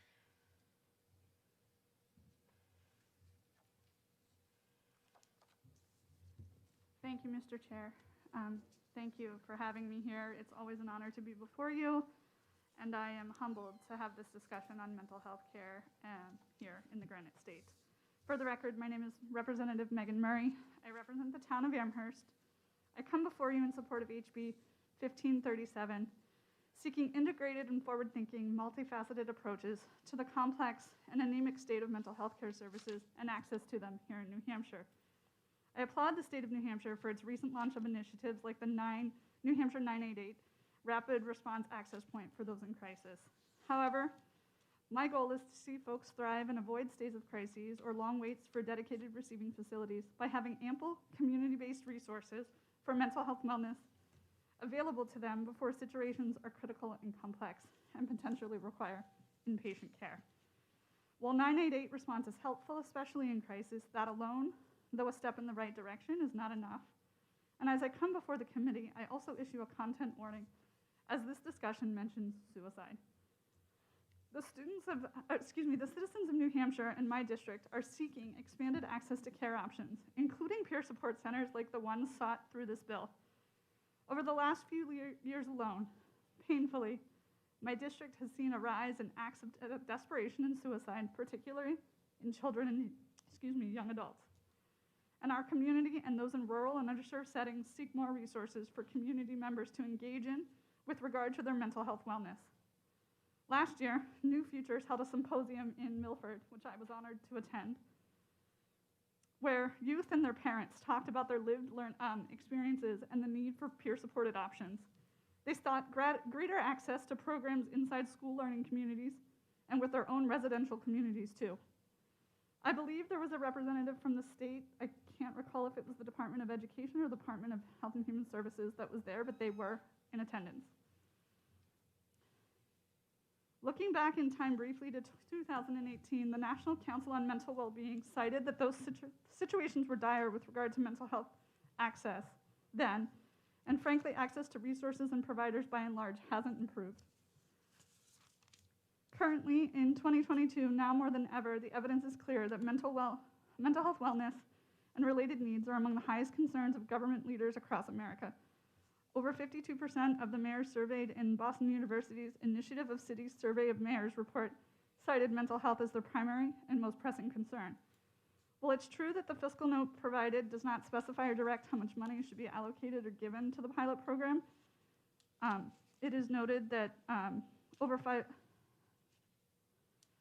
million in fiscal year 2021 community mental health block grant programs to the American Rescue Plan supplemental awards has been noted, as well as $5.5 million targeted to substance misuse separately for the state of New Hampshire. In rural and underserved communities across New Hampshire, there's a void of brick and mortar resources available in many New Hampshire communities. While telehealth medicine is incredibly helpful and an integral resource to folks in our communities, it's true that many in underserved areas have telecommunications and broadband access issues right now. And I think some of you had mentioned some of those issues. Many have also shared with me throughout my district that they are seeking care for themselves or a child, seeking to utilize both in-person therapies and telehealth medicine, and both avenues of care are heavy with lengthy wait times in scheduling or a lack of participation providers through interstate health compacts or other issues listed as a barrier to the constituents receiving and seeking care. Many have also shared with me that if there were an increased availability to peer support centers like this, mentioned within the bill, that a reduction in stigma and a supported sense of community both for youth and adults would be bolstered as folks navigate their mental health wellness journey. I thank the committee for their time and urge the committee to pass 1537 in establishing a pilot mental health drop-in center program, and I thank you and would be happy to take questions. Any questions for the representative? Yes, Representative Leon. Thank you, Mr. Chairman, and thank you, Representative, for being here and taking questions. Sure.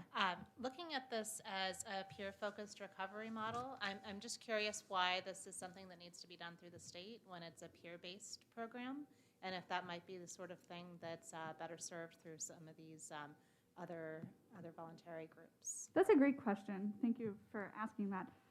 So we have seen a myriad of other states implementing this as just one other tool in the toolbox for folks to connect with other folks as a first step, sort of an introduction for folks to go if they needed a place to identify needs or care services. We do have some of those, like Representative Klein-Knight had mentioned, there are some resources that already do exist, that's true. But what we are asking for is a pilot program that is innovative in the way that is approaching this need in a way that it is a state approach to the issue, so that we are implementing this potentially, if it is a successful program, elsewhere in the state. Thank you. Representative Shapiro. Yes, thank you, Mr. Chairman. Thank you for taking the question. This is just a quick question, which is that I've heard both of the people who've testified talk a lot about children and adolescents, but I don't see that that's referenced in this bill. So is this pilot program intended to be for children and adults? Thank you for the question. Yes, it would be. And I think that this would be an integral resource for both parents and adults individually if they're seeking mental health wellness resources, as well as if a child alongside of their parent is attending one of these drop-in centers to receive some care or a conversation around that, such as some of the other programs that I think Representative Gay had mentioned, as well as we know that they exist, some of those other programs like Alcoholics AA or Narcotics Anonymous or any of those other types of resources. This would be an integrated approach to mental health wellness and helping to address stigma in an interconnected issue. I know that when I attended the symposium, that children and their parents were sharing that they were desperately seeking this type of service. Thank you. Thank you. Thank you, Representative. And the chair calls Julianne Carbon from DHHS for the purpose of providing information.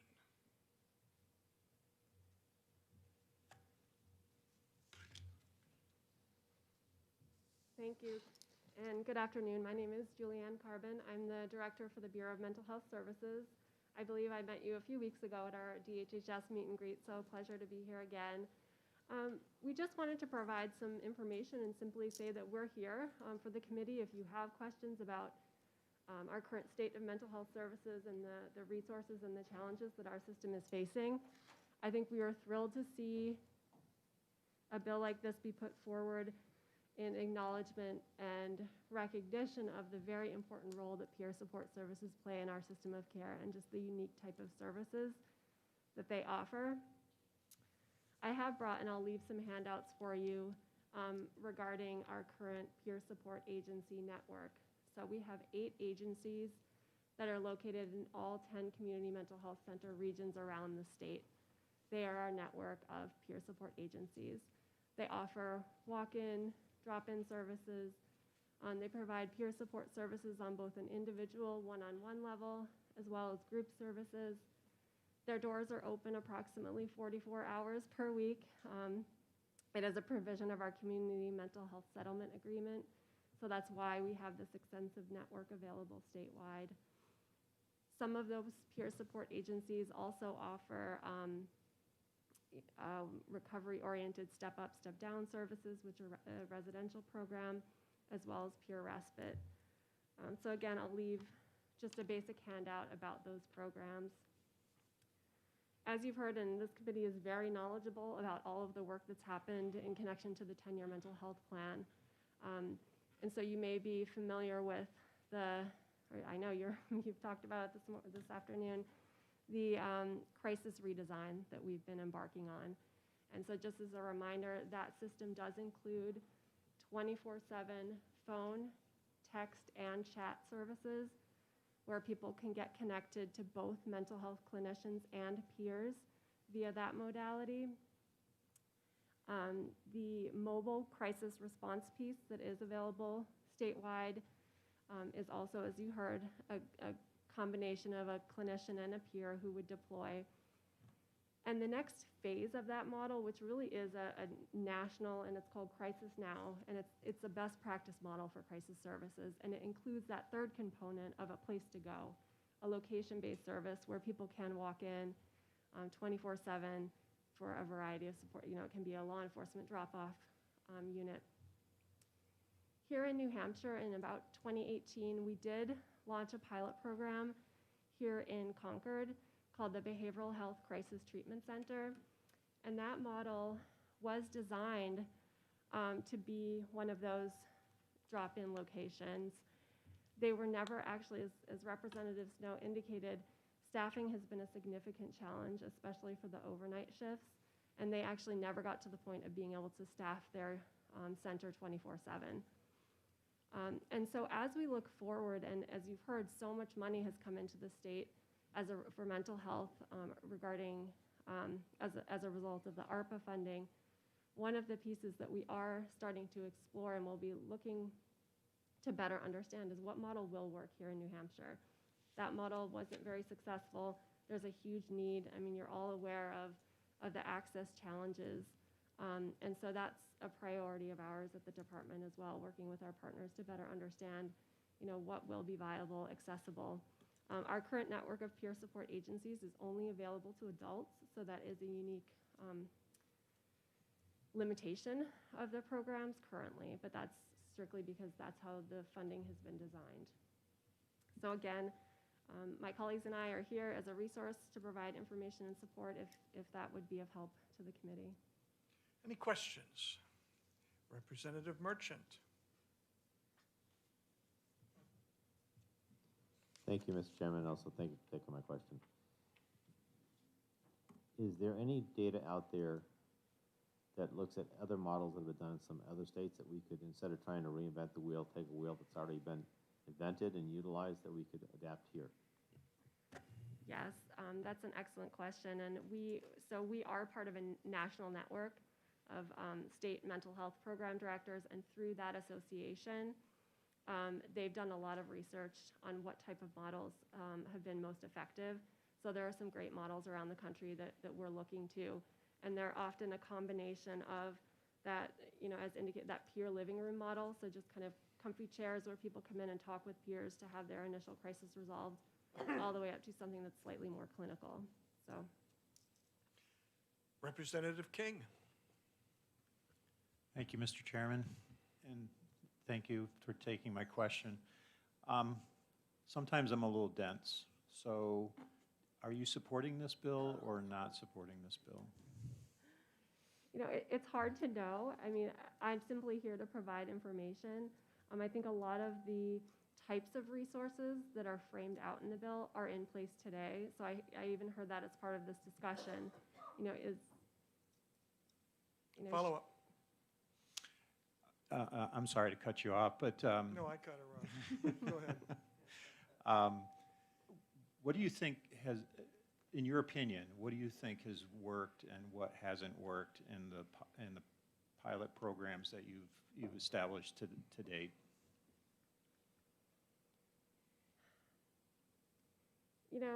It's so, and we, as you hear, we are in a really different place today than we were 2 years ago. And so I think as we look forward, maybe what worked 2 years ago won't work as we move forward. There have been a lot of suggestions around looking at alternative methods of connecting via telehealth. And so what we have found, when we've seen programs that have been really successful, it's been as a result of the community collaborations, where we've had the agencies really working together. We have peer support agencies partnering with our community mental health centers to provide integrated care. So that's really where we've seen some synergy and some momentum in some of the pilot programs we've been doing. Thank you. Representative Shapiro. Yes, thank you, Mr. Chair. And thank you for taking this question. You referenced the fact that there are already peer support programs that cover the whole state. Only 8 of them in the 10 districts, but somehow they cover the whole state. And I know there are family resource centers that are would not strictly be considered a mental health service, but they do work with families and children, I think of all ages, probably mostly with younger children. And I wonder if there's been any examples of collaboration between mental health center, peer support groups, and these family resource centers that would be somewhat similar to what this bill is describing. I don't know the answer to that question. Again, our peer support agencies, because of the way they came about, they focus on adults. So those connections may be happening locally, but I'm not aware of it. Representative Nuttarappam. Thank you.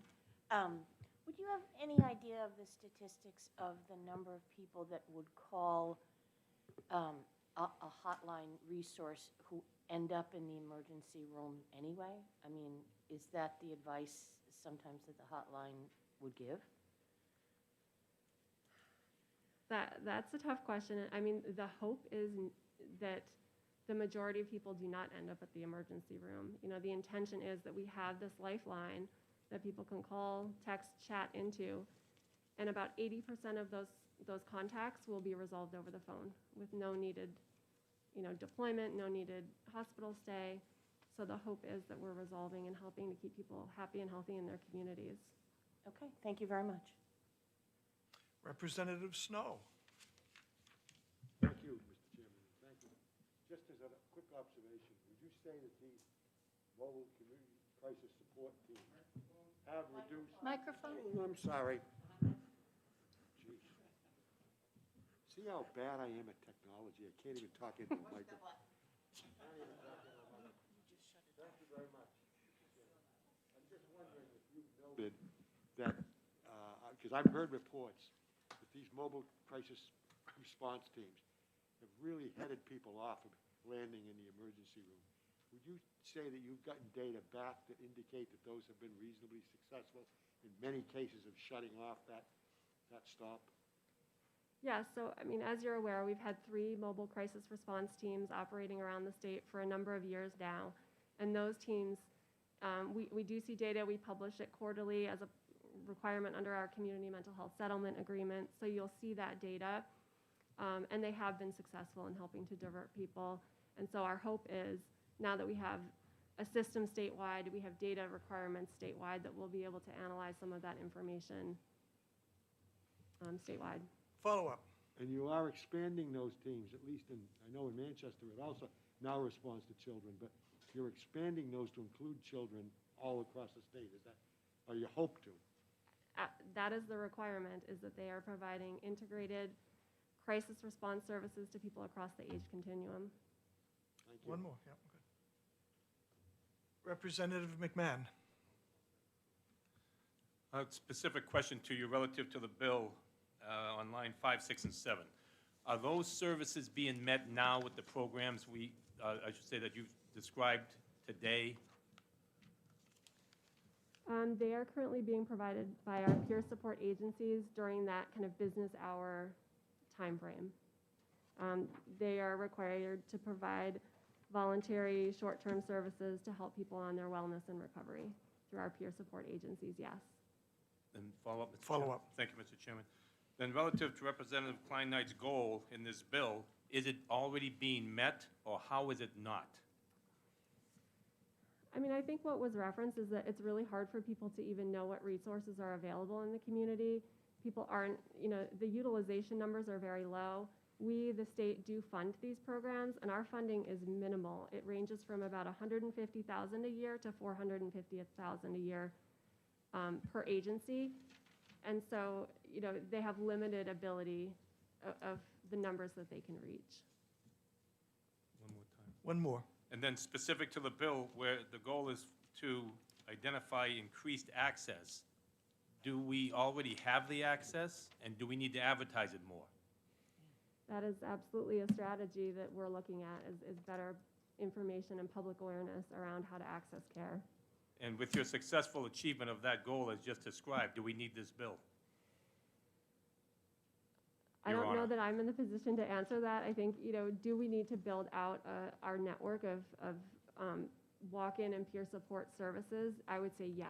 That's a system that needs expansion. Thank you very much.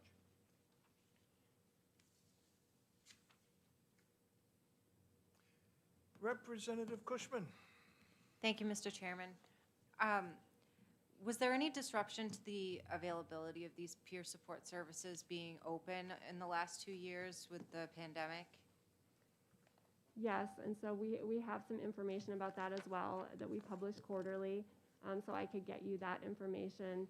Although I must say that our peer support agencies were remarkable in their ability to pivot to provide remote services. They were doing personal phone calls to people, engaging in a different way, and opened their doors quite quickly. So there was limited interruption. Thank you. And one follow-up? One follow-up. Just quickly, so are they all open again and operating with their normal hours and walk-in? I hesitate because of staffing. It's an ever-changing day or week, so when they have the staff available, they're open. Thank you, Ms. Carbon. Different ones had suggested changing this or that. Is there sentiment for a group to tweak this with an amendment? And would you chair it? So thank you, Representative McKay. And who else would like to work? Representative Snow and Acton. And Kelsey. And what? Kelsey. Oh, hi.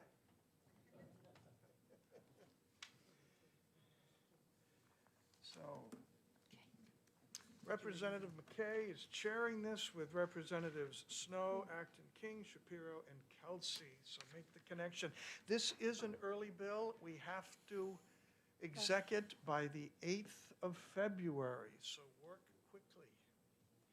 And with that, we bring to a close the hearing on House Bill 1537. And now we open the hearing on House Bill 1405, allowing out-of-state mental health care providers to provide telehealth treatment during a mental health emergency. And our friend Representative Klein.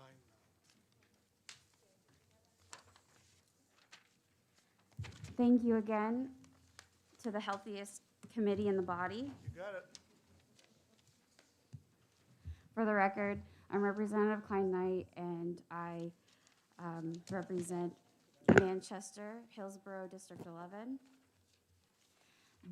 This is a bill that was worked on by a lot of different people, trying to, again, creatively solve what is, in fact, a glaring crisis.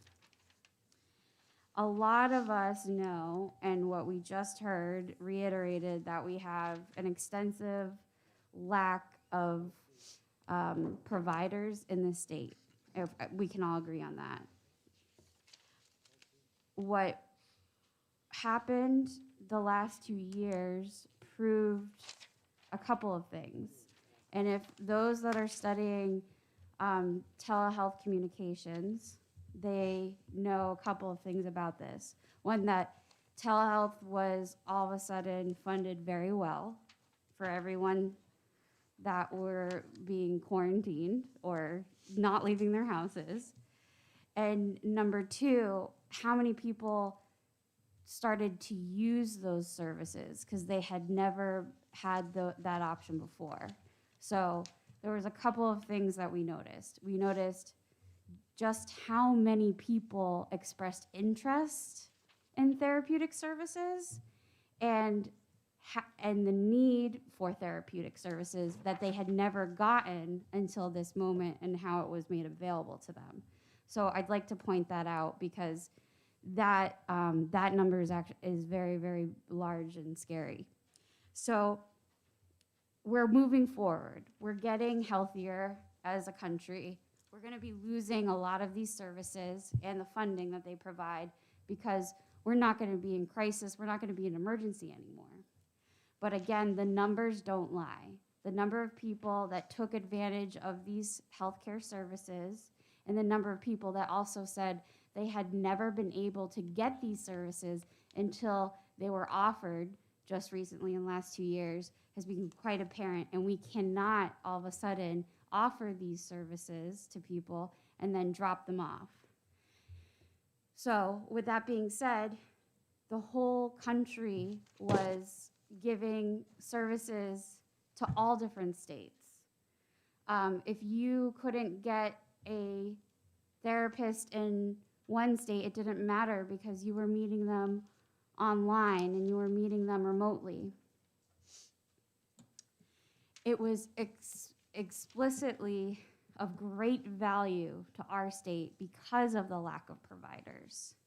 So with that being said, with people now getting the help that they need from these providers that are all over the country, we suddenly find ourselves in a position where thousands upon thousands of our residents are about to lose their therapists that they have been seeing for 2 years online. How do we mitigate that? Especially since if they get dropped by their therapists, and we don't have enough therapists here in the state, are we going to be doing our people knowingly ending and disrupting their services? Are we setting them up for failure? Are we going to put more of a burden on our hospital and ER situation? And are we going to add to that double-digit number that we see every week for people waiting for services in the emergency room? So I challenge you, this bill may not be perfect, again, but you guys are the experts here.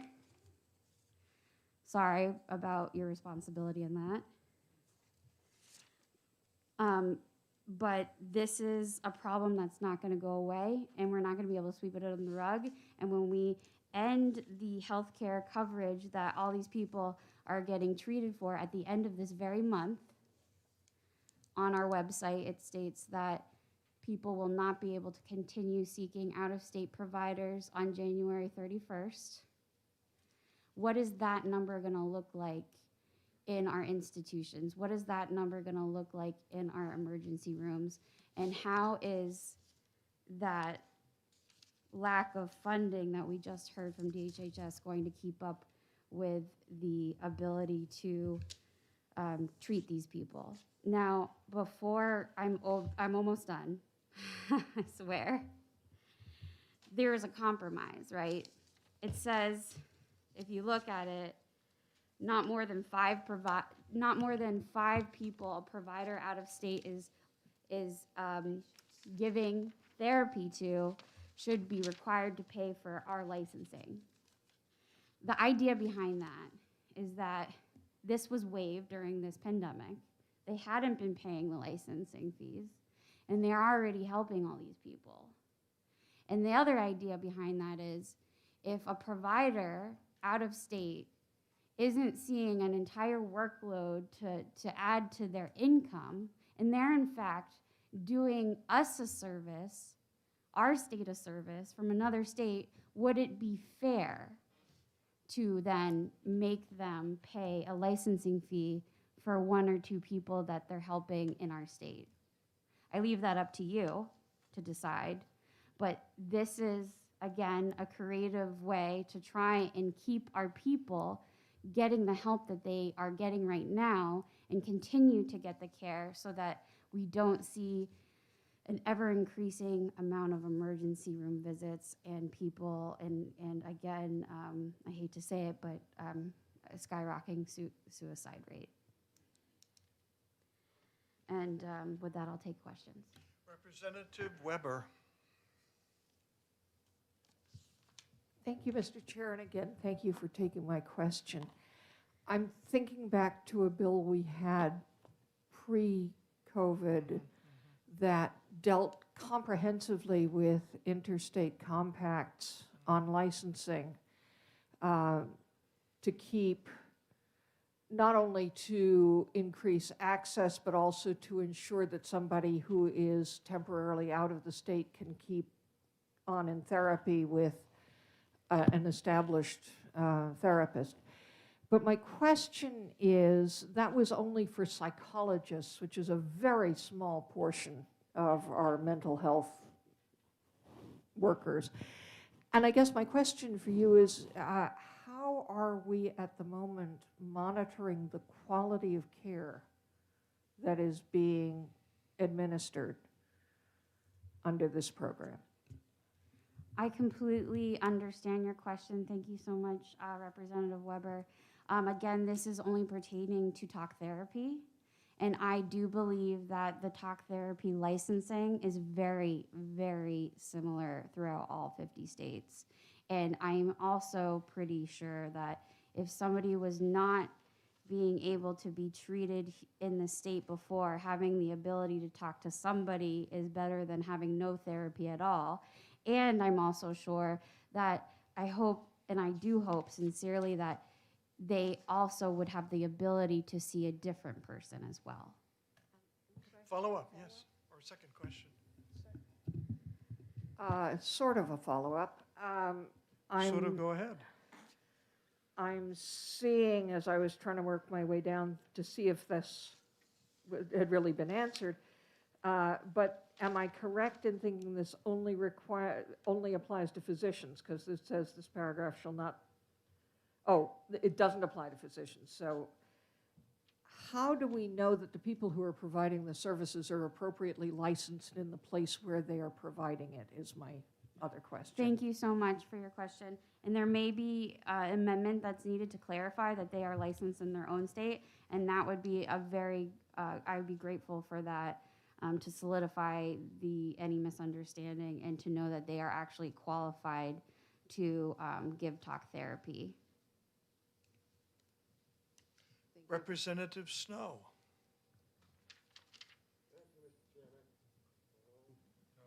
Oh, sorry. Could I ask on paragraph 4 if you'd answer?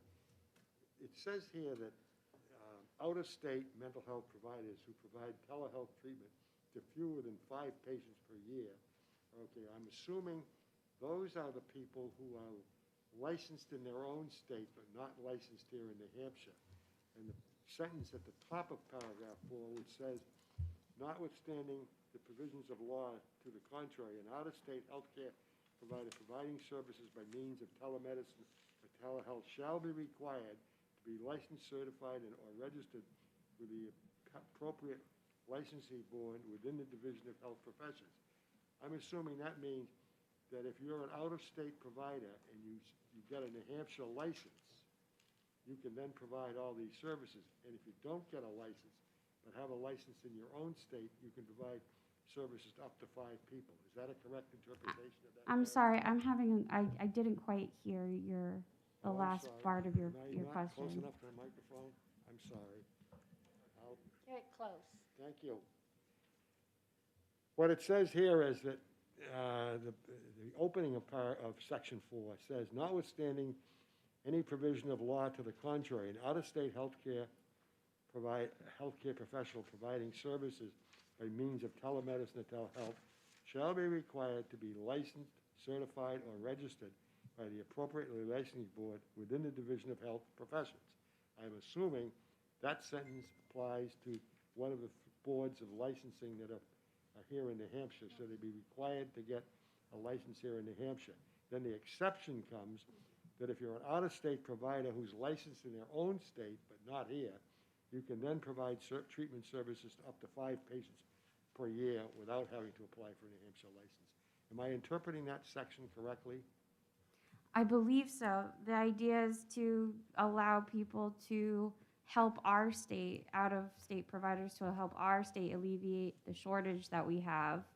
And if they're actually having more than 5, and I'm not sure if it says it in here, but again, maybe you can include this in the amendment, that they would have to report this to DHHS every year that the licensing would be coming up to approach to renew anyways, and they'd have to report how many clients that they're seeing. And again, to keep this fair for our state, you know, people should be paying licensing fees. So that isn't what we're saying, that we want all people to get out of licensing fees. We're hoping that. And again, you have the ability to change that number. I leave it up to the discretion of this body. Just one follow-up. if Follow-up. that's okay.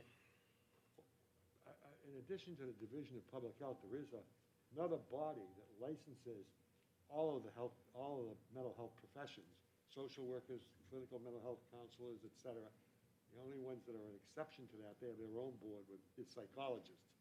But those 2 boards need somehow to be integrated into it, and they would be the ones that would decide who is registered and who is not registered in this state. Do we need to tie that in, or do you think this paragraph makes that clear enough? That's a really good question. I'm not sure. If it isn't clear, I would hope that you would fix it. Okay. Representative Knirk. Thank you very much. Just a question, looking at lines 5, 6, and 7, it talks about an annual needs-based analysis to be done by the department. And then also in lines 19 to 21, the OPLC does an annual audit of out-of-state mental health providers. Have you checked with those departments about the financial impact and whether a fiscal note would be needed for this?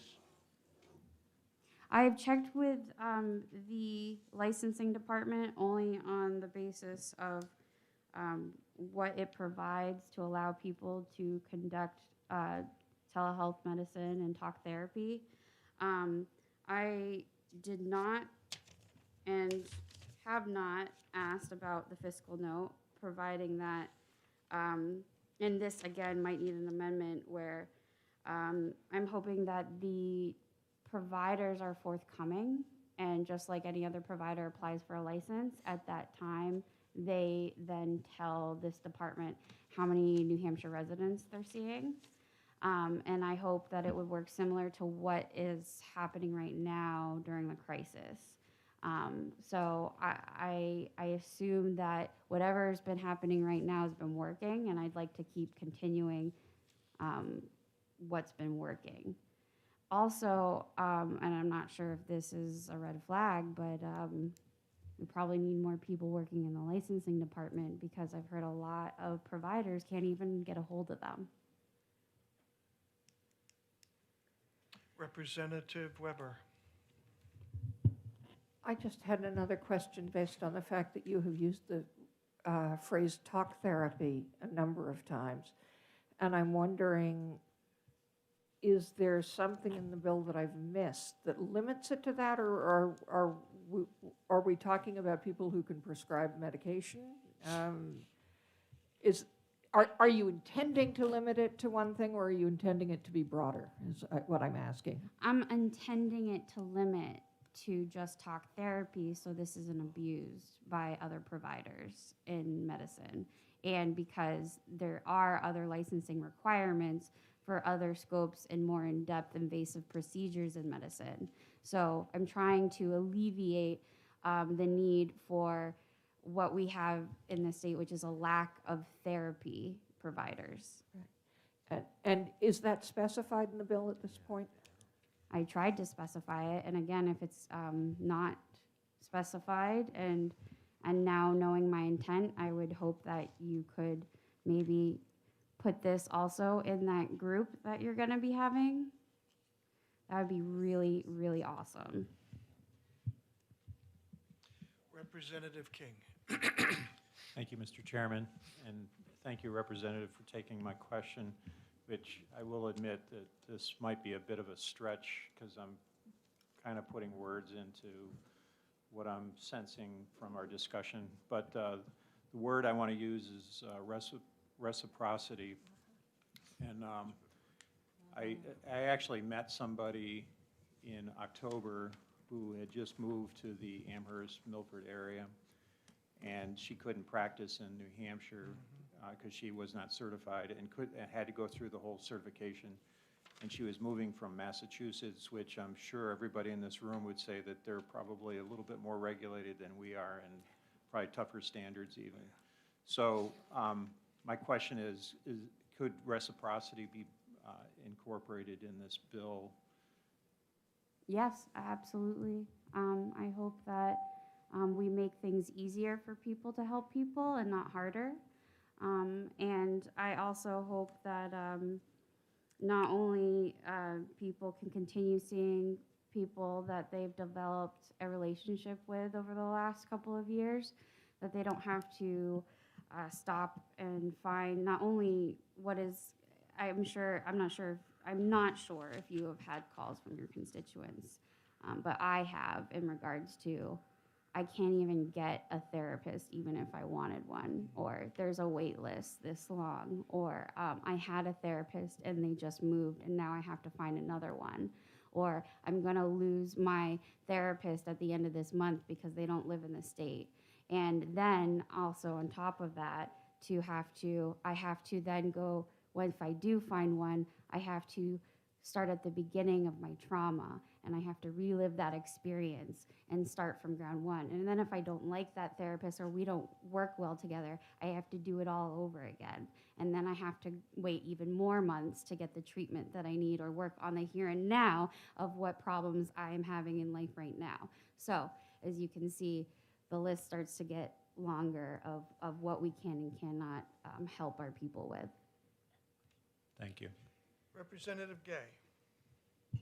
Thank you, both of you. I have really basic questions. How much does a license cost? That's one. I'm questioning the limit of 5, which brings up the whole issue of reciprocity, accepting someone's certification, licensure from another state, because it seems like what our real goal is to incorporate more therapists who should be in practice, and 5 seems really limited. And the cost, how expensive is this? Because is that a driving force on the limit of 5? Yes and no. That's a good question. Our licensing fee for therapists is, I believe, not over $300 for Annually? for 2 years, I believe. But I know some of you may know just how low income a social worker or a therapist might be, and that they don't go into this profession to make an exceedingly amount of money, and they might struggle with that, and that to pay a fee before helping one or two, just what if they want to see one person from New Hampshire, they're not going to do it. Why would they do it? And especially in a time where we need it. So this is trying to make it look viable or helpful to people that might have a little open schedule to just like 3 slots. Representative Snow. Thank you, Mr. Chairman. I do remember a couple of years ago, maybe it was longer than that, we had a specific bill about reciprocity that we considered. And that was a very complicated bill to deal with. I know the Board of Licensure got very involved with us, and they had some concerns about giving it as pure reciprocity because we don't always understand, did the standards that existed in another state really measure up to our standards, which I think are pretty strong here in New Hampshire. But in any case, they finally did something where they expedited, I think, that if you were licensed in another state, you could kind of abbreviate the process it took to get your license transferred and opened here in New Hampshire without having to go through all the steps that somebody applying for the first time. Does this ring a bell with anybody else that was on this committee at that time?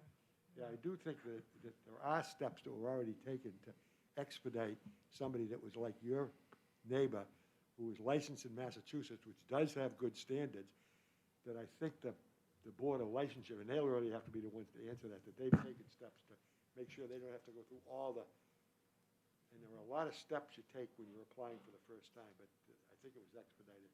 So that ought to be explored, and you're Wouldn't you absolutely right. think that ought to be explored? Yeah. Yes. If I may respond, of course, I think that ought to be explored. And of course, I think there might need to be changes here. And of course, we only had a week to kind of get our ideas into the office, as you know. That being said, that's not a great excuse as a lawmaker. But again, this isn't my area of expertise. I did the best I could, trying to come up with a really creative solution to assist our people in continuum of care. I myself am about to lose my therapist at the end of this month.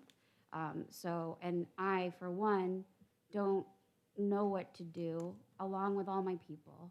And if there's a waiting list and there's not enough therapists, and I'm sorry to the licensing department, I really am. But again, I was trying to come up with a fair number. And if it's working right now during a pandemic, why can't we continue these services? Any other questions for the representative? Seeing none, the chair recognizes Mr. John Hink, or Dr. John Hink, from the New Hampshire Psychiatric Society.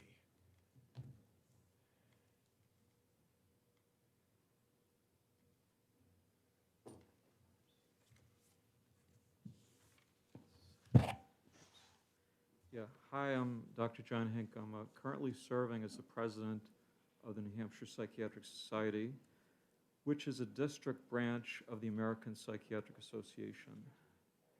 The New Hampshire Psychiatric Society and I support the House Bill 1405. So I have a couple of statements from the American Psychiatric Association regarding telepsychiatry. The use of the video-based telepsychiatry helps meet patient needs for convenient, affordable, and readily accessible mental health services.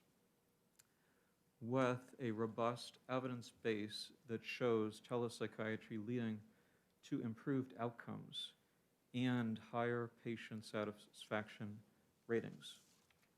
And they have a policy that telemedicine and psychiatry using video conferencing is a validated and effective practice of medicine that increases access to care, which we definitely need in New Hampshire.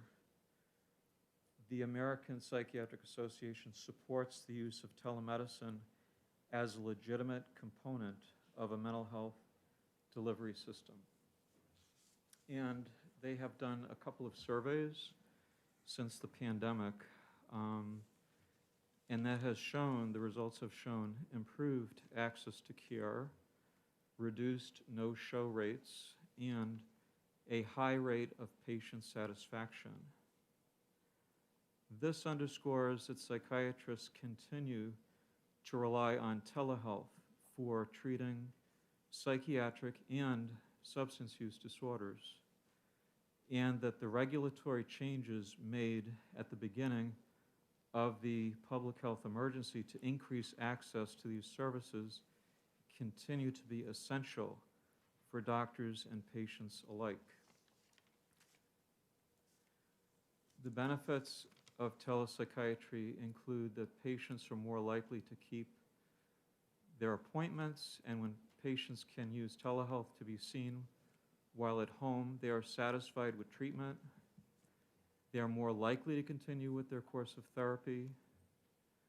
Research suggests that this results in better medication compliance, fewer presentations to the emergency departments, fewer patient admissions to an inpatient unit, and fewer subsequent readmissions. This results in improved access, better outcomes overall, decreased cost, and preserves limited community resources.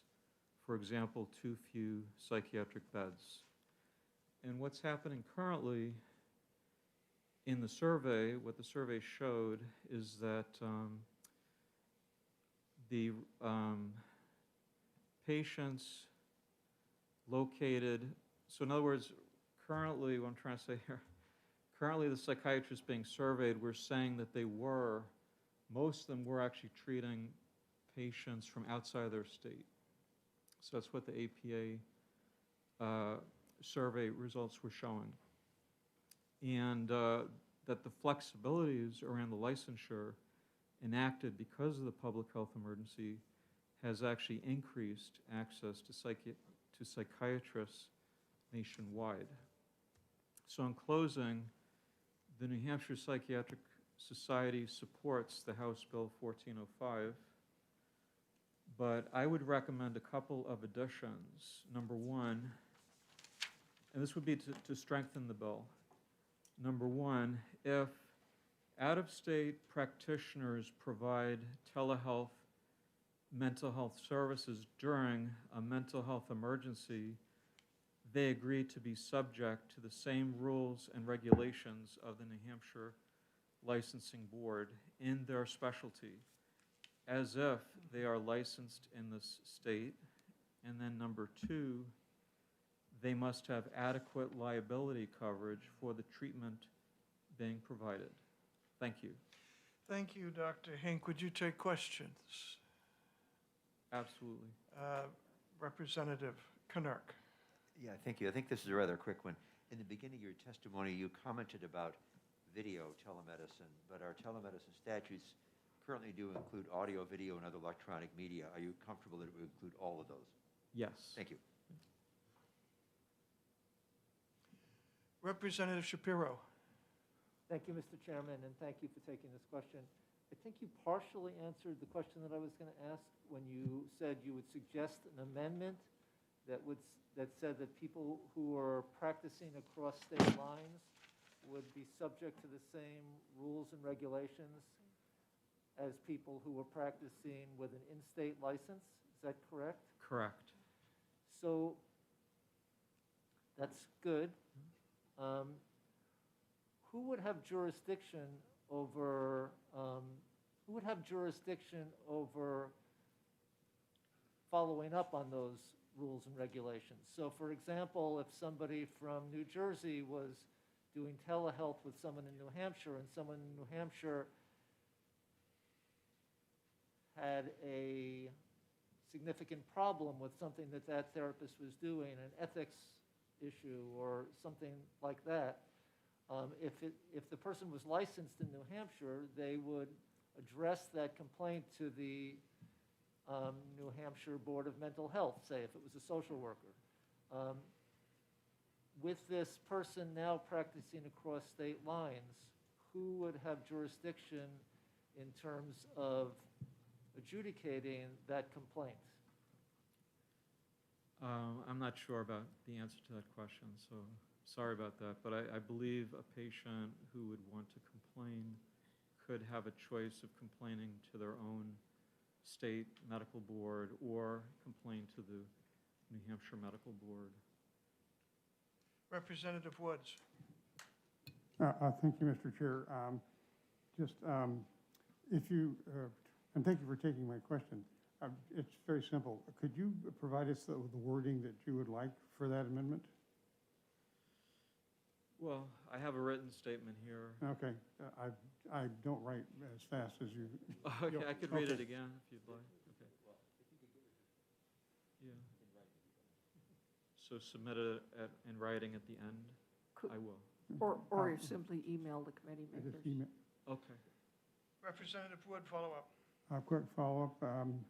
Would you believe that it's my understanding that the current status of telemedicine responsibilities in the area of the domicile of the patient, that's where the legal matter would be handled if there was an interstate question? I'm not certain to the answer to that, but I believe. Okay, all right, yeah, thank you for answering that. Okay. Representative Merchant. Thank you, Mr. Chairman, and thank you for taking my question. I don't have totally the answer, but one of the things that, after being on the board of Arms for 10 years, one of the things I think going down the right road here, as far as having the out-of-state provider consenting to being held accountable to the licensing board, one of the things that could possibly be thought of, I don't know if you thought about this, but they're consenting to the fact that if there's a complaint to the medical board or the licensing board that they want to make a complaint to, that they have somehow obtained from their respective licensing board in that state, that they'll be seen and overseen by the board here in New Hampshire through the board in, say, New Jersey. It's one of the things you could try to build and draft and saying is that I concur that if the Board of Medicine in New Hampshire has an issue from a patient complaint here, but the providers in New Jersey, that they're providing the Board of New Jersey oversight to it. Because you get into a situation where one side is in New Jersey, but the other side is the patient's in New Hampshire. So if you could find a way for the boards themselves to have some sort of reciprocity about discipline, that may solve the problem. Okay, thank you. Representative Folsom. Thank you, Chairman Pearson. Thank you for taking my question. What happens if the psychiatrist wants to prescribe a certain medication and the patient lives in another state? Do we then have some problems with the pharmacy license? I mean, no? Never mind, my pharmacist just answered that question. In the state of New Hampshire, if I may, Mr. Chairman, the state of New Hampshire, as long as the provider who wrote the prescription is licensed in a respective state, the state of New Hampshire pharmacy will honor it. Thank you. Any other questions? Representative McKay. When I was in practice, I was licensed in Maine, New Hampshire, and Massachusetts. And I had a condo in Maine. So I used to use that to see patients in Maine until I discovered that Maine taxes your entire income in Maine, so that I suddenly stopped seeing those patients, but it's complicated. But the the issue for telehealth, which I've had an interest in for a long time, was the way in which they can provide services to the North Country, and particularly Dartmouth, Hitchcock, and that population. In fact, I was so excited, I thought we should get a grant, to provide services to children, only to find out that there had been a grant for the last 3 years before I checked in. But that has been very successful. But there are these issues about a person even being licensed in 2 states that you may find it quite shocking when that happens in terms of... Doctor, would you join in him being shocked? It's got to be a question. Anyone else? That's a question. Good, thank you, Doctor. Oh, thank you And very we much. look forward to that written testimony. I think an amendment writing team is about to come into existence, and they would really appreciate what you can send them. Great, thank you so much. Thank you. Attorneys, Philip Bradley and John Williams from DHHS.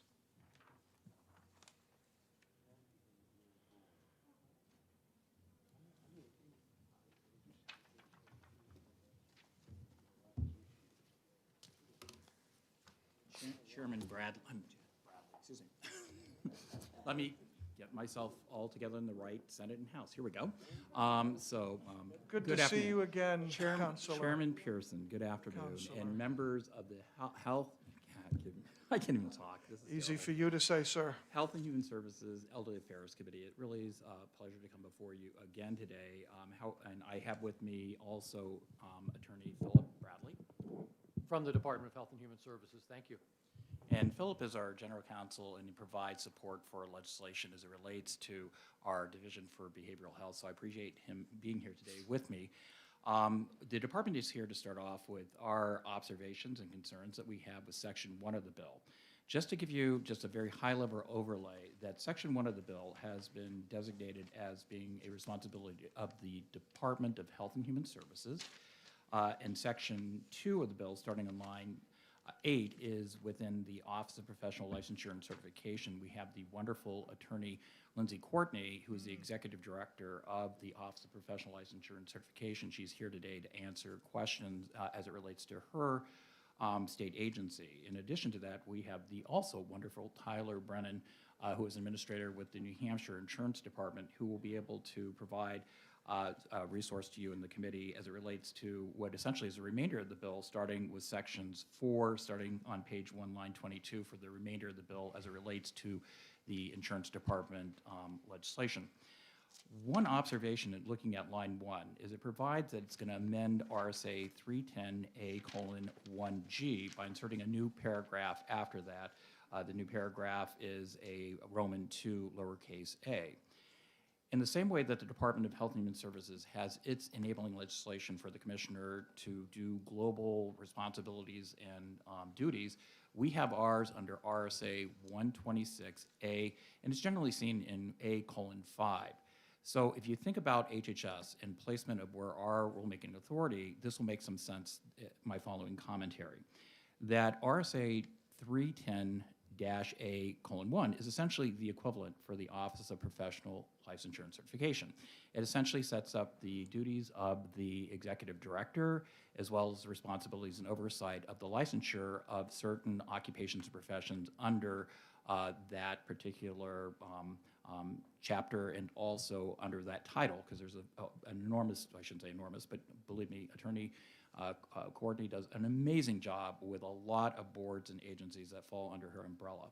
So our first observation in terms of placement is that this new paragraph that would require the department to make an assessment over the number of actual providers within the state to declare a mental health emergency. So again, the placement of this is within the Office of Professional Licensure and Certification, not DHHS. And as much as we do not want to push our wonderful other agency under an economic bus that currently is over the department, we just want to make that note. We also don't license the professionals that are enumerated in that section. It does fall within the Office of Professional Licensure and Certification. So you are complicating matters a bit, even though I will say that the sponsors of the bill very well intended and supportive of access to telehealth, telemedicine, which is something our agency feels very strongly about. But the bill as currently written has some significant mechanical, at least mechanical defect in terms of the language, but also, as pointed out by Representative Knirk, the department nor the Office of Professional Licensure Certification or the insurance department had an opportunity to weigh in by doing a fiscal analysis of the bill. So we do come here before you today to raising at least concerns as to not only placement, what the language does, but it doesn't provide for any resources for any of the state agencies involved to provide the services that are additional work that needs to be done. Again, want to applaud the sponsor for the bill because she obviously is a stalwart in terms of promoting access to healthcare. We also agree with Dr. Hink on behalf of both, when he was here presenting on behalf of the Medical Society and Psychiatric Society, that the bill in a high level is very well intended.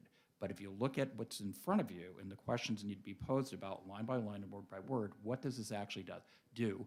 How does it relate to the bill that you passed in 2019, which was Senate Bill, I believe it was, 232, which came before this committee as well, and it created the Psych Pact, which is essentially the Psychology Interstate Agreement. And so there's a lot of unanswered questions. There's a lot of work that has to be done with this bill to even assess what it actually does, and then determining how does that promote better access to care is an important question.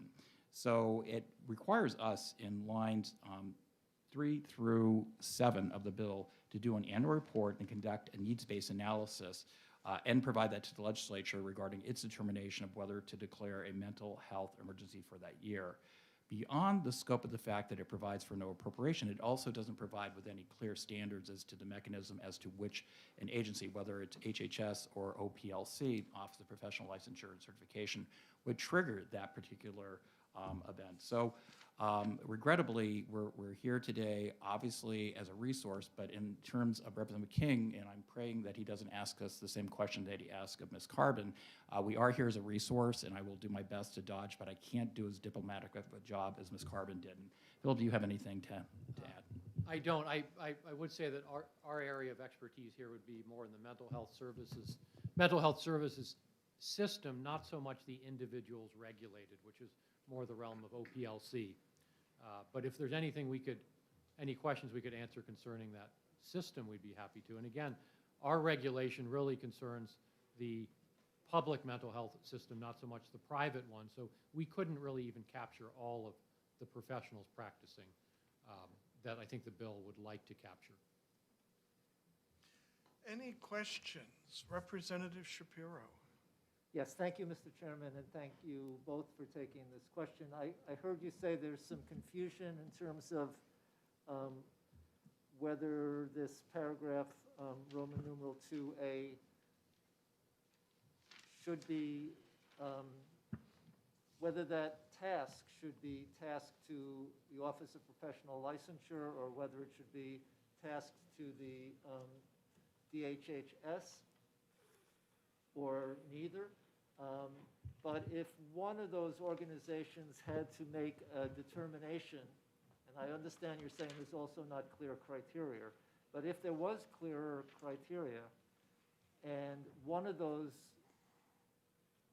departments had to make this determination, it does say it's based, it does give a little criteria that it's based on the percentage of licensed mental health professionals residing in New Hampshire, if that's adequate to cover the needs, which I understand is not maybe that precise. But my basic question is if one of those two departments would be in a better position to make this determination than the other, which would it be? I'm going to defer because I really like Attorney Lindsay Courtney, who's sitting behind us. But if you're asking in terms of placement, currently it is placed in the OPLC statutes. If you look at the preceding paragraph, that deals with telehealth, telemedicine, and that's where the attorneys, I presume, at the Office of Legislative Services found a home for it under the Professional Licensure and Certification. It is a marked leap to place this upon the Department of Health and Human Services, who do not regulate individual licensees under that statute. And in fact, if you look at the preceding paragraph that's not here because it's an add-on to that, it gives you the whole host of all the specific chaptered RSAs that are covered under telehealth, telemedicine, which also begs, without trying to get into devils into detail, when you talk about licensed mental health professionals, what is that universe? Because there's really no definition. We get back to definitions and accuracy, exacting language in bills. And here, are you also going to include or exclude, for example, those individuals with co-occurring disorders as it may relate to the alcohol and other drug use professionals that are actually licensed under here? So there's a lot of unanswered questions, but I think the clearest answer in terms of where this is housed, it is housed with the Office of Professional Licensure and Certification because it comes under their executive directors and their agency's authority, not the departments. So that was a long-winded answer to your question about who should be getting this, which I didn't answer. Representative Merchant. Thank you, Mr. Chair, and I'll try to take it easy on you, Mr. Williams. I think what I'm hearing is that there's two things. One, and they're being conflated. There's a declaration of an emergency, which I think should fall under the Department of Health and Human Services, possibly even the Legislative Oversight Committee. And then number two is a question about the licensing. So in essence, the two agencies really have two different roles. One is that the Department of Health and Human Services is the one responsible for declaring the emergency. But the issue about OPLC and licensing resides with them. Is that a fair way? And Chairman Pearson, as you will observe from other bills that have been before you, but I'm going to keep it specific to the language question here, that when you typically think of our commissioner's emergency power authority, it falls under 141C, which is public health, not mental health. So this would be, even though I can't disagree that the subject matter is certainly of importance of the department, access to telehealth, telemedicine, important to the department, but this is a significant leap in terms of our current authority for declaring emergencies based upon a mental health emergency. And I ask the attorney, the wonderful attorney, Philip Bradley, if he has anything else to offer. Sure. I would simply add that the information we would need to declare that emergency would come from OPLC, which would know the number of licensed professionals and perhaps have data as to the correct number per 100,000 of population or something like that, which is probably information studies have published. So we would have to use information that comes from another agency, and we don't currently have access to that information as far as I know. Representative Merchant, follow up. Thank you both with the attorneys. I understand getting data from another agency. I think it's something you probably as an agency already do today with other things. So I don't think it's foreign to the Department of Health and Human Services. Number two, Mr. Williams, please.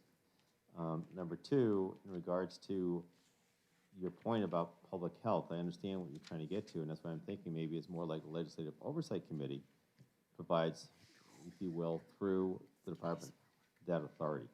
Therefore, you're treading into an area which I don't disagree with, public health. This could be public health, but I think having a Legislative Oversight Committee being there with the department may help us solve some of that. So Chairman Pearson, to the first question, which is do we receive information from other state agencies, the answer is absolutely correct. We do work very collaboratively with state agencies, and in many examples, they obviously the architecture is through legislation that provides the map for which we would do that information sharing with them. However, in the same respect that you're hearing from our agency, regardless of who ends up being tasked with this very arguably very important issue, that there's no funding mechanism in here to take on based upon already the enormous work that we do with resources. So there's nothing specific that I'm aware of that would provide for us to leverage any funding to be able to do this. And I'm going to ask Attorney Bradley to make sure that there's nothing he might be aware of that I'm not. No, there's nothing else. I would just make one more observation. I did find the discussion on the interstate compact for mental health counselors and reciprocity very interesting, and perhaps something like that could be helpful. Thank you, councilors. You may. He's running. He's running. is. It's an ejection seat. Now, while he's still in the room, he's given Lindsay Courtney a big gift. Now she comes up to defend herself.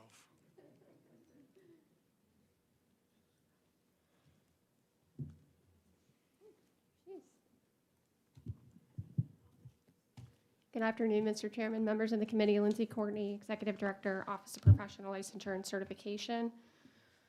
OPLC certainly supports the purpose of this bill. There certainly is a shortage of mental health workers. I do want to kind of talk a little bit about what we've been doing in that sphere in order to bridge the gap. As you're all aware, the governor issued an executive order back in, I think it was March of 2020 now, that would authorize the office to issue emergency licenses based on having a license in another jurisdiction. We were interested to find, at least in the first couple of weeks, that the majority of those that we licensed were indeed mental health workers. A lot of them were from neighboring states, Vermont, Massachusetts, who may have switched to a telehealth platform and by virtue of that needed a New Hampshire license. I think that was interesting data that demonstrated what we already know to be true, which is that we have a shortage of mental health workers in this state.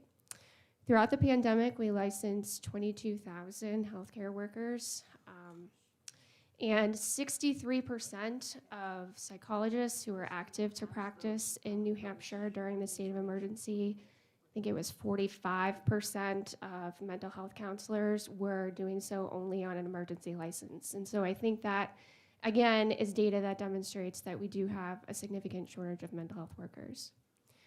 In 2020, the General Court passed a bill that we fully supported and requested that gave the office the authority to issue temporary licenses for 120 days based on the same criteria. So as it stands right now, if you're a healthcare professional in another state, you apply to the office, you present an informal verification, you have a license in another state. That could just be a screenshot of the other state's licensing portal. We license you generally in about 24 business hours, provided that your application is complete. And that gives the provider 120 days to submit their permanent application, which we have found a lot of providers utilize to hit the ground running, start working, and then seek permanent licensure if they so desire. There's, so right now under Senate Bill 155, the 22,000 healthcare licenses that were issued under the state of emergency are slated to expire. What we did, I think it was a couple, I don't know the exact date, earlier this month, we promulgated an emergency rule through the office to essentially convert all of those licenses to temporary licenses for 120 days. That was pursuant to the statutory authority I just referenced. So we extended those licenses essentially, and those licenses will expire on May 31st, which gives the General Court an opportunity to figure out what to do with those licenses. There is a bill pending right now, it's Senate Bill 277, that would, as drafted, it would extend those licenses an additional 2 years. The office had recommended that rather than just simply extending the licenses, that we convert those licenses to permanent licensure, which would then require that the individuals actually affirmatively do something to request relicensure, but as well as meet the continuing education and other requirements established by the boards. It would give the boards an opportunity to look at those applications. I don't think that proposal is going to go forward. Some of our mental health boards strongly opposed that proposal. There are a couple of other things in the works. There's Senate Bill 330, which would allow the office to issue licenses to individuals who have a license that's substantially equivalent in another jurisdiction, a permanent license. What we learned throughout the pandemic after issuing 22,000 licenses is that we only received a handful of complaints and none went to adjudication. So that to us was good data demonstrating that at least if you've actively practiced in another state, you've been vetted by another state, we can reasonably rely on that state, and maybe there's not sufficient reason for us to impose all these additional application requirements. So that's Senate Bill 330. I don't know where that one's going to go because a couple of our licensing boards in the mental health sphere are are opposed.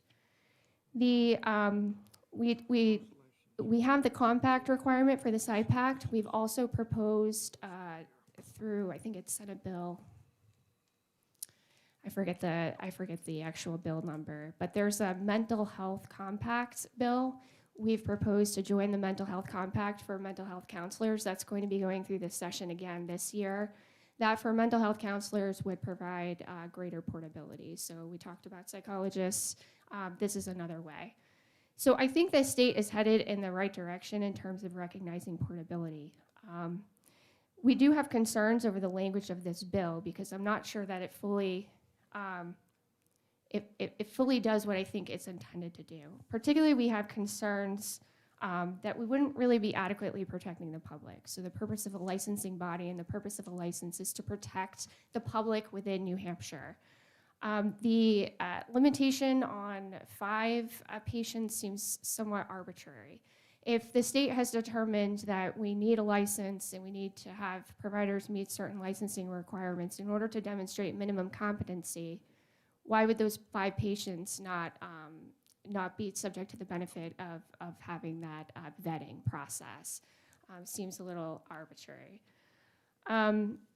We also, and I appreciate the need for talk therapy and certainly mental health counselors, but there is a reason why we require licensure for mental health counselors. This bill would essentially take those licensees outside the jurisdiction of any New Hampshire licensing body. So if there was an issue, and in the mental health sphere, what we see most frequently in terms of complaints is complaints regarding boundaries. People not adhering to appropriate boundaries, people getting into relationships with their patients, people who are already, vulnerable, expressing things to their therapist that they wouldn't normally talk to others about. That's what we see most often, and so there is a need for regulation. Under this proposed legislation, there's no New Hampshire licensing body that would actually be able to take action on a complaint if the provider did not comply with rules and regulations. So we have some concerns about that. And then finally, practically, the bill at Section 3 speaks of a requirement to conduct an annual audit. We are not sure what the audit would entail. I think that certainly that could be hashed out in an amendment. And of course, we would like an opportunity to do an analysis to see whether there could be a fiscal impact. Certainly the office, like many agencies, are kind of stretched too thin right now. And so we have some concerns not knowing what an audit would require. Happy to take any questions that you may have. Representative Shapiro. Yes, thank you, Mr. Chairman, and thank you for taking the question. I have 2 questions. One, relative to discussion during the last 2 people who testified.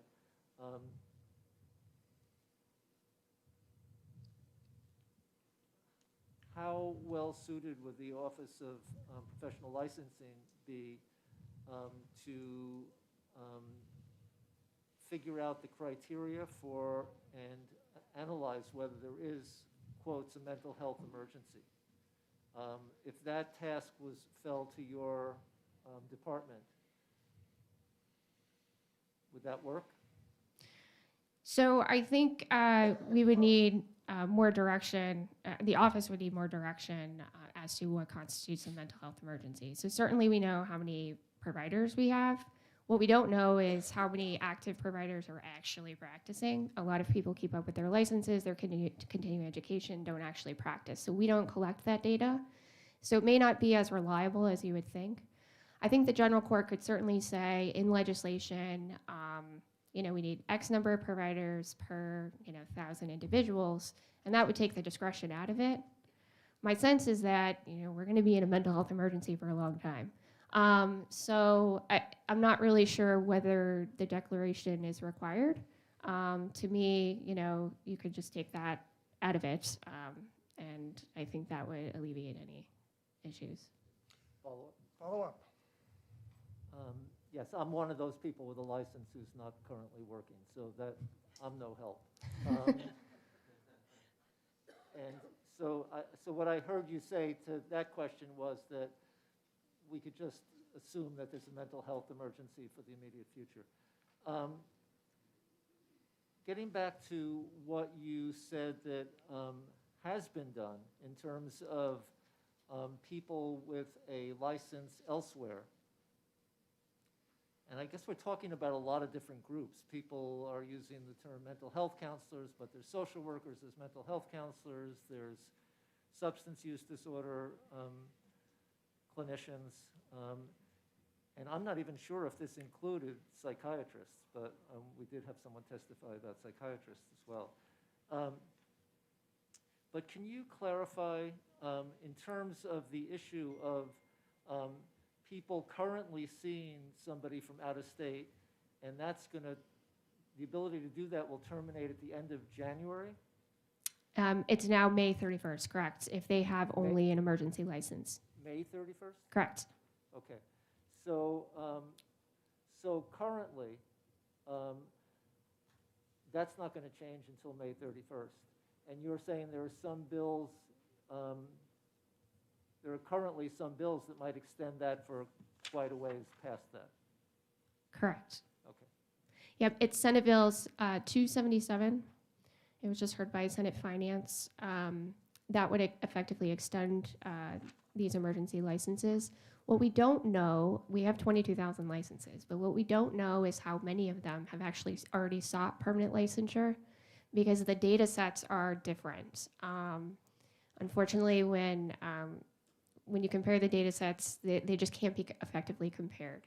So many of these individuals probably have already either sought permanent licensure or they were traveling healthcare workers that a lot of our facilities are relying on, and the 4 months or the time during the state of emergency was sufficient. So we really don't know how many would continue out of the 22,000, which is why the office proposed that they be converted. So then they would have to renew, and it would give the licensing board an opportunity to vet their credentials at that time, and the person would have to affirmatively, apply and say, yes, I still want a license. One more. So for those people who have already sought a New Hampshire license or do so before May 31st, they won't be limited to seeing five people from New Hampshire. There won't be any limits. Correct. If you have a New Hampshire license, you are permitted to provide services to a person physically located in New Hampshire. Representative Knirk. Just a quick question, because you gave that 22,000 number a couple of times, and with your comment about being travelers, is that referring to only mental health providers or all providers? It's all healthcare providers. Representative Cushman. Thank you, Mr. Chairman. Thank you for taking my question. So for mental health professionals, and actually anyone, any medical professionals who are licensed in another state, for the issue of complaints, could the patient file a complaint with the licensing board that is the source of that professional's license and seek, a resolution that way? I think they certainly could. Not being that jurisdiction, I don't know what I would advise them. Because what gives the licensing board jurisdiction over the complaint is the fact that the individual has a license. Here, I think arguably, because the patient would be physically located in New Hampshire law would apply, New Jersey law wouldn't apply. So I guess that would be an open question. I don't know. I'd have to go back and take a look. It's not clear. I did see another hand. Representative Merchant. Thank you, Mr. Chairman, and thank you for being here, Director Courtney. When I looked at the exemption 329.21.2, which talks about physicians, key to that was that the physician is taking responsibility for the out-of-state physician. Could that same concept be applied here with a mental health worker, where there's a person in the state who's taking responsibility, therefore there is some jurisdiction of our state over some licensed individual, and they're taking on responsibility for the person from out of state. I think that's true. I think that could certainly happen. I think the other distinction in 329 is that those who provide consultation services don't actually have a physician-patient relationship, and I think that would be different here, and that the New Hampshire provider, the New Hampshire licensed provider wouldn't be the one actually providing the services. They would be the out-of-state, and they would develop that patient-provider relationship. Thank you very much for Thank you your for your time. testimony. And our friend from the New Hampshire Insurance Department, Tyler Brennan, come on up.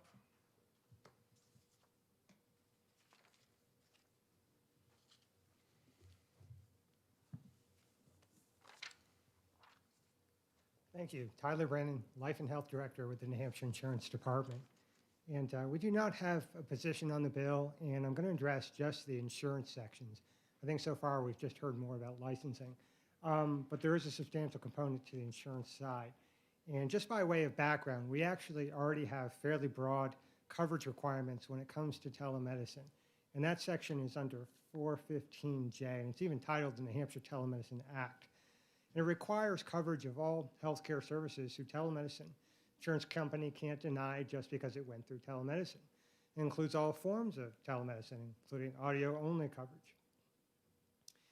So what this bill does, adds a new section, not to the Telemedicine Act, but separately under 415. So it's a little bit of an anomaly because it would be redundant in terms of the requirement, at least as it relates to covering mental health care services through telemedicine. We also have very detailed network adequacy requirements in New Hampshire. We have a statute and a very detailed set of rules that stipulates time and distance standards that you must be able to access healthcare services to. The insurance company can satisfy those network adequacy standards using telemedicine. So if they have a healthcare provider, whether it be in-state or out-of-state, that can perform the service through telemedicine, the carrier can provide that locally to anybody who can get access through it. So there's a natural incentive for an insurance company to look for where they can obtain care by an in-network provider using telemedicine, and may even be a financial incentive since New Hampshire has reimbursement parity with in-person visits. You find an out-of-state provider where there is no in-person equivalent, it's relatively open negotiation in terms of how much you might pay that healthcare provider. So the actual bill just requires coverage of an out-of-network mental health care provider, and so that's probably pretty easy for all our insurance companies to satisfy. I haven't heard it discussed, including by the sponsor, but when I read the bill, I thought, they may actually be thinking about not just healthcare providers that are out of state, but providers that are out of network. And that's a pretty loaded issue. So even though it's limited to 5 patients, there's not much detail, there's not any detail in the bill about how you would resolve sort of how much that healthcare provider is going to be paid, cost sharing, protection to the patient not to have to pay more than cost sharing, claims processing, all of the sort of requirements that you would expect when you go to an in-network provider in New Hampshire, including New Hampshire laws that actually include provider contract standards. So if you do intend to cover out-of-network providers in this capacity, it would mean going through a number of very controversial decisions because it does deal with payment levels, and that means it's probably more of a bill that should go to House Commerce. So I'll stick with insurance and I'll end there. Happy to take any questions you would have. Representative Soloway. Brandon, how nice to see you. Is there likely to be pressure by the insurers to reduce rates of reimbursement? You mean very generally speaking, is there going to be pressure? Yeah. There has been a lot of interest in research that shows savings when people access healthcare through telemedicine. The insurers were not particularly interested in seeing the reimbursement parity legislation that passed, but there is some evidence coming forward that when you access healthcare through telemedicine, it can be more cost effective, it can keep people out of the emergency department. And so I think to the extent that an insurer is always looking for where they can get the most cost-effective care, that's going to continue to be their interest regardless of what happens with this particular bill. And maybe that answers the question you have. In between the lines, yes. Thank you very much. You're welcome. Thank you, Mr. Brennan. Great, thank you. And the model of patience, holding down the back corner, Representative Megan Murray. I've been holding on to your card for such a time as this.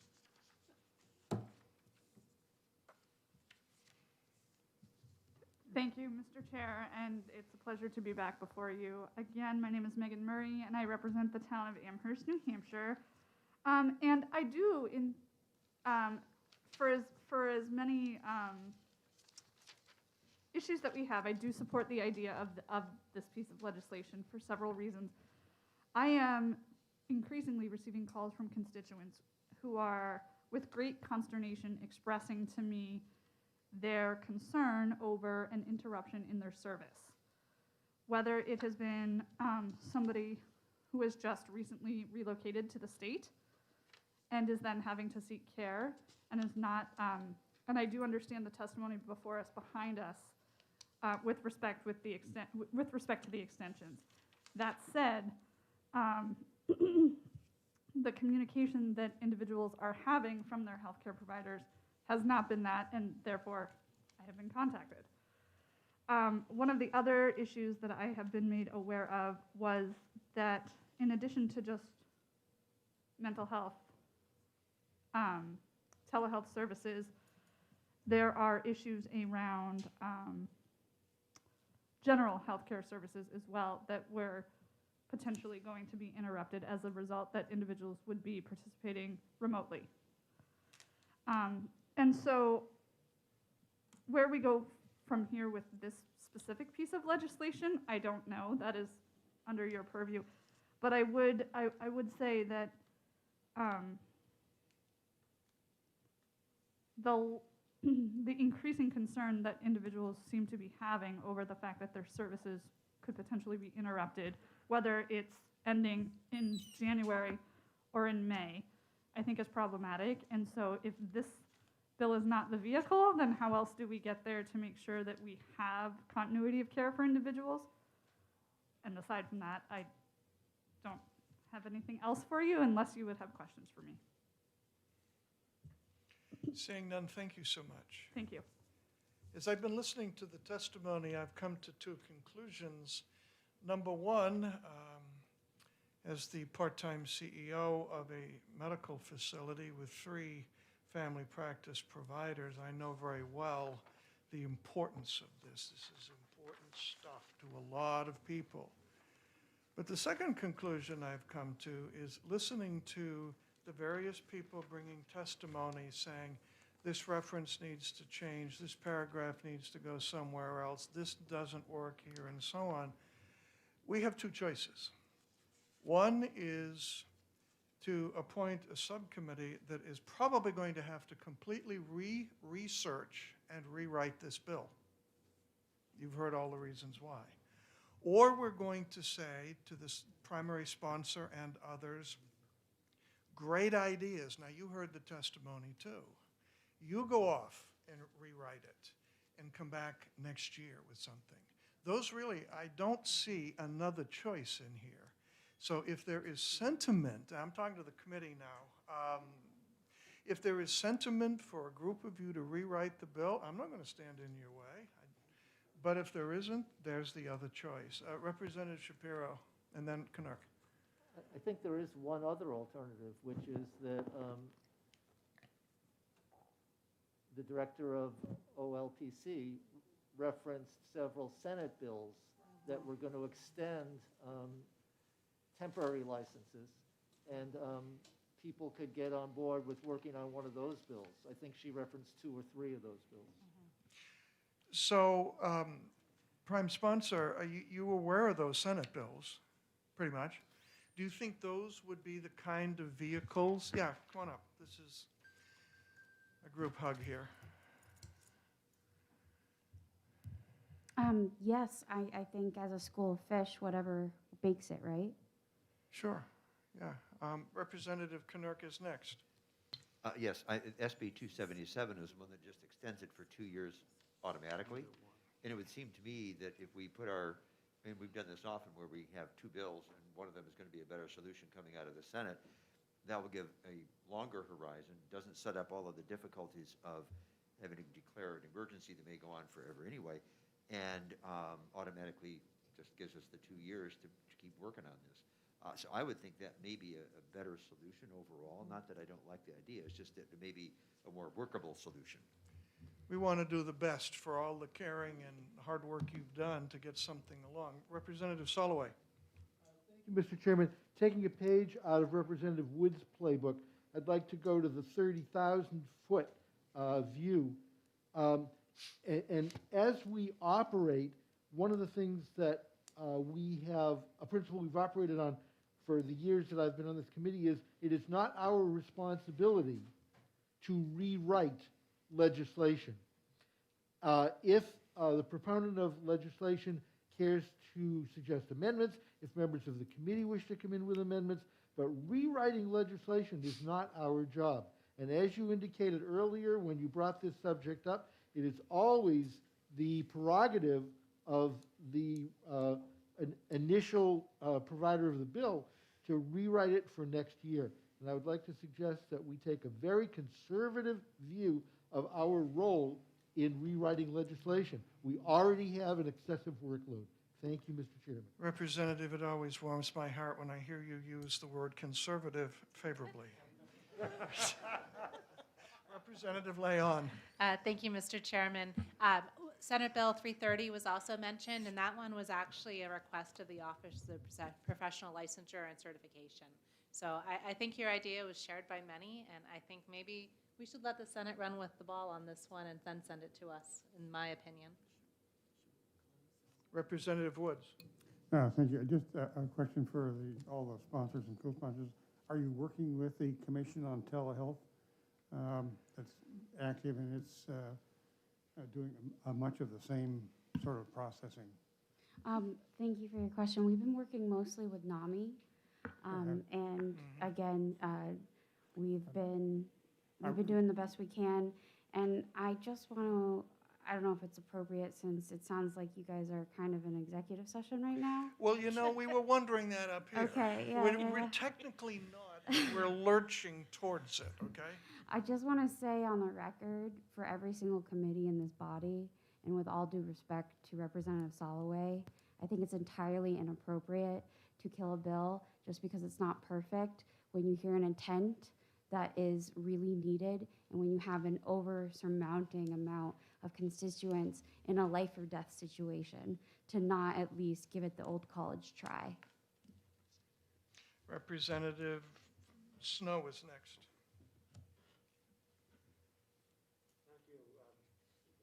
I don't know. My hearing aids are running out. Now it is. Oh, it's good. Thank you, Mr. Chairman. And I'm bothered by the fact that, and this raises a question in my mind about how to move forward, but I received 2 emails from members of the Board of Licensure just recently, one from the chair and one from someone else. And each time we've considered changes in licensure, nobody from that board ever shows up to give their point of view, and yet they oppose all these bills. I think if they can't make a contribution and they have a strong opinion about this, we ought to hear about it before we try to redraft or do anything to a bill. I apologize to this woman that she got very little help from them.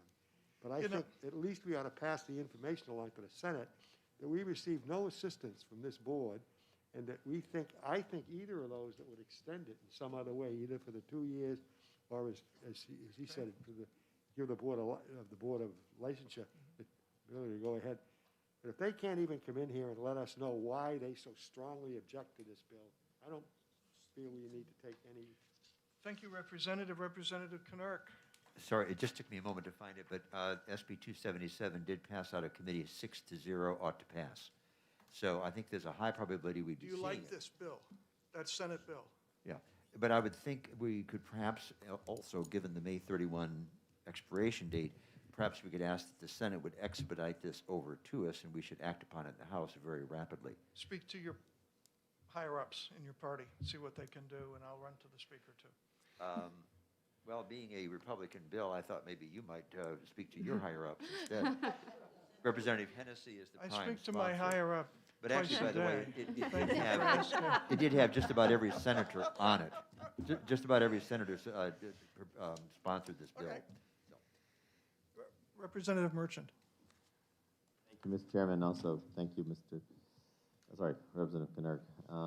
Help me understand, because I'm trying to find out on that bill. It looked like it went to the House Finance Committee. My concern is that if it crosses over to the House, is that it comes to this committee and not go into either EDNA, or some other committee, because it seems like a lot of the expertise is here and not in other committees in the House. So do you know where it actually started in the Senate? It's, I'm sorry, I should be able to answer that question Anybody quickly. know? It went to Finance in Senate. It went to Finance and Senate, so it came out of the Finance there. I don't know what department it would come to here, obviously. So, Mr. Chairman, I guess the question to you as the leader of our committee, how can we somehow work with the leadership in the House to have that bill come here? Well, as they said, it's my party, so I got to do it. What I would suggest Point is... of order? Yeah, please. The thing is, licensure issues are usually... EDA. They're OPLC, and that goes to EDNA. EDNA. So I would think actually it would probably be more appropriate in EDNA than us, even though we have the technical, the health expertise. But it might be a two-committee bill, I'm not quite Give sure. it to the other Representative Pearson. I like that. Uh-huh. He's on EDNA. Let me suggest this, that we don't have to decide this right now. Can we, chew on this for a week or so and see what we can do with the Senate, and you got some ideas, and, I mean, most of us are fix-its here. We like to make things really good. Although I do really appreciate the 2-year extension, just like the last extension was January 31st per the governor's executive order. And now there's another extension to May 31st that all providers aren't really being made aware of, and they're dropping patients already. And so to allow this body the responsibility to continue to kick the can down the road in language is, I think, really irresponsible of us. Well, the problem is that you heard all of the different, this needs to be changed, and that is in the wrong spot, and so on. It's a lot of work to get this one up to speed here. I think All of your work notwithstanding. I understand and I appreciate all the work, and unfortunately, I think that's what we signed up for.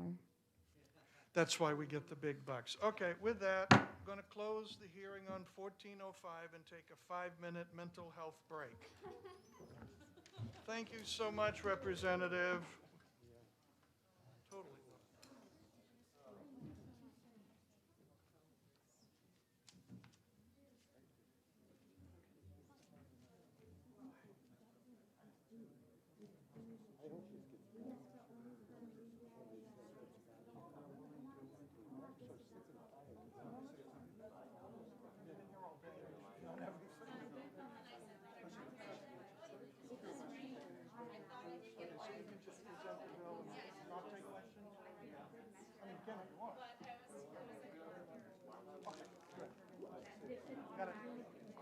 They're good. We know what they're doing.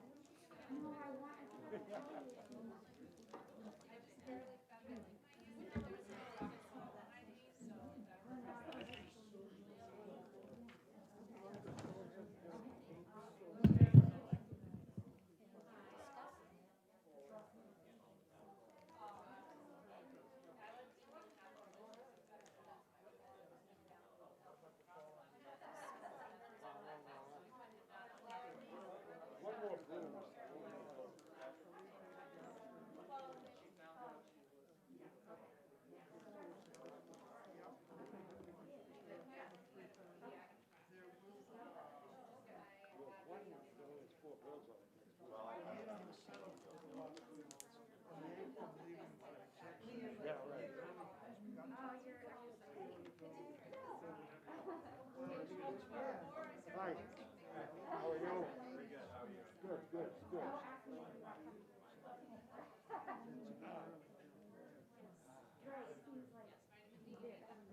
We got a 5-minute break, and every time I try to stand up. Come on, 5-minute break. You get there back in 5 minutes. Wait a minute, I gotta back in, just to show you. Just say that, right? I have to back in their chair into a wall. In order to get up. Get to my drinking continental.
So that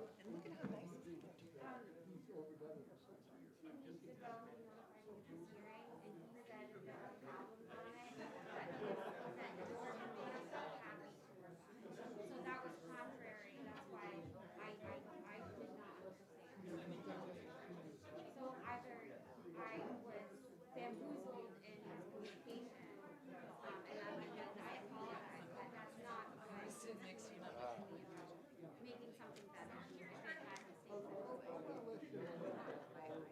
I don't like to blame OLS because they can't pretend to read our minds and they have to make things so vague. And if we don't do the work, then it's on me and it's my responsibility to make sure that it is almost ready for prime time with maybe just a few corrections. So I felt like the comment was actually more in reference to sponsors bringing things forward as if there was a than on your side.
Is that good or bad? It's bad, it's coming. Okay, can we refuse to let can we refuse to let He brought Sophie and webinar kitties. I had a little stuffed basset hound in my basset hound bag. And I mean, of course you can't bring pets. And I'm sorry for the charge for that, but I've heard, no, it's not just that. Only when the authority actually brought forward.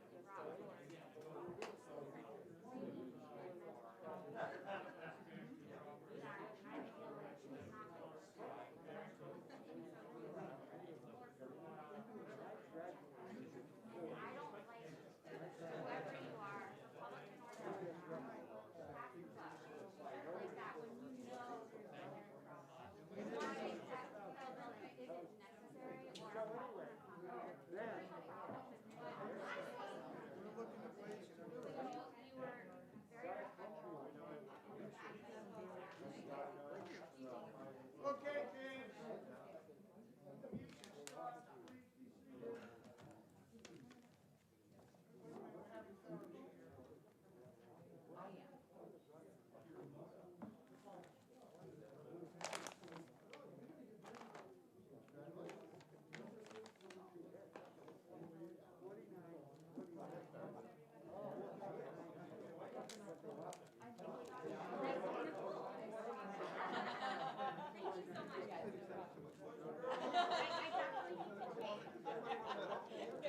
No, we do want to go home. But you gotta be positive. Woods game. Barrett Olson. I have to make a link. I'll make a link and send it out.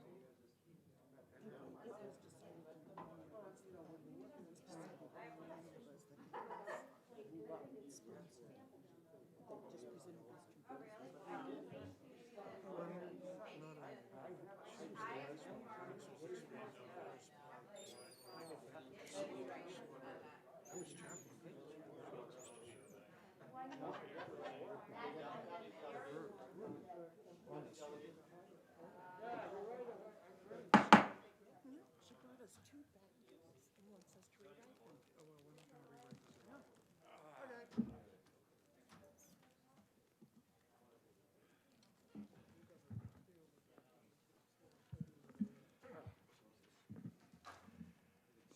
I open the hearing on House Bill 1659 relative to criminal history background checks for certain healthcare workers.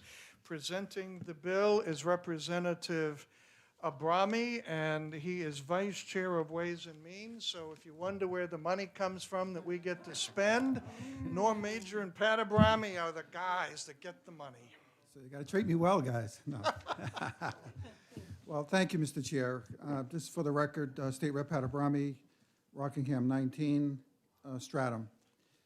And let me just read you some prepared remarks here.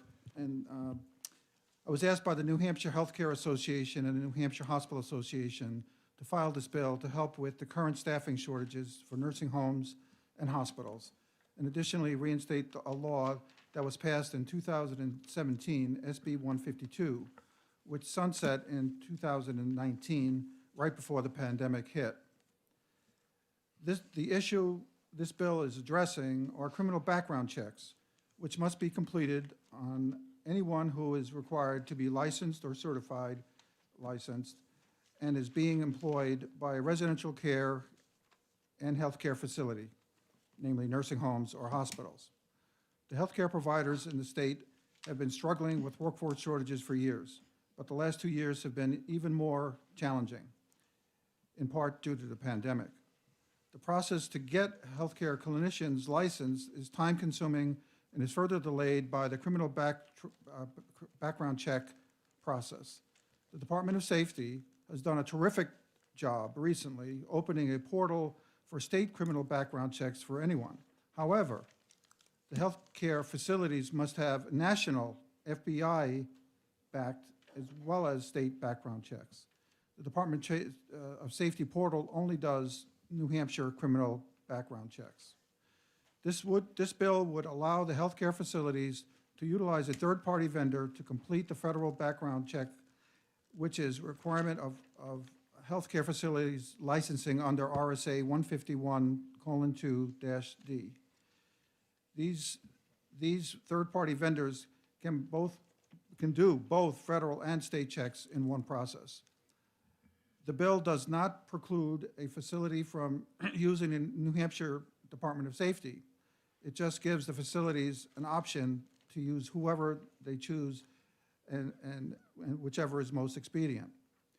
This bill does not eliminate the requirement of healthcare facilities to complete the criminal background check for all employees. It just removes the language in health facilities licensing statute to obtain the criminal background check results from the Department of Safety only. This small change will expedite the ability of these facilities to get healthcare clinicians on the job, helping their patients in a more expedited fashion. Thank you, Mr. Chair. There will be representatives from the New Hampshire Healthcare Association and New Hampshire Hospital Association who will be testifying on this bill, and they are willing to come up together and do this to hopefully answer your questions all at the same time. Matter of fact, I would probably defer questions be asked to them because that'll save even more time. So thank you. Thank you both for your bill and your deference. Chair calls Teresa Rosenberger and Paula Minahan, who got a day pass to be here. I just want you to remember I have 37 seconds extra. You do? That's right. With that, I'll start while she's passing out. I'm Teresa Rosenberger. Representative Abrami, that was left over from when, That was left over from this morning. when she had 2 minutes to speak and she was 37 seconds to the good, so she has 37 extra seconds. Oh, we're like no other committee. Exactly. Yeah, they only had 13 seconds, and they still won. Exactly. So I'm Teresa Rosenberger from Bernstein Shore, and I'm here today on behalf of the New Hampshire Healthcare Association, which are the nursing homes. And we had specifically asked Representative Abrami to put this bill in. And if it's okay, I'll talk quickly, then we'll let Paula of the Hospital Association speak. There was a law that was passed in 2017. Oh, sorry. In 2017, we, believe it or not, did have staffing shortages in the nursing homes, particularly with LNAs, licensed nursing assistants. So in 17, the Healthcare Association put in a piece of legislation that allowed folks who had gone to school and were waiting for their licensing as an LNA and had been hired by a facility to actually work temporarily for 90 days while they were waiting the licensing. The criminal background check. It was taking almost 90 days at that time to get a check. There was a staffing issue. And you'll see in the legislation, they had to be under the supervision of a licensed provider, et cetera, et cetera. So that bill passed in 17, unbeknownst to, well, I shouldn't say unbeknownst to my client, but my client called me up this year and kind of said, what gives? The state all of a sudden stopped allowing the 90-day temporary licensure for people waiting for their criminal background checks, LNAs. And I said, well, the state can't just do that. He said they did. So I looked at the law, and guess what? It was repealed in 2019. And I think at the time, Bob Dunn was working for the nursing homes at that point. I think they truly believed by 19, the Department of Safety would have their portal up for criminal background checks, and this wouldn't be an issue. It repealed. We have the pandemic, and as you all know, the situation is far worse than it was in 2017 when the legislation was put forth. So what we did is we literally put exactly the same language in as was in the statute in 2017. And then my friend Paula Minahan calls me up and says, hey, can I jump under your bill for hospitals? And in full disclosure, I also represent North Country Health, which are the critical access hospitals of the North Country. And so we talked about it, and I said, sure, you can jump on. And we asked Representative Abrami if it would be all right, because they have some of the same situation. We are not in any way asking that there not be criminal background checks. We fully believe there should be state and federal. We're just asking to expedite the process. Right now, if you are hoping to be an LNA, you have to have a state criminal background check to attend school. After you finish your schooling, you have to have a state and federal background check in order to get a license as an LNA. And if one of my nursing homes hires you, you also have to have an additional state and federal criminal background check. And as you see in the legislation, it specifically references Department of Safety. And we will be the first to say they have done an unbelievable job with this new portal that it has just recently opened. We met with them this summer, it opened this fall. Everybody says it's dynamite, and it is. Unfortunately, it only does the state check. It doesn't do the federal. So right now, if you want to be an LNA and work in a nursing home, you still got to go through 3 checks, 2 of which have to be federal. So we're just asking that that language that says Department of Safety be removed. If you want to go to safety, you can. And if you want to go to a third party, but you got to have the checks. It's the bottom line. You've got to have a state check and a state and federal check. So, Paula, it's all yours. Thank you, Teresa. And again, for the record, my name is Paula Minahan, Senior Vice President, State Government Relations for the New Hampshire Hospital Association. And we are in strong support of 1659, and we do thank the sponsor, Representative Abrami, and all the co-sponsors, including a couple that are sitting on this committee, for agreeing to sponsor this legislation. It is very important, as Representative Abrami articulated what it does, and Teresa's right. When I saw the LSR, I immediately reached out to Representative Abrami and found out that the Healthcare Association had put this in. I reached out to Teresa, and then we started working together. So there are 2 components of this bill, but as she said, it helps healthcare facilities in general, but the hospitals specifically, we have heard through working with our HR folks for years that they use often a third party, and PT Research is an example that they have used for years. So what happens is, because of the way the language, the current statute, it specifically states Department of Safety, you have to go through the Department of Safety and they use as a condition of employment, they have to do their own checks, and so they go through, they pay for, through the third party, another FBI check. So it's duplicative, it's expensive, it's unnecessary, and time-consuming. So by taking those words out, again, it's silent on whether or not you use Department of Safety, as Teresa said, so it doesn't prohibit anyone from using them, but it gives some flexibility, and this is a very important bill for our members. And we, again, are very appreciative of Representative Obrami and all the sponsors. And I'm happy to answer any questions, but that's pretty much exactly what it does. I have a question on page 1, line 29. Under the direct supervision, would you define how direct supervision is here? Well, in a nursing home, direct supervision, we have a myriad of different license categories of folks. So in this case, because these nurses are not permanently licensed, these LNAs are not permanently licensed, they're working under a nurse, under a registered nurse, or anyone who is licensed and qualified in the facility. Let me rephrase that. Oh, I'm sorry. Does that mean the person who is under direct supervision is never out of the watchful eye of somebody over him or her? Well, they have to go to the bathroom. I'm sorry? Well, I don't mean that. No. But, I mean, can they go into a patient's room to do whatever they do without another staff person present? I'll have to get back to you on that. I think they are part of a team, so they have to be with the staff person, and so therefore, if one person may be doing one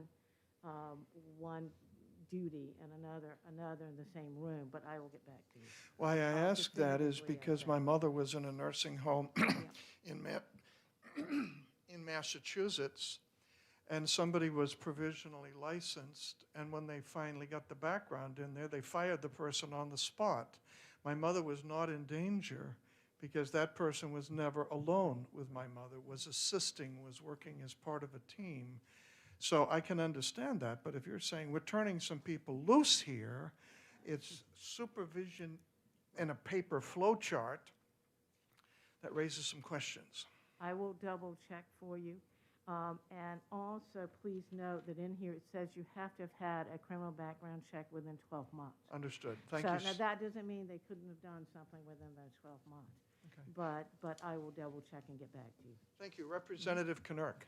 Thank you. I actually have two. One is a follow-up on yours, and that is because in most cases, direct supervision means, yes, we're supporting, but we often they are not in the room at the same time.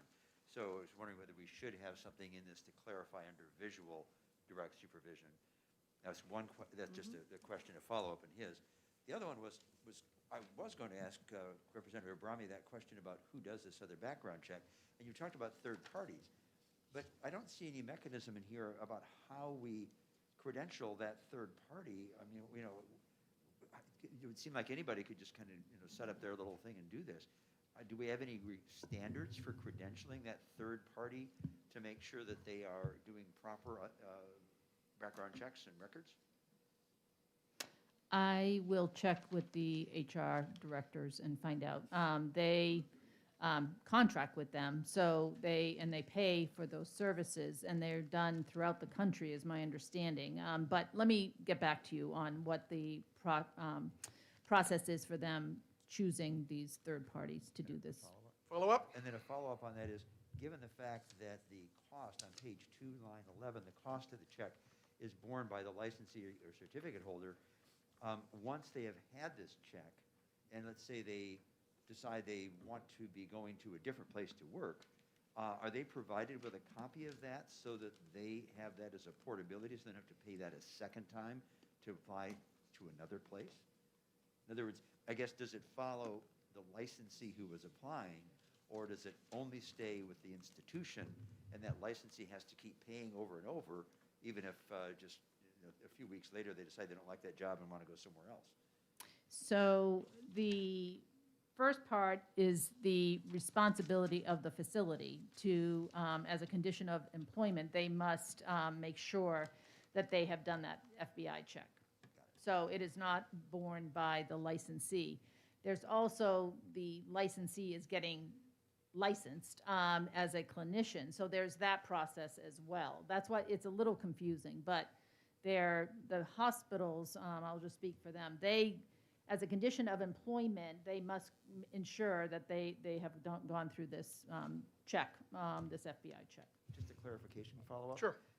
You said not borne by the licensee, but this says that it is borne by the licensee. Are we talking about the licensee of the person or a licensee of an institution? Well, where is that? Lines 11 through 13 on page 2. I mean, are we talking, we talk about licensed healthcare facilities and licensed providers. What kind of license are we talking about here? Provider, facility? But that's your section. That's what I thought. It would seem like, so the provider has to carry the. No, I'm sorry. I misspoke.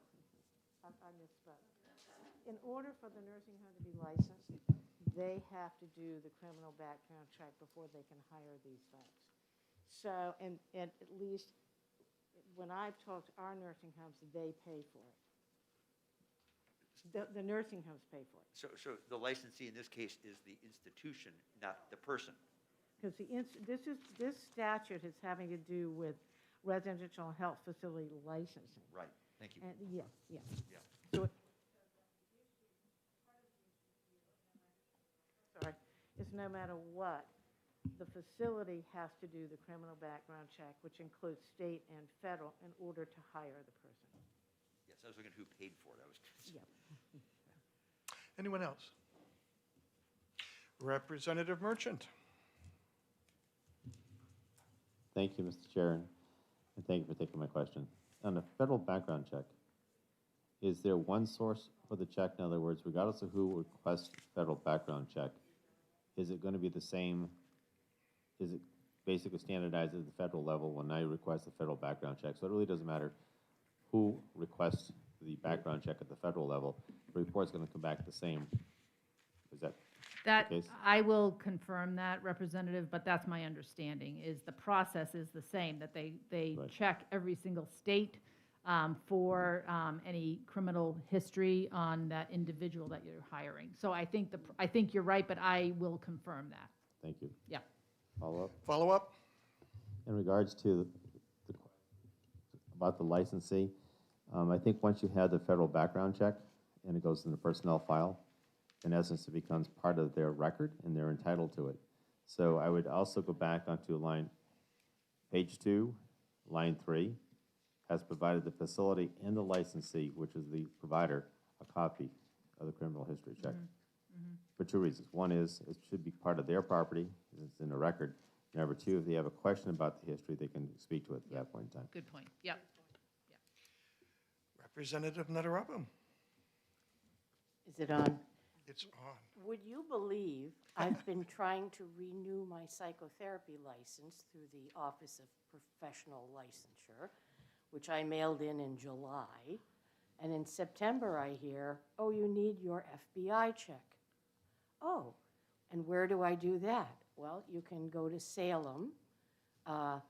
We can give you an appointment in 3 weeks, and it may take 4, 5, or 6 weeks for the report to come back, by which time the committee, who meets once a month, has met 2 or 3 more times, and I've missed the boat again.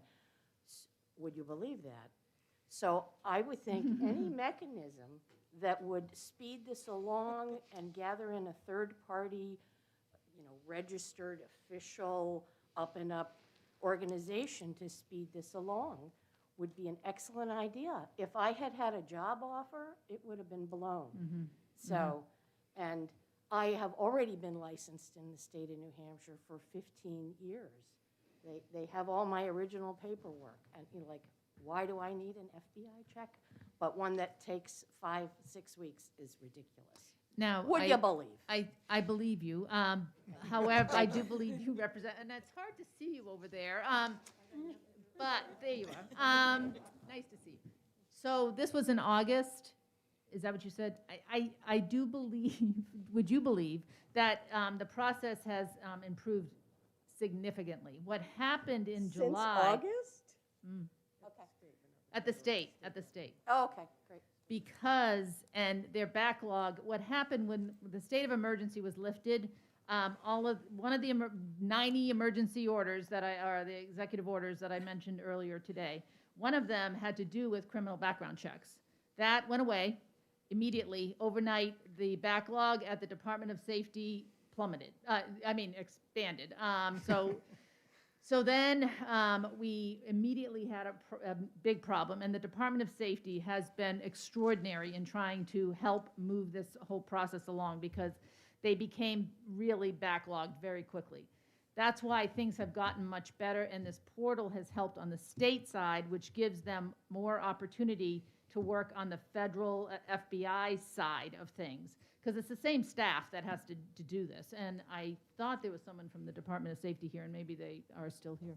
Yep. There Oh, good. is. I am not going to speak for them, but they are working very hard to address this. So I think I things would have. believe it. I think things have gotten better. Believe My state check, I just drove up to Concord. I waited 20 minutes in the hallway, and I had it. So they did their job great. Yeah, And yeah. Thank you. And I do think the other thing that we have not mentioned here are the people who are hoping to be employed.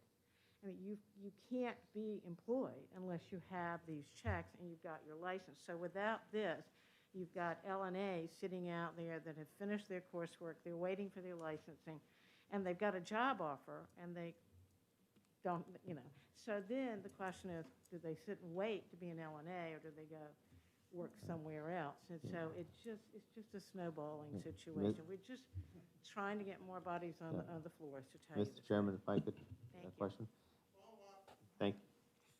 In regards to this bill, I keep hearing the word LNA, but the way this seems to be written, it applies to any employee, including volunteers, the scope of employment with direct contact with the patient, client records, client tissue, bodily fluids, and so forth. That goes way beyond an LNA. I mean, there are physical therapists in there, there's nurses in there. So are we just talking about LNAs here, or are we talking about the whole scope of? Well, you've got the nursing homes and the hospital. And the bill that we put in 17, and the part of this bill that we put in for this year, or asked Representative Brahmi to, was specifically dealing with the LNAs, because that's where we were having the real problem. And then when Paul and the Hospital Association came in, that's when it's clinicians and expanded. So, frankly, I think it's, it's page 1, line 25, through page 2, line 6, that is the original bill from 2017, that the nursing homes put in specifically for LNAs, and also on the back page, the bolded section. So we combined the clinicians with the LNAs. I hope did that make sense? Yes and no. Okay. By Mr. Chairman. Follow up. Thank you, sir. I'm still getting hung up here between one part of the bill speaking to one scope of practitioners and the other one speaking to a limited scope of practitioners. So I'm not sure exactly this bill, which one we're trying to accomplish, or if there's another way to word it. Because if you go to page 2 and you look at line 2, it talks again, nursing program approved by the Board of Nursing. So we're in some parts of the bill talking specifically to LNA. Right. Other parts of the bill we're talking about broader scope of clinicians generally speaking. So I just find it confusing. Can you say where those the references Yeah, if you to go, the other people? if I may, Mr. Chairman. Go ahead, please. Okay. If you go back and look on page 1, starting on line 15. Any employee. Correct. So when you get into that, it goes beyond an LNA. Yeah, Which I think is what the It's hospital amending wants. 2 different RSAs, yeah. But It's because I glommed on to their Yeah. bill. Because I was trying to create one less bill that you guys had to deal with. Representative Gay. I apologize for coming in late. This deal about any employee, because the whole bill seems to be written for LNAs, and we all know there is a crying need for LNAs, crying need, in my town too. Is it going to hurt the bill? I want everybody's opinion. Is it going to hurt the bill if we leave this to any employee? Is that going to be a hiccup? Or can we leave it in there because, you know, we definitely need to give a temporary passage to be an LNA. Is it going to hurt anything if we do the same temporary thing? And my other is, would you believe that it'd be interesting to know what has to be approved to get the, pending the results of the criminal history. The gun line is working now, and it works in, less than a day. What's the difference between the requirements of passing the gun line as a passing to work and take care of people? It's still the Department of Safety, and I'm going to defer to the expert that works at the Department of Safety to answer that, because they're responsible for both. I would not recommend expanding it. This is specific to LNAs. And Lindsay Courtney, who's testified earlier, is in charge of OPLC, and they, again, have many, many bills that they're working through to try to address some of the other issues with other clinicians. This is very focused on LNAs. And then, again, the part of the statute that I requested Representative Obrami to change had to do with the health facilities licensing and just removing the Department of Safety from that section to try to make it easier and more flexible. That's really all. So I may be having a brain cramp at the moment, but page 1, line 16, it applies to volunteers. Did I have a brain cramp? that's current law. So it's still there. Okay, it's not going to change. Point of information is anybody who has direct contact with a patient or Okay. a person. Better now. Thank you. Yeah. We're just, I think what the sections of the Hospital Association wanted to bring in is really trying also to expedite what the representative did. They needed to hire a clinician.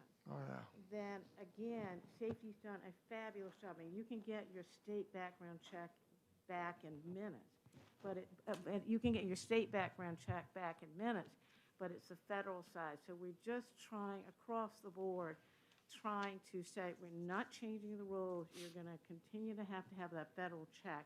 We just want to be able to do it in the most expedited manner. And if it turns out the Department of Safety eventually is the fastest and the least expensive, my guess is that's where people will go. But that's the next step, I think. You can ask the gentleman in the back, but that's the next step. So we're just trying to get people on the job. Any further questions? Who are qualified. Yeah, right. Who are We're qualified. trying to do that in the legislature, too. Thank you so much. And State Police Lieutenant Victor Muzzy, come on down. Thank you, Chairman, and thank you, members of the committee. My name is Victor Muzzy.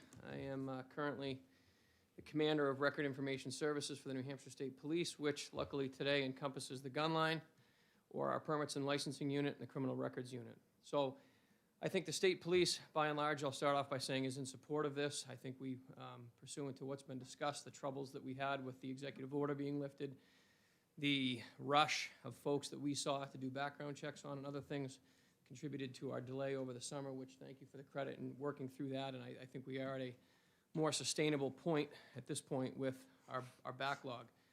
I think it's important to note, and my concern would be, as I think it's been brought up here this afternoon, I don't know what the third-party check consists of. I don't know what that means. I don't know how that's credentialed, and certainly if the members of the committee decide that's the route that they want to go, then that would be fine. My concern would be, what does that really mean? And I think to speak in regards to the federal process and why that's so cumbersome, let's call it, is a result of the process that we go through in which to retrieve that record, which, as most of you are probably familiar with, requires the applicant to get fingerprinted, typically at one of our live scan machines, which is ever so helpful. If they get printed by 10-print ink cards, as we call them, the manual fingerprint cards that everyone is probably familiar with, that requires an extra step for us. Our folks actually have to scan that fingerprint card into some software where they then do some quality control and some classification of that fingerprint ahead of its being sent to the FBI. Our AFIS machines, as they're referred to, the automated fingerprint identification systems that we have, where we're electronically capturing those prints, does a couple things. A, the prints are far more clear, and the rejection rate, now that's the rejection rate from the FBI, not from the state police. The rejection rate goes down quite significantly for us. We're able to, obviously, we have that electronic file for those fingerprint images that we're able to process much more quickly. But I will say it does require a set of human eyeballs to look at each set of fingerprints that we collect for an applicant. That causes some of that delay. So our people, our experts in the unit, have to actually classify those fingerprints, quality control them, classify them ahead of them being sent off to the FBI. The FBI gets those fingerprints. They look at our preliminary determination. They make some further findings as to classifying those and quality controlling them, and then they send us back 15 exemplar potential fingerprint matches. It's our job to then go through those matches and ultimately go back and forth with the FBI until a final determination as to verifying this person's identity through their fingerprints. From that, we then match that FBI record to those fingerprints. So again, I can't account for what a third-party vendor may do in that instance. That's what we do, and that's what contributes to that delay. I can tell you that our focus has largely been the applicant prints, as all of you are probably well aware, as it's pressing for us also. So that, as a result of that, our criminal side of fingerprint identification and submission to the FBI for our arrests has created a backlog. We're in a backlog for that at the moment. So hopefully that helps explain a little bit of a couple things, why the process gets delayed, and the reason for that. And again, we're in support of the bill, and our only concern would be how are these third-party vendors credentialed? What are the prospective employers really getting for a records check? I don't know what the result of those things are, or what they may or may not be, how official, quote unquote, that record may or may not be. So I hope that answers the topics that have been discussed, and I'm happy to take any questions. Any questions for the lieutenant, Representative Knirk? Yes, since I was the one that asked that question about credentialing of these third parties, do you have any idea of, are there any national standards? Is there any credentialing agency or anything? I'll have to get back to you on that. It seems we've had a couple of conversations about that. And what stands out in my mind is that I'm not sure that the federal check by a third-party vendor would be fingerprint supported, meaning the federal check may be run for convictions, but the identity of that person may or may not be confirmed via the fingerprints, but don't quote me on that. That's what comes to mind based upon a couple of ancillary conversations I've had relative to third-party checks. Representative Knirk. Thank you. Would you then suggest that we would perhaps amend this by adding some language that would identify how it is credentialed? But if there is no credentialing, or we have no idea how they're credentialed, I'm not sure what language we could add. So could you give me some guidance on that? Yeah, and I don't have that guidance at the moment. I don't know what the language should be relative to that. I'd have to research myself and perhaps find out about the third-party vendor. I'm not opposed to that at all. I think from a safety standpoint, though, I don't know how that would, it may be perfectly fine, honestly. I just don't know the answer to that. That's my only concern. Thank you. Anyone else? Questions for the lieutenant? Seeing none, thank you. I think the only other thing I can speak to was the gun line question as to why the gun line is quicker. I think because when a record check is run through the gun line, it's not supported with fingerprints. It's simply seeing what is on the record versus doing all that preliminary homework to determine that we have the right person in front of us. I think that's the difference. Nothing from AFIS. That's correct. Okay. Actually, sir, could we Representative Knirk, you're on a roll. Yeah, could we ask you to forward that information to us, your concepts about the credentialing? Because if Yes. that is a sticking point, it's hard for us to process this bill unless we've got that information. I can do that. Is there an email or a particular venue that should be sent to? Yeah, Send it with to those, the the committee. all House members Okay. of the Health Human, of our committee. Yeah, not all House members. Not in all the House members. House. Yes, ma'am. On our committee. Yeah, if you go to the committee page, it has email all committee members. Perfect. Click Very that. good. hhsea@ledge.state.nh.us. Okay. Very good. Representative Knirk, would you be happy to take up a little amendment committee? I don't think it would be much, but it would be addressing that, and quite possibly, page 1, line 29, my desire to see the word visual added in there. It is under direct visual supervision, rather than merely administrative. I would think so. I'm not sure I need much of a committee. I would just be glad to just do it, I would think. If someone, yeah, I mean, just. It doesn't have to be, yeah, I mean, the Yeah, two he and of you, both I had the think. same concern about visual, because we've both supervised people where, you know, you're not even in the same place, but we're their direct supervisor, like for. Well, EA. that's not enough for me. Exactly, because if they're a convicted elderly abuser, you don't want them in there taking care of them. So if So, Representative we'll work. Woods and Representative Yep. Knirk would do this, Will this do. would be a paradox. Good. Thank you. Ha, ha, ha, ha, ha. I hope everybody got that. It's too late in the afternoon. Okay, yes, Representative Gay. Thank you.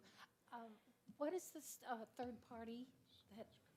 Is this a third party we're going to use to make the FBI happy, or what?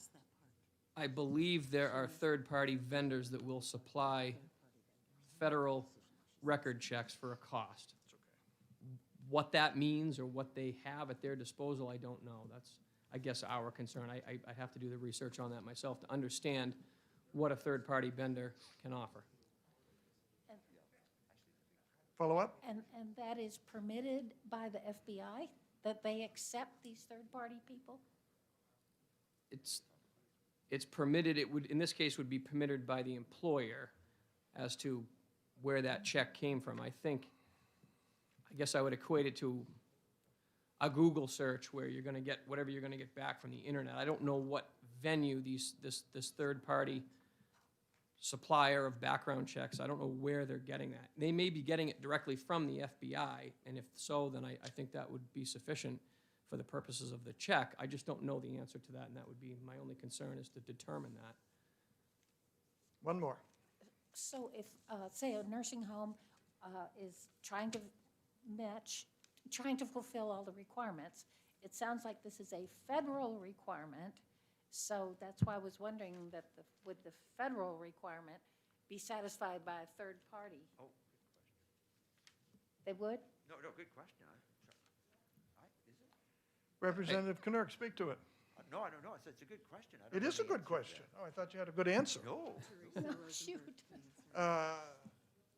Somebody able to answer? Yes, come on up. Teresa Rosenberger. To the mic.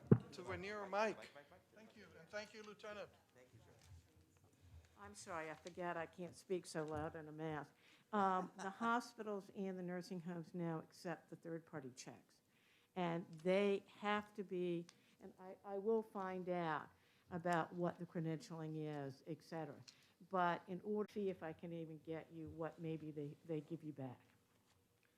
But it's what, the most important thing is we have to meet the licensing guidelines, the federal and the state guidelines to be licensed. And if you don't meet that, then obviously you can't run a nursing home or a hospital. So I think everybody's trying to be very careful about what they do, but I'll get you the information. Representative Abrami. So my life's work, I consulted in hospitals for 43 years, so. Wow. Yeah, I did operations consulting. I worked with every department in hospitals. HR departments tend to basically shift the burden of having to do the background checks to these third parties that aren't really doing the checks. They're just doing the paperwork, instead of one of their people having to do it, that's what happens. But they're still going through the FBI, they're doing all of that. So, but I think what we can do is, I would suggest to both associations that they get one of their members to clarify that that's exactly what's going on. And there are reputable firms. I mean, this is very common across the country. I consulted all over the country. And using third parties to help them process, get the paperwork through, but they don't do the check themselves. They are doing the reaching out to whoever in that state and as well as the FBI to get the backgrounds checked. So, but perhaps, I'm sure Teresa and Paula are going to talk to their members and give you some real-life examples to confirm that as well. And that should go to Representatives Knirk and Woods, who are the amendment team on Right, this, the right. tweaking team, okay? I know both of them well. Yep. Okay. All right, thank you. So this ends the hearing on House Bill 1659. Thank you, Representative Brahmi and Teresa and Paula and Lieutenant who's left and so on. I asked the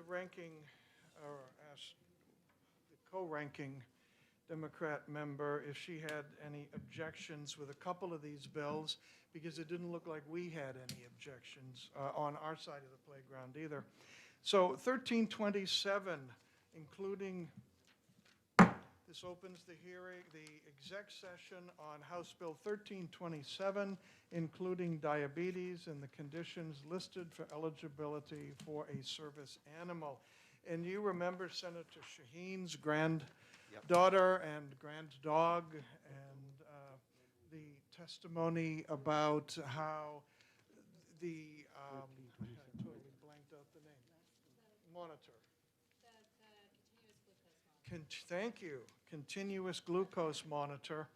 But we saw that the dog sometimes figured it out first, and when you're cold and lonely, the monitor doesn't do anything for you, but that dog is your friend. So anybody wish to speak to this bill? Should someone make a motion first? Oh, probably a good idea. Who would like to make a motion of OTP? Anybody? Representative Lay on. I'd like to move the ought to pass on House Bill 1327. 1327. Need to keep my papers straight. And do we have a second from over here? Representative Shapiro. Now we can discuss. Or not. Representative Woods. No, I heartily support this. I'm very familiar with the dogs in this particular setting and their ability to do that. I inadvertently just mentioned it to my daughter, who is not at the moment, was an EMT for about 12 years. And she was very familiar with this by virtue of meeting people they picked up with diabetes. And they said they work well. And to that point, when I asked, can the dog actually do a better job? Because a glucose monitor gets you at a high level, a dog gets at a lower level, and it's the consistent lower glucose level that are just above the abnormal that cause the consistent level of damage. In diabetes 1, yeah. The retinopathy, the neuropathy, and all the other organ changes that we know occur with, because it's a microvascular disease, and the small vessels get damaged regardless of where they are. And it's that constant level just above the normal that creates the issue, which the dog can detect, whereas the continuous monitors can't do. So I'm very much in favor of this. Anyone else? I'll speak if I may. When I was on Wall Street, I worked with the continuous glucose monitor companies, and one of their biggest challenges was figuring out how to deal with lows. You heard how some of them went blind to the noise because they got the alarms too often. And if you miss a low alarm and nobody else is there, you're dead. And the insulin pumps don't do anything. They can only bring your blood sugar down. They haven't figured out how to put the one that brings your blood sugar up into the pumps yet. So they're not only trying to get the low side correct, but they're also trying to catch the speed of decline. And the sensors just aren't good enough for that yet. But these dogs are little miracles that are a companion that fill in exactly where the CGMs are weak. And that allows the person to then try and aim for a better therapeutic range because they're not as worried about those lows. Because you want to stay as close to normal as possible. You don't want to be 20 points higher just to avoid that low. I think that I'm so lucky, I'm so happy this came to our committee. Would the clerk please call the roll? House Bill 1327, including diabetes, in the conditions listed for eligibility for a service animal, moved by Representative Leon and seconded by Representative Shapiro. Representative Leon. Yes. Representative McMahon? Yes. Representative Acton? Yes. Representative Gay? Yes. Representative Cushman? Yes. Representative Folsom, yes. Representative Kelsey? Yes. Representative King? Yes. Kofalt, DeLemus, Weber, absent. Representative McKay? Yes. Representative Snow? Yes. Representative Knirk? Yes. Representative Soloway, absent. Representative Cannon? Yes. Representative Nutter Upham? Yes. Representative Shapiro? Yes. Representative Woods? Yes. Representative Merchant, absent. Representative Pearson? Yes. I have to do subtraction here. Well, it won. It was Any objection to consent? 18 to 0. That dog will bite you if so. You sure it's not 17? 18 to 0. 18? Oh, it was 18? I don't think so. Oh, 16. 16. Yeah, I got 16, Sorry. yeah, okay. Yeah, the 6 I has need one little thing and the 8 This has, is just you know, water. Minor. just like that. Okay, good, thank you. Aren't you glad you stayed? That ends the exec session on 1327. I open the exec session on 1507, requiring childcare. We heard this on the 11th, if you are filing them by dates. Requiring childcare investigatory findings to be published in a timely manner. I'd like to move that we ought to pass this piece of legislation, please. Point of order, sir? Point of order? I had contacted you that we had not resolved some issues on this. I Yes, sent sir, you did. Yes, because there was the person who, from the department said it needs to be 21 business days. It was just a simple leaving out a word. It's business days and line 10, but it's not in line 8. And I also brought up the question of cross-referencing, so a person can't just rebrand and open up a new facility and then have no record. And she thought that was intriguing and wanted to see if they could do it. So we still have some work to do on this one, I'm afraid. The chair did not accept your motion, good though it was, so it has not been moved or seconded. So with that, I close 1507.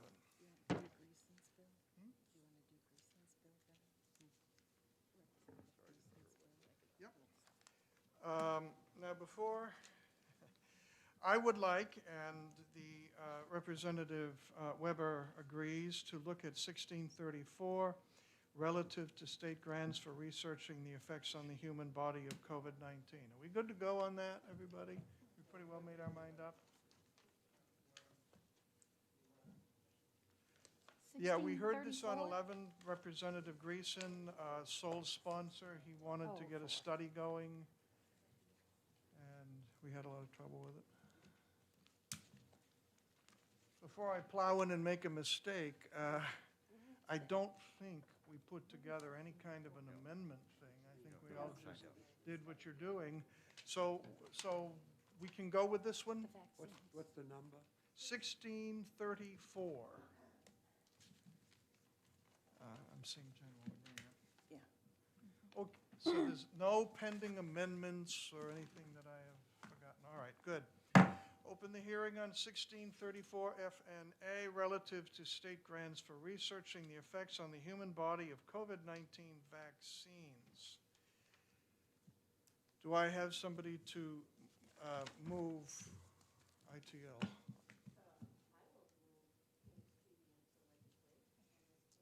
Thank you, Representative Nutter Upham. Moves ITL. And we have a second, Representative King. Thank you. Now, any further discussion?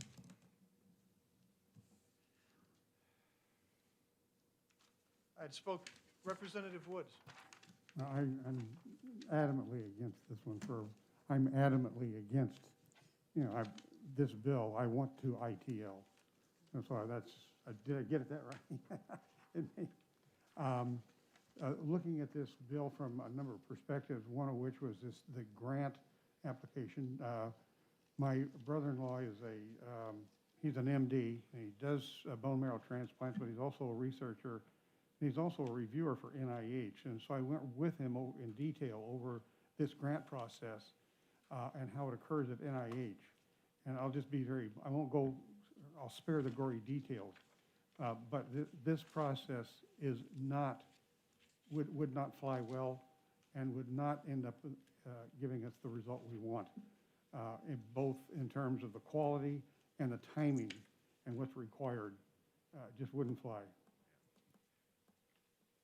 Representative Knurk. And I would add to that, that the DHHS does not have the expertise. They confirmed they would need to outsource that as well. That is not listed in the fiscal note. We would likely end up chewing up all of the potential funding in the administrative aspects of trying to do such a program.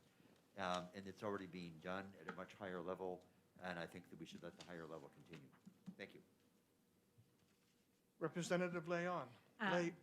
Leon, yes. Yeah, I Thank- try to make it, nobody speaks French anymore. Yes, lay on the table. Perfect. Thank you. I had looked, I had spoken with some people involved in clinical trial design, and it would have taken more money, and it would have been the 2 years. So it was not structured the right way, even if we were asking the right questions. But well-designed the right way, maybe something like this in the future, but this is not designed at all the right way. So I'm IT out. Representative Woods. Just to add to your comment, I nosed around a little bit in the literature. The work is already being done. Yeah, we heard that. My wife quoted some studies, yeah, thank you. And I spoke with the prime and sole sponsor on this and kind of relayed in a soft way our hatred of his bill. And told him we'd write him a very, that one of you would write a very appreciative blurb commending him for his concern and all of those wonderful things. Yeah, Fran gets You are a therapist, Fran. So we haven't voted yet, but It's the thought that. Yes. Let him down slow here. Okay, and he's amenable to that. He knew it was coming. He's a minister, he's a nice guy. Thank you. Greason, Representative Greason. Full is a of grace, minister, too. yes, I'm, all right. Anybody else? Good, when the clerk is ready, when she is ready, you may call the roll on House Bill 1634-FN-A, relative to state grants for researching the effects on the human body of COVID-19 vaccines, moved by Representative Nutter Upham, seconded by Representative King. RTL, oh yeah. Representative Leon. Yes. Representative McMahon. Yes. Representative Acton. Yes. Representative Gay. Yes. Representative Cushman. Yes. Representative Folsom, yes. Representative Kelsey. Yes. Representative King. Yes. Co-fault Delimus Weber, absent. Representative McKay. Representative Snow. Yes. Representative Knurk. Yes. Representative Soloway, absent. Representative Cannon. Yes. Representative Utter Nupham. Yes. Nutter Upham. Nutter Upham. Sorry. Fluffer Nutter, yeah. Love you, Fran. Okay. This really is just water. I want you to know, this really is just water. Representative Shapiro, Yes. Representative Woods, Yes. Representative Pearson, Yes. and now that's 16-1, or Wow. 16-0 with 5 absent. Maybe she needs something in that. Yeah, you may be better if it had something. I know what I put in my water. Representative Nutter Upham, would you write the blurb, please? Let him down easy. Sure. Consent calendar? Consent? Yes. Of course. Now, before we, this ends the exec session on 1634-FN-A. Now, the bill we heard a minute ago, Representative Klein Knight brought us 2 bills. We put together a work group to fix the first one. What about the one we just heard? I'm just looking for nods, or we have one mind, or do we want to take her bill? Remember, this is the one that almost every line has to be rewritten. Right. Yeah. So if I could have an informal IT ITL, is that kind of where we all are?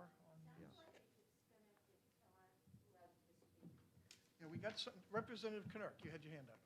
Well, yeah, just the old line, we do tune-ups, not total rebuilds, and this is going to be a complete rebuild. We will get much more out of supporting SB 277, and I think we still should ask them to fast-track it so we can get it through the House, the Senate, the House, and the governor before May 31st. We're going to get a hell of a lot more back out of that. We're going to get 2 years, and then we can figure out how to deal with a long-standing mental health emergency after that. Tell me the Senate number again, please. 277, SB 277. That is the current one that, And three. 277. That is the one that extends it for 2 years till 2024 and has already passed out of Finance and Senate 6-0 and has nearly every senator What's the bill signed up number on this it. one? Let me see what I can do. 1405. And could I have a motion? Oh, you have to open the executive hearing. I'm opening the, thank you, hearing for 1405, allowing out-of-state mental health care providers to provide telehealth treatment during a medical health emergency. And the chair would entertain an ITL motion. I will, All right. my first.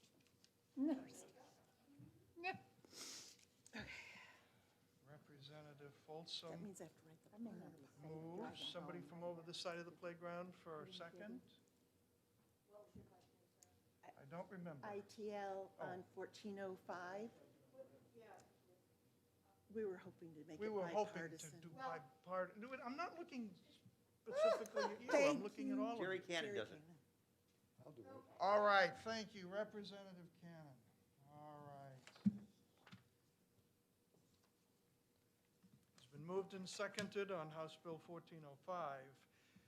Representative Folsom moves, Representative Cannon seconds, allowing out-of-state mental health care providers to provide telehealth treatment during a mental health emergency. The motion is ITL. Clerk, please call the roll.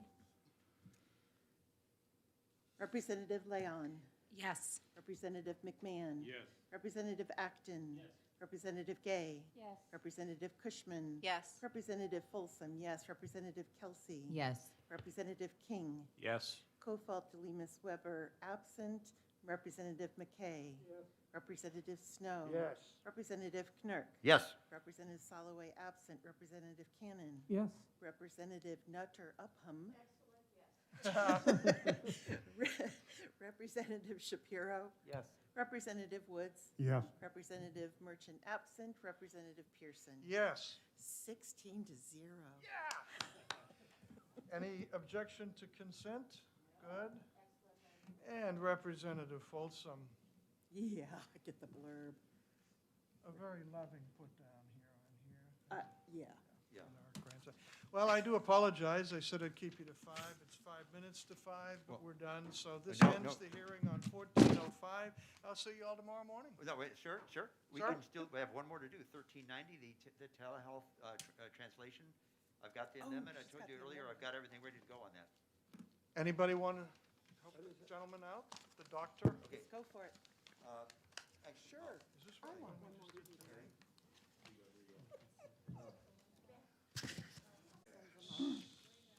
Way down in Yeah, they don't have an actual form anymore. They have not provided me with anything like that. Shall I move the amendment and then speak to it, sir?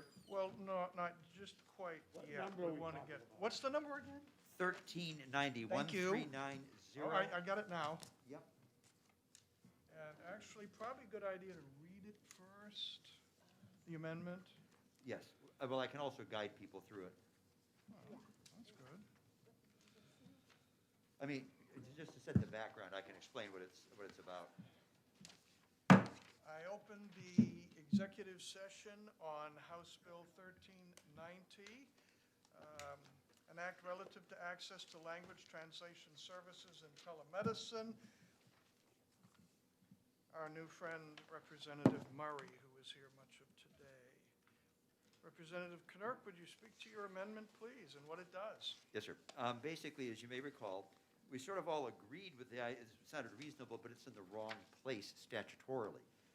The statute that it was placed into is the special licensed facilities, special healthcare service licenses. Those are places that do radiation therapy and some other things like that. It doesn't cover hospitals and all that kind of stuff that we really wanted to have covered. So I worked with John Williams to get the appropriate localization for this. And so that the statute that it was placed in was 151.2F. The one it should be in, and there are 2 paragraphs here, is 415J3. That is the telemedicine statute that covers insurers, including managed care. And the other one, that's Section 1. Section 2 does the Medicaid coverage of telehealth services, and that's 1674D. Both of those are ones where they are statutes about telemedicine. That's their topic.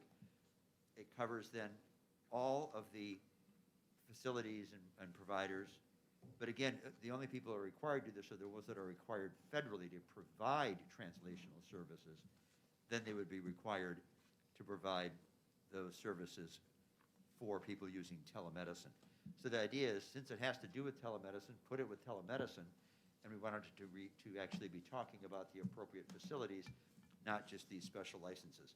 So that's all it does, is it changes where it hangs out. Any questions for the amendment writer?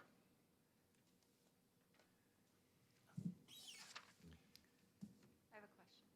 And by the way, let me just clarify. So for example, in the original bill, Section 5, the bold,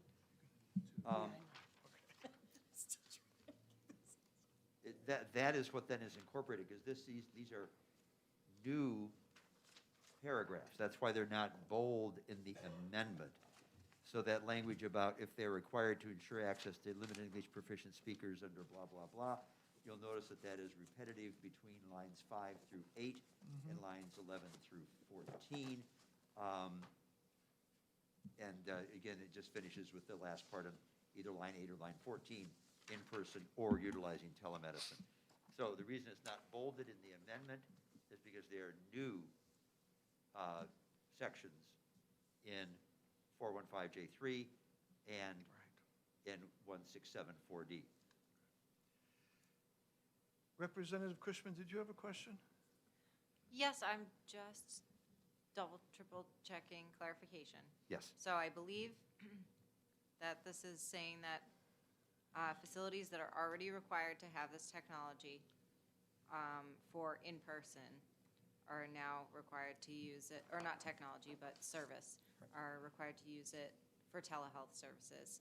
And Section 2 is just ensuring that those required by the federal government to provide Medicaid coverage, it's being written into state statute also? Yes, because basically what it does is it's putting it into the statutes for telemedicine in the insured population and in the Medicaid population. And we don't, of course, control the Medicare population. That's not ours. So basically, John Williams just guided us as to where the better placement would be. That's all it does. Thank you, John Williams. Oh, he's here. Oh, I didn't even realize he was still here. He's always here. Yes. We could ask him if there's anything else he wants to add, but I think did I cover it?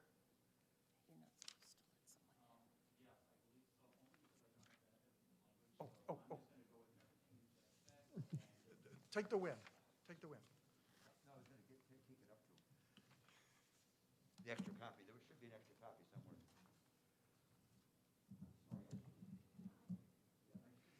As David Scanlon says, when you win, stop talking. Sorry about that.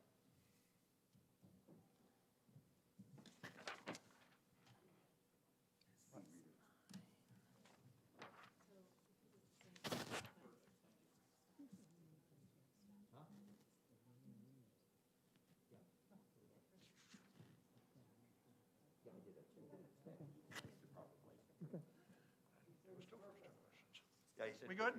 He said it was perfect, too. Wow. Representative Knurk, would you propose a motion? Yes, sir. I will propose the motion that I move amendment number 2022-0210H to House Bill 1390. And which way do you move it? Oh, well, no, the amendment, I'm moving the amendment to pass. Oh, good. Yeah. Well, I mean, just want Yeah, to but be you sure. can't ITL an amendment. Well, no, but it's been known to happen. Who would like to second from over here? Oh, Betty Gay by a thumb. Okay.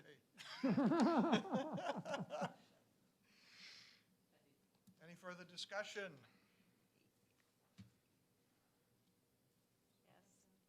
Leah? Dr. Cushman, please.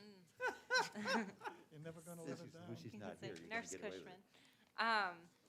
So I guess I'm just a bit confused of why it's necessary if it's already required by the federal law. Claire. No, it's that, what it is we didn't want to make it that absolutely everybody had to provide all these services. It's only that if the facility is required under the 45 CFR section, blah, blah, blah, blah, blah, to provide these services, then they shall also do it if it's in telemedicine. In other words, if they are not required to provide the translational access anyway, then they would not be required to provide it for telemedicine either. It's just to keep it consistent, so we're not asking the people who are not required to do it in person would now suddenly be required to do it in telemedicine. Is there an insurance mandate in here? Well, that is what these both are. These are both in the insurance. That's why it's in the telemedicine for the insured and telemedicine for the Medicaid. So it is telling them that they have to provide that.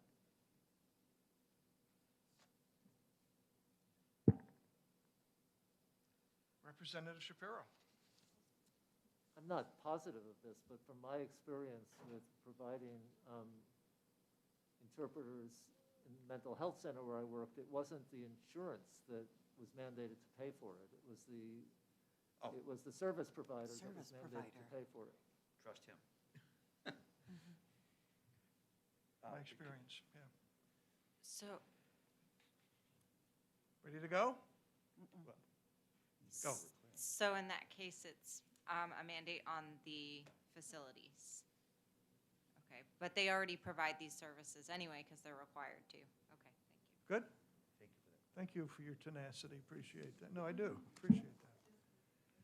At 5 o'clock in the afternoon, thank you so much. Would the clerk please call the roll on the amendment?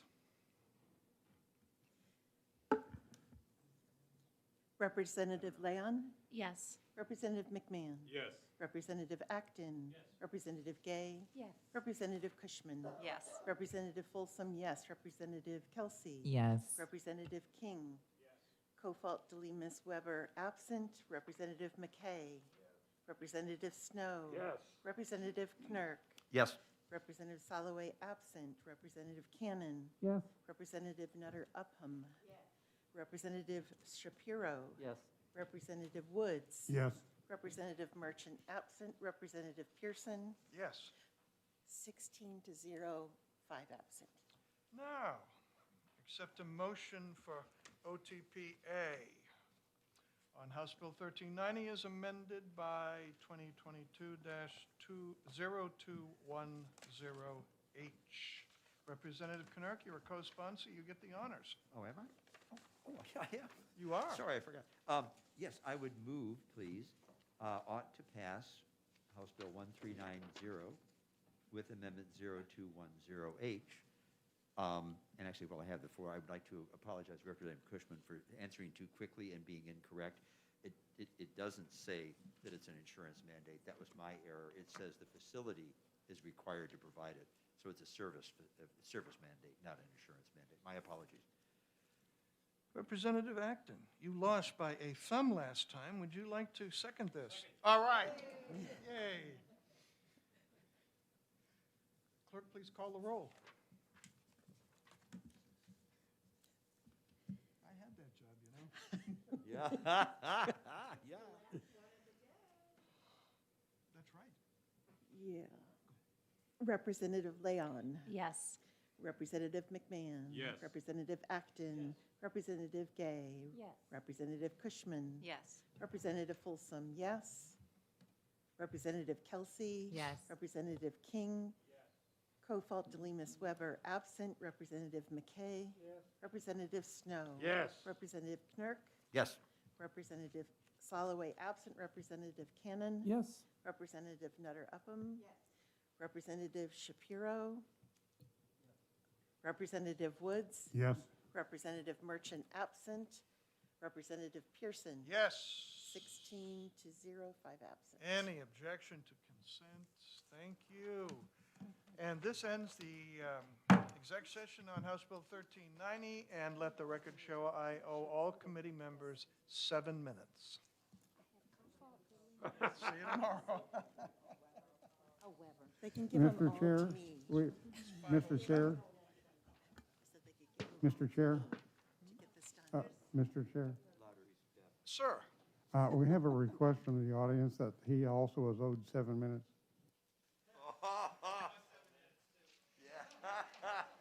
That's a Representative Stephen Pearson, I've given you 42 years. Yeah. Woo! Good comeback. How old are you? Did he already forget? He already. He said 43. I do this all the time. Remember those 4 years you wondered where I was? That's it. Representative Kinerick, would you write the bill? Of course. The blurb. Yes, sir. You've already, yeah, thank you. See you tomorrow. Okay, is that for me? I was 34 for No, 2 that's okay, years. 'cause I think I checked them in the sheet in here somewhere. Yes. Yes, they already did send out, Lindsay sent out the schedule for 31st and 1st.